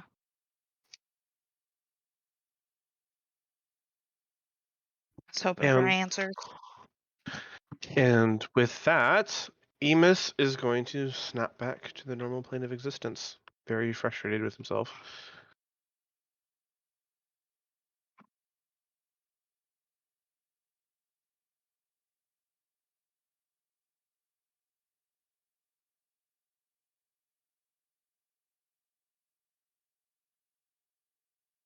I'm not very good at drawing, guys, but you see on the bark carved is this almost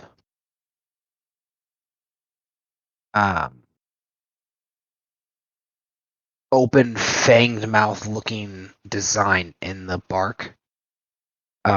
It looks like a here, I'll just take it. It looks like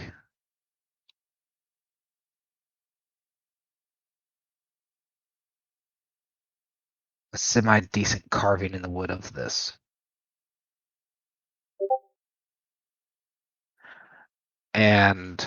But without the tongue and the detail, but it's basically open maw, essentially. And pinned above it, written in blood, looks like smeared with a finger, you see some symbols written in goblinoid.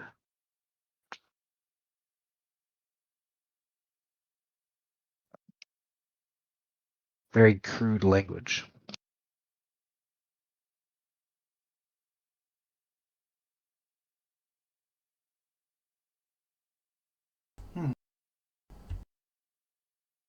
I'm kind of tempted to clean it. To use my little cantrip to just clean the blood. But Is Emus able to pop back to this plane? Yeah, you are. You are. Okay. So You're I with the suddenly- group. Okay, so I just suddenly pop in, knowing as Well, I imagine you pop in like a little bit further away and then kind of come through the bushes. Or do you want to pop up right next to him? No. Yeah, that's fine. It's gonna be in the trees regardless. Agatha looks up. Oh, hey, dude. I have my token, please? Hey, welcome back. Oh, that's what you were hitting at. Yeah. I'm like, yeah, man, we all understood you're here. Yeah, but I can't do anything yet. Thank you. You're welcome. I'm gonna pop up. I'm looking very frustrated and kind of deep in thought, a little bit sad. Sorry to dip out like that. I saw an opportunity to take care of something, but it didn't pan out. What's going on here?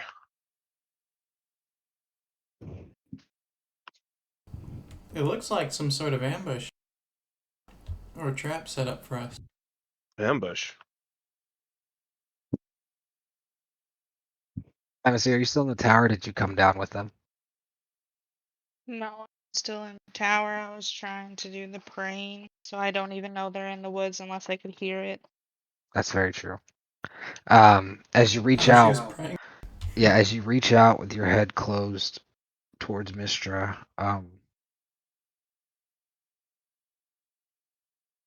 yeah, it feels awkward and maybe a little silly. Shit. You've heard John talk about her being, or not John. Yeah, it was John talking about her being um a dead god, and that thought crosses your mind with your eyes closed without Yeah. feeling an answer that not But we not saw that her she might, as a group. but the conversation memory crosses your mind. Not that you Mm, feel that way, but gotcha. the memory of that crosses your mind. All right. So noticing the marking that they're probably looking at the tree at this point, is Emus able to discern? Does this mean anything to him? Roll. At advantage. Actually, yes. Roll a history check for me at advantage. And History's intelligence, not wisdom. I wouldn't get advantage at that. but you Unless you're still saying I would. have advantage. Okay, all right. Yes, because of again your location. All right, so 9.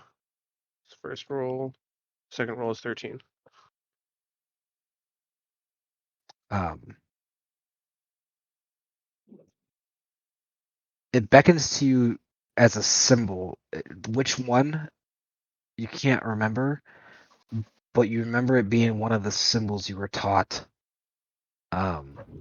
representing one of the many goblin tribes. So this one may have been more important than the other ones.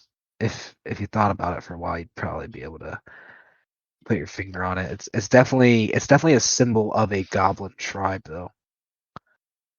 Okay. I'm gonna turn to Boogie specifically. Boogie, that's I've seen that symbol somewhere before. I know of it. It might have been taught me back in my trainings, but that's definitely a tribal marking of one of the prominent goblin tribes. Do you happen to recognize it at all? I would think back. I kind of assume not, but maybe. Thank you, babe. Boogie, can you roll a history check for me?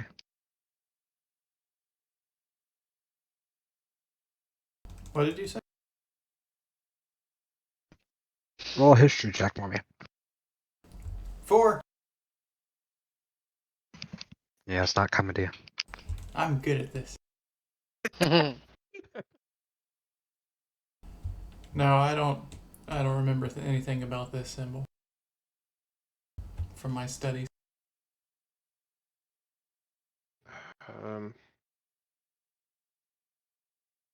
I'm going to settle down into a prayer if there's something else going on and we're just waiting for them to come back.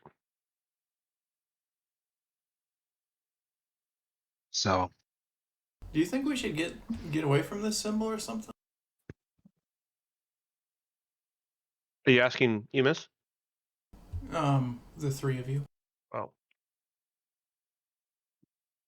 I shrug. I don't think it means anything specifically other than I don't know. It could be like just like a tribal marking. Maybe it could be a marking about information about the village to share with their goblinoids. I really don't know. I don't Okay, think do you it's speak anything. Goblinoid? Yes. Okay. Yes, I do. Oh, is it goblinoid writing? Yes. Oh, okay. Well, I guess I would be able to read that then.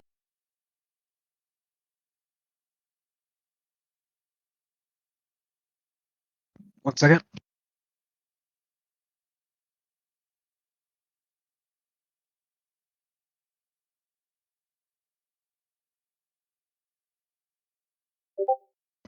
That's what it says. At the bottom, there's an arrow pointing deeper into the woods from where it was pinned. Where are you posting stuff at, Michael? He's DMing it directly to people who have the knowledge, so we don't. The rest Oh. of us don't see it. Yeah. So, shoot, I'm trying to move in closer, but it's not working too well.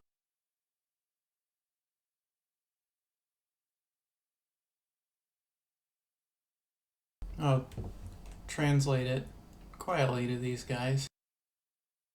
It says, lure her out, we'll kill her, free you.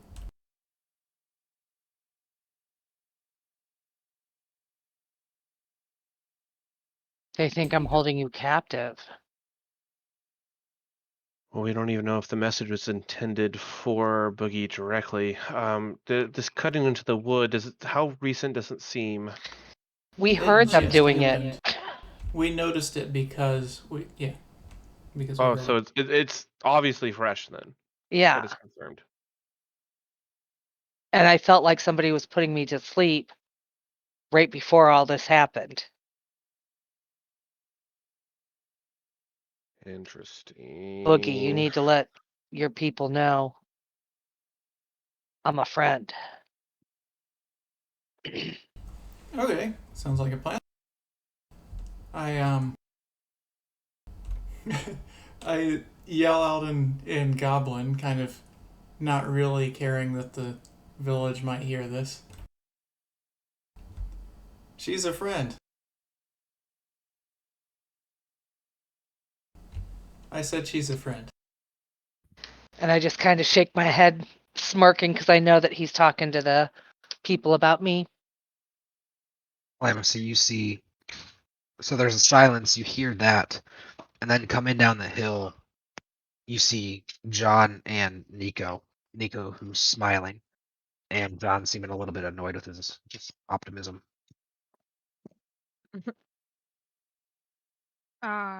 I'm gonna yell over my shoulder that John and Nico are coming back. Nico looks super happy, but John looks kind of annoyed.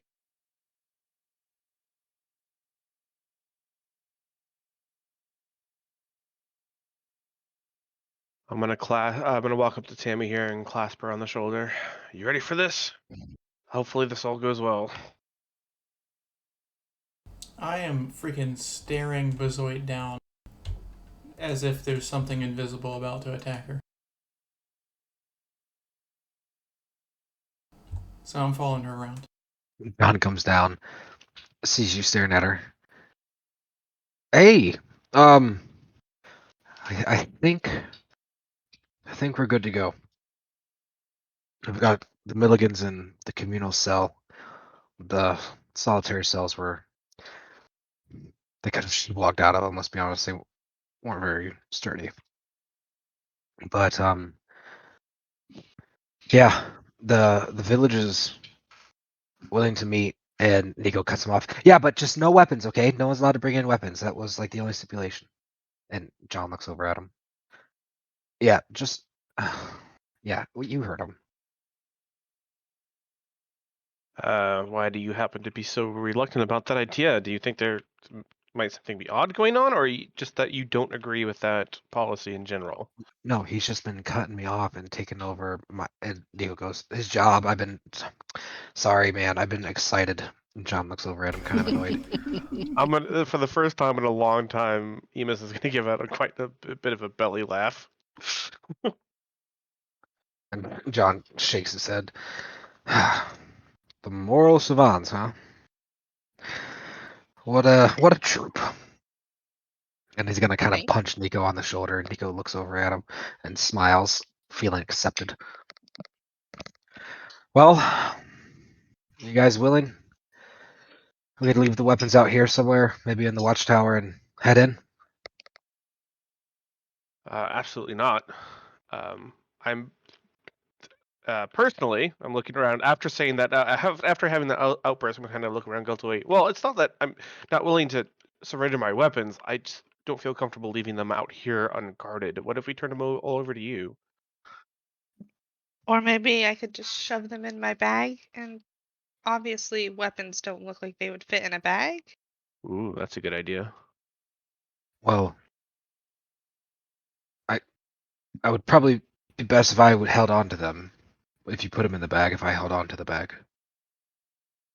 Okay, I can agree to that. It's at least with us and not in a watchtower. Unmanned watchtower.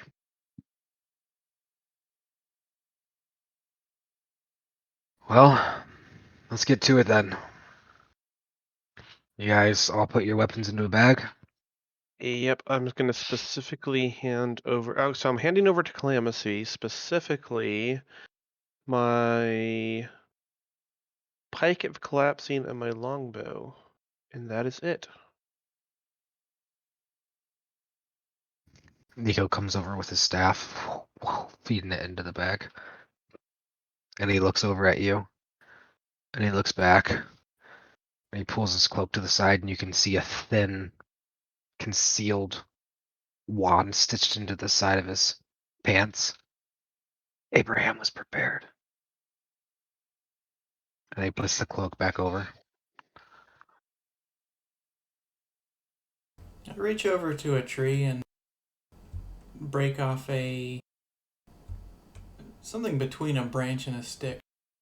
Something that I can vaguely use as a club. I'm not saying like a really good club, but like a 1 foot stick. Right?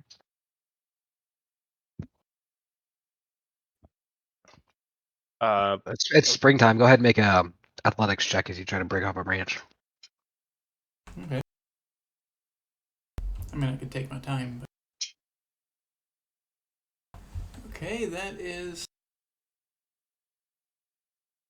a 22. You guys hear as a branch breaks under the strength of the bugbear. You have about a 2-inch in diameter, 3-foot long piece of Eesh. branch. Boogie, Okay, what are you planning on doing with that? I'll chop it to a shorter length.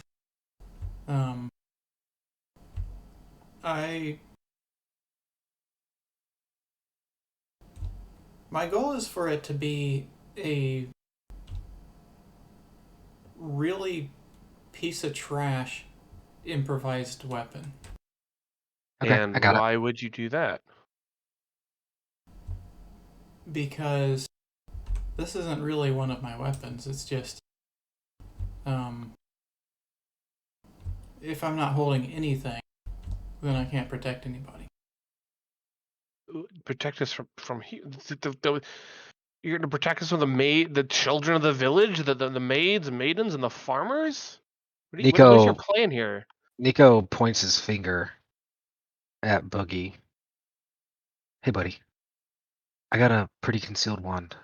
I don't think that's a good look with the villagers.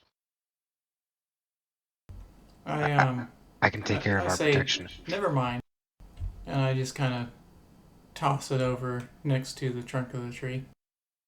Andrew, out of character, you're gonna. I would like to ask you about that later because I'm really confused on your motive, and I would like to know why you did what you just did. But anyway, Okay. Yeah, I'll explain it later. John raises his eyebrow. Bugbear tradition? No. Fighter. Ah. And he looks you up and down, kind of seeing you in a different light. I see. I'm gonna walk Maybe over you to and I will John. have to spar one of these days. It's gotta turn. I'm gonna walk over to John and put my sword and javelins in his bag. Clemency has it, but yeah. Oh, I thought John took it. He's gonna walk over after everyone puts their stuff in there and reach out towards Clemency. Fast as fast could be. You'll never catch Alright, me. guys. Deep breath, everyone. Are you ready? Do you think there's a best way to approach the village pecking order wise for appearances? Well, the only other major family that was in support of the Milligans still, after hearing about their actions, stormed out in the northern gate towards Kamanthor. It seemed like everyone else, though apprehensive, was willing to be civil. Great. So Better than we could have hoped for. I want to grab the horses with the wagons. Yeah, I rush off to go get one of them. All right. Well, here we And go. start our journey. All right, as you guys make your way up, down the bridge, up the hill, cresting into the town, you guys see up on the hillside, lined with villagers watching as you guys approach. Deep breath at the challenge ahead of you, and that's where we'll end tonight's session. No. I mean, you guys said you wanted off at midnight, right? Unless you guys want to Yeah. keep going. I mean, there's always we could play a little bit tomorrow. Oh no, Boogie. No, I'm not available. Well, I am not available like this tomorrow. I'm available over the phone. And we're not playing our normal session on Sunday. No, same for Sunday and whatever. No, Sunday. There's no D&D this Sunday. I'll be in Arizona. My flight is during the normal D&D time. I guess I could always stay up a bit. Also Right, depends right. on Bezoit. Yeah, right now I think the limiting factors are you and Bezoit, and you and Sam. So please let us know if we're pushing you guys too far. It's really is your decision, and it's not. We're not going to be hurt if you say it's time to end it. I'm okay for about another. Another Another half what? hour. Yeah, is that all right? I Yeah, also, I mean, I'm cool with calling it now, and that gives me time to prep more for, like, because I didn't know exactly how things were going to go. So I can kind of put things down, but I can wing it too right now, so it's up to you guys. well, Bezoit or Sam says she has got another half hour left in her. What do you say, Andrew? Uh, You just want to call it? Yeah, let's keep going until like we're right up in the meeting. Like maybe that won't take hardly any time at all. Okay, so go ahead and move your tokens as you would be approaching town. I'm going to go ahead and I want you guys to kind of experience the feel of the village as you go. Plus, that'll give me some time to put out some tokens. Caitlin, I'm using the last of the toilet paper. I will replace it. Actually, I'll just do it now because I'll fucking forget. Boy. I'm using the last of the toilet paper. I need you to come on here and finish letting me out. No, if I don't change the roll, I'll forget. And I fucking hate when people do that to me when like they use the last of the toilet paper and don't change the roll. All right.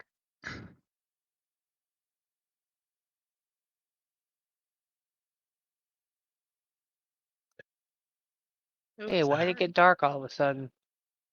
Because it's getting light. All right. I love watching our little guys hop around. It does look really I comical. really love Talespire. I Where? I was gonna say I was reminded, always reminded of the episode of South Park where they microwave their balls and they're bouncing around in them like bouncy bags. Jeez.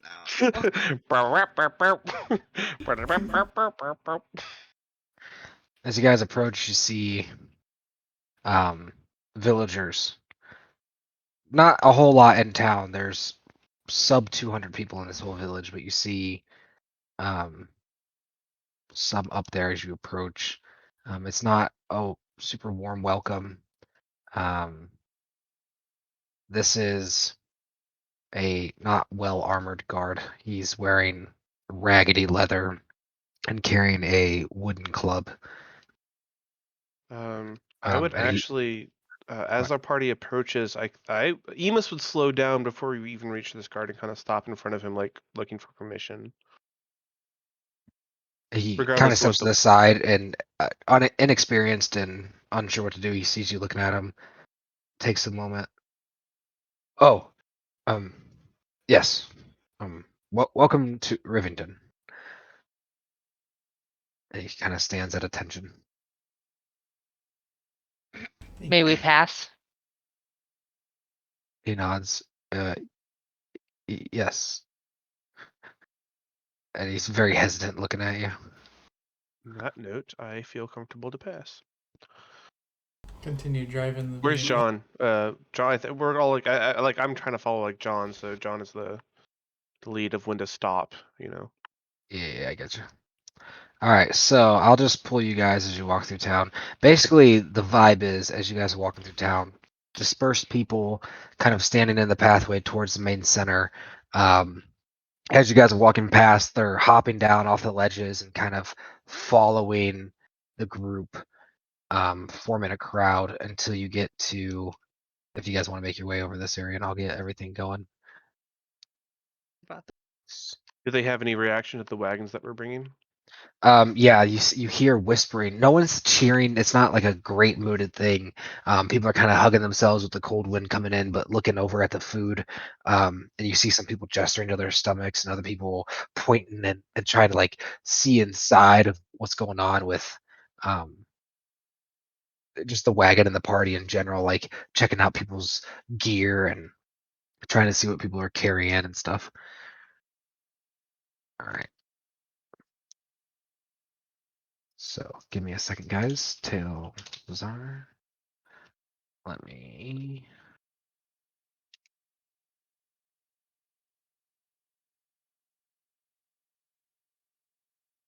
Okay, so just a heads up, the Milligans are in this building right here. Hmm. That is the prison. So I'm stuck. I'll pull you in a second. Just give me a second. Yeah. You're stuck You're in jail. cutting out really hard. It's like up, up, up, You're up. cutting out really hard.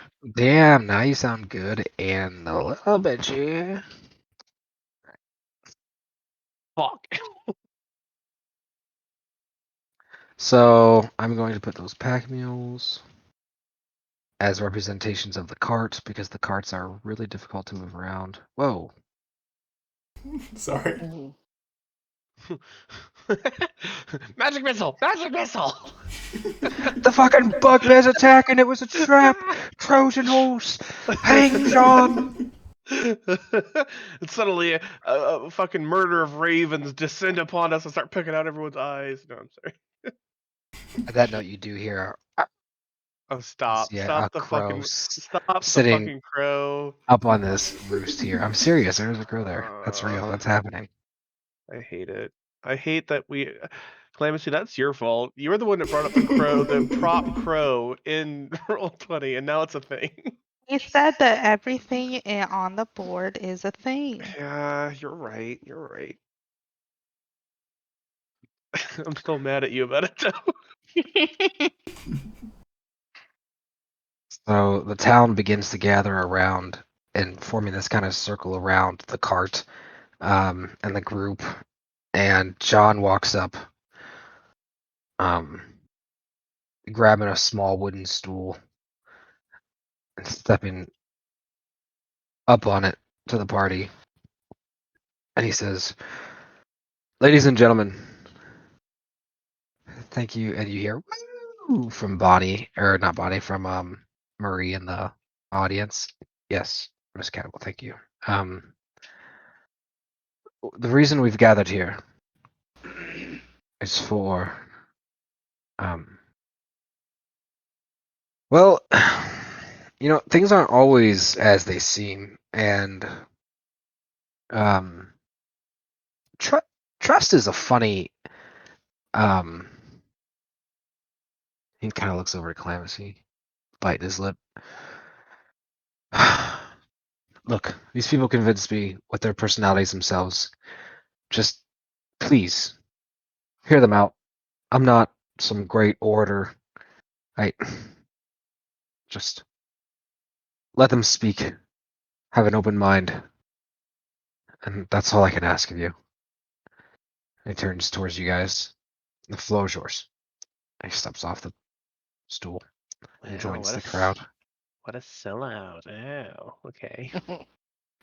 Seeing as how I'm front and center, I'm just going to simply say, hello all, my name is Bezoit. If you have any questions for me, please feel free to ask. Then I'm going to look behind me. They're all looking at you and they're going, oh. What are you? One of them says. E-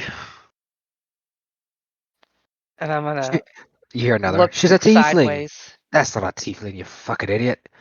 She's a lizard folk. No, she's not. I'm going to tilt my head to the side and say, what exactly do you mean? What am I? I am Bezoit. Oh, You good call. Good call. You hear a small girl in the audience, a little girl. Well, but so it's not a race, is it? But that's who I am. Hearing that, Emus is going to step up. Why? I understand how that can matter, but it doesn't to us.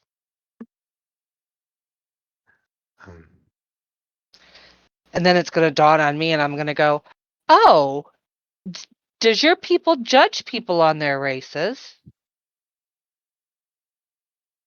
Well, yeah, kind of. Says a human. I mean, it's not every day you see a good goblin, is it? I'm going to look thoughtful and nod my head as if that thought is intriguing to me. You ever, you ever gone down to the market and seen a Medusa shopping? The crowd kind of starts nervously laughing. I'm gonna. What's next? They're gonna have a dragon getting apples, huh? I'm gonna start laughing along with the crowd, kind of empathetically. Yeah, and could you imagine seeing a drow walking down Main Street? They get very serious at Turd. I mean, it's just as uncommon as the other things you all mentioned. They nod and then kind of start laughing, realizing you were joking. The thought of a drow actually scaring them. One of them. You think he's actually seen a drow and lived to see it, huh? Lived to tell about it. And another goes, so what's your story then, huh? You're just walking around the woods, find a bugbear, become his friend. I smile at that. I'm going to glance at Calamithy like permission to speak. Yeah, I think honesty is the best policy here. All right. Emus is going to pick up his sadly not having bardic nature that he's been trying to have in this town, and with the floor, she's going to say, "Well, of course not. That'd be ridiculous. I mean, if you meet a goblin in the woods of any kind, you definitely wouldn't you seeking to share your fire with them. No, no, no, no. Kill it! What's that? What did they say? Someone yells out, you kill it! I'm gonna ignore it completely and turn back to Boogie. No, Boogie here. I'm gonna pat his shoulder. Well, on all honestly, we grew up together. He was a child just like I was, just like you were, and just like you have childhood friends. He happened to be one of ours. We were raised together, and in a rather unique school, but here we are, and we come we were come presenting Boogie, trying. Emus has actually used that term because it's trying to kind of placate the villagers. Um, to show you all there's an opportunity here that this town has a need. I'm going to gesture over to the carts of food. You obviously need. This town is obviously struggling since all the road patrols went off and to fight in the war, and there's no one left to protect this town other than you lovely folk. And it's been rough. It's been hard. I'm sure you would all love to see the wealth and prosperity and the trade come back to this town, and we offer you a glimpse of this here. And I want to motion over to the carts again. These are yours, free to use as you will. There's no cost bound to them. We expect nothing in return. You could turn us away now, and we would still leave these here for you. All we ask is a little bit of understanding, a little bit of curiosity, and a little bit of patience. Roll a persuasion check at advantage. Can I use my inspiration point for this one? You can use your inspiration point to roll it 3 times and take the better of the 3. First one 10, second one 3, last one 5, so 10, persuasion plus 2, 12. Jeez. No. Dang it. Oh, and I use my inspiration point. Fuck. So they begin kind of leaning into each other, and they're kind of. You hear, oh, did you see in the card? That's a lot of. I do have a point about the roads. I do miss trade. And they speak up. Well, like, it's not like we don't appreciate you putting your weapons down and, going through all of it, but, like, even if we say yeah, what's the rest of the people surrounding the town are going to think when they hear Rivington's gone bedded up with a goblin? Huh? What kind of reputed place is going to take us seriously? Even if the roads are cleared, they're not going to want to traipse down on here and walk into a city infested, are they? Nah, infested, that is a harsh word. Don't get me wrong. He seems. And he's searching for the word. Well enough. But, I mean, appearances, right? I do understand the roads cleaning up and that's great and everything, but. I don't know. And he crosses his arms. And then other people are kind of talking amongst themselves. Someone else speaks up. And it's the older lady with the kind of robust body. Well, I for one don't think you should judge people by their appearances, and he seems nice enough. And she's gonna toss an apple over Emus's head towards Boogie. I'll take it. I mean, look at that. Anyone who's like Margaret's apples is good for us. And then a couple people are like, yeah, that's true. Margaret's got a point. She's got a good eye for people. Emus is going to take on a much more serious tone, losing much of his flourish. Well, on a more serious note as well, it doesn't matter what the other towns think of you at this point. The problem is that the routes are simply closed. If we aren't if you are able to reestablish those routes, establish these routes between the different nearby towns and cities, then you can bring back your economy of your town and flourish. If you don't and just sit around for the road patrols to begin again, if ever, it started leaves you with nothing.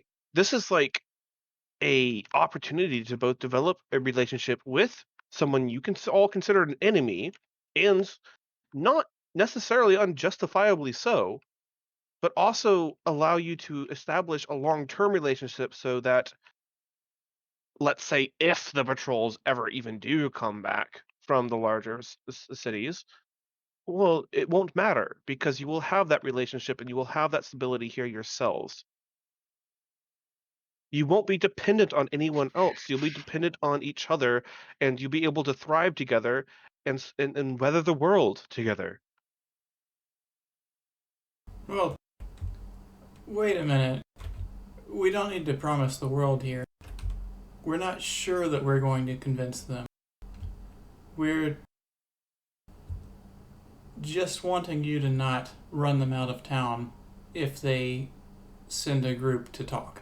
This is very true. We're not arguing, or we're not discussing this as a possible reality. We're arguing this as, or we're discussing this as the town folk to be open to the idea of it, because this is the first half of a very, and I'm going to take a deep breath, very difficult struggle, but it can only end up either benefiting you all, or I'm going to kind of cast my head downwards towards Boogie, or we just eliminate the problem altogether.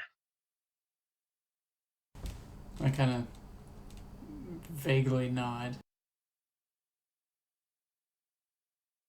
You guys see. Hold on, give me 1 second. Have the townspeople ever been attacked by the goblins of this area, or has it just been food theft? Just been the road, and recently it was food theft. So far, the village has not been attacked directly, only people on the roads. Okay. And were those people killed or just injured? Oh, so yeah, some of them were definitely killed. Most of them were Okay. killed. Okay. So, you guys see a familiar face, Emus and Calamacy, in the crowd step in from the mob. That's just not who it was.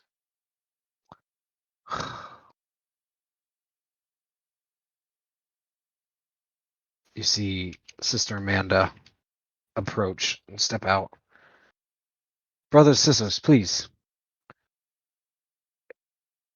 And she turns back and looks at the group, and a sadness in her eye, but a righteousness as well. You get the feeling what she's about to say may be a bit of a fib. She turns and looks at the group. Or the townspeople. I've had a vision from Torm. He wants us to accept these people with open arms and full hospitality. It is his will. He's told me so directly. And people begin to kind of whisper and talk to themselves, and everything gets really quiet. Awkwardly quiet. Well, she turns, and the townsfolk begin to kind of, as more and more turn to look to John, to kind of like, well, I guess, it's your final decision. And John's gonna nod. If it's Torm's will, let it be so. The townspeople expect you at least make every attempt to assist us with our problem and restore the prosperity of our village. Bring Rivington back to what it once was. In exchange, we can accept you all open-mindedly as equals and citizens of Rivington. And citizens? He turned. Or you will be staying here for some time, no? I'm not sure I want to be suspected of some of the laws you guys follow around here. He smiles. Son, citizen or not, having your feet on someone's land, you're subject to their laws.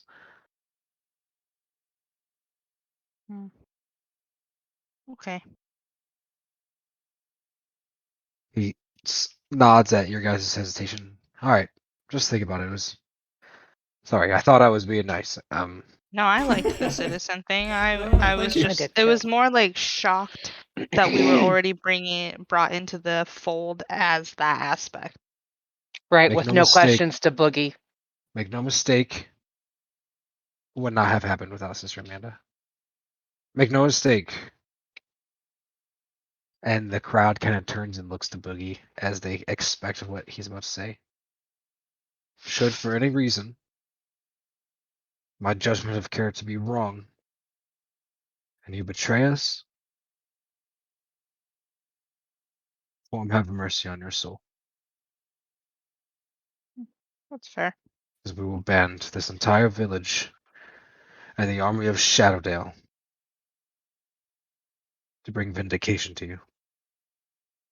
When he says that, I'm gonna kind of kind of chuckle and say, "Hey, does anyone want a seat roll? We've got a bunch of these carts over here. Help yourselves, everyone. Dig in." Everyone kind of turns and you hear a couple people, yeah, man, I'm starving. They begin making their way towards the cart with a very, very wide berth of boogie. I'm kind of ignoring what they are doing and sort of matching Emus's energy, but also like I don't want to waste too much effort. I just want to grab heavy things if that's needed. Might be able to help grab like the jugs of spices and herbs and medicinal things off. Yeah, I might even start with that. I would like to ask the sister if she could come talk to me about the letters Oh, over here. before that even happens, Amanda, as soon as the crowd begins heading that way, Amanda turns and she looks at you urgently. You, pointing to Emus and Clemency. We need to talk right now. I'm gonna glance over at Boogie and Bezoit and Nico, and then glance back at Tammy and Agatha. Tammy, Agatha, why don't you help the villagers unload the goods and get them set up with the sweet rolls and stuff. Bezoit and Boogie, can you come along to talk with the sister with us? I nod my Sure. head. Are we welcome? He says, should we head down to the temple for some privacy? Sure. All right. All the villagers are like happy I'm leaving. As you guys start heading down, they are kind of signing relief that you are leaving. And you hear Agatha, Tammy goes, slow down, and Agatha goes, you only get a sweet roll if you sweet talk me. And she pulls out her bag and starts pulling it.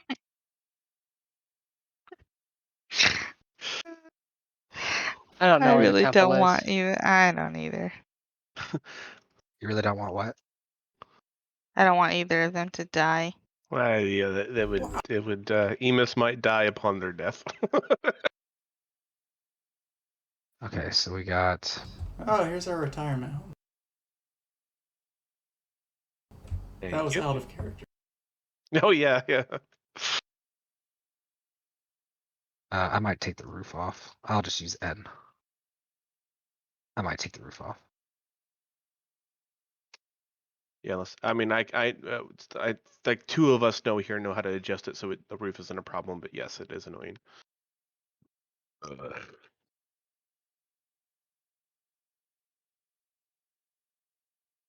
So as you walk in, she shuts the door.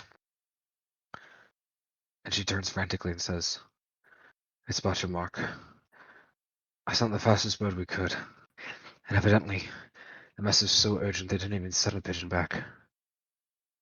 But the head cleric sent me a message. She takes a deep breath and looks at you. It's not good. Would you like to sit down? Well, I mean, we Fair obviously know it's not good, but how not good is it? I'm sitting down. The sister at the temple in Shadowdale Get in here, believes...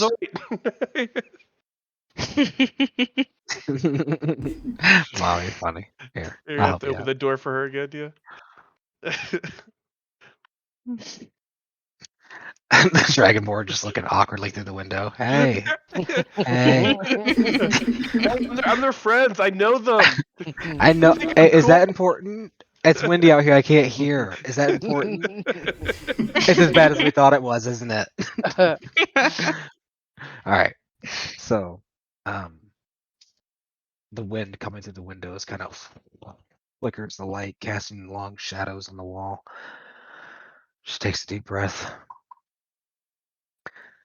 It's an early mark of Cirque himself. A corrupt, divine mark. It's directly linked to the mad god It's quite frankly, it's a danger you even being here. I think you've been seeing things, yeah? She said she'll have illusions. And the worse they get, the closer his presence is. And she said what's more, he can control them should he take interest. She said. And she kind of like looks around nervously.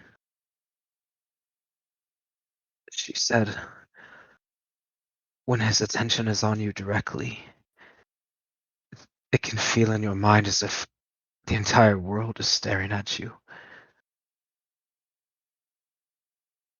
As she looks at you curiously, have you seen, and as she says, seen anything like that? Oh no. All of the heads in the room Oh fuck. flicker, their eyes staring at you. At that, I would close my eyes shut pretty hard and take a deep breath and say, yeah, right now is one of those times that just happened.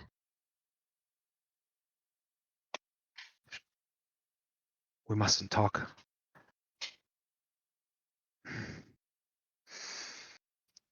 She takes a deep breath. What have you done to deserve such a thing? You poor child.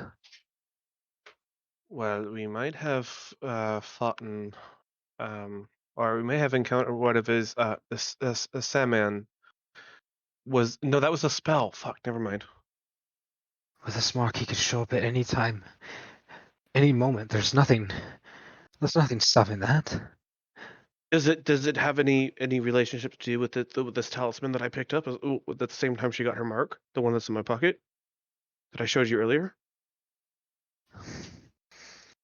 I would be hard pressed to think it was a coincidence, but what what were the exact circumstances? Please. And she looks around, and there's a creak. The flame flickers in the torch. Boogie, do you mind sending up your owl in the area to just keep an eye on the church while we converse? Somebody's knocking. Sure. You Okay, guys I'll- hear a knock at the door. What does your owl see at the door?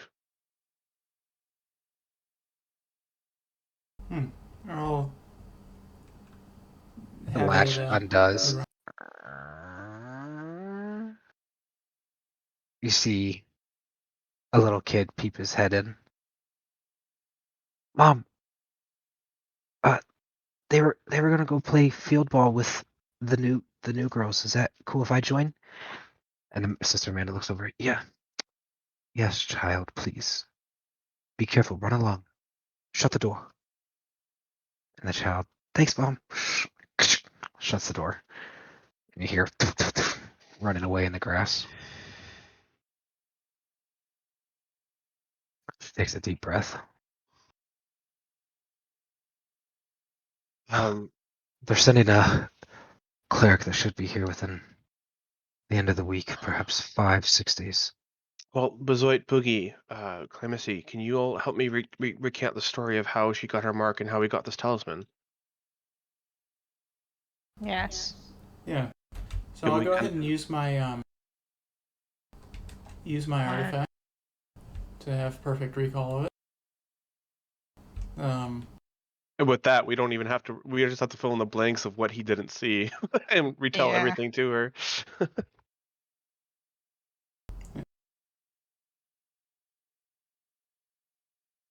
You saw pretty So- much everything except for when you were in the ethereal Yeah, state.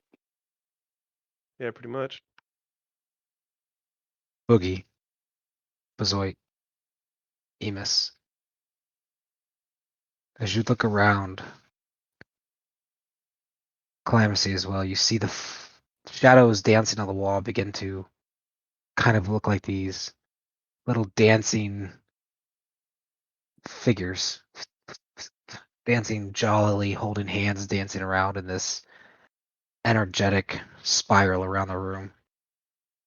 You Oh, wow. watch as Oh, wow, for the like first the- time, you guys begin to experience the vision, looking around, the shutter, and everyone's eyes staring, each person feeling like everyone in the room is staring at them specifically.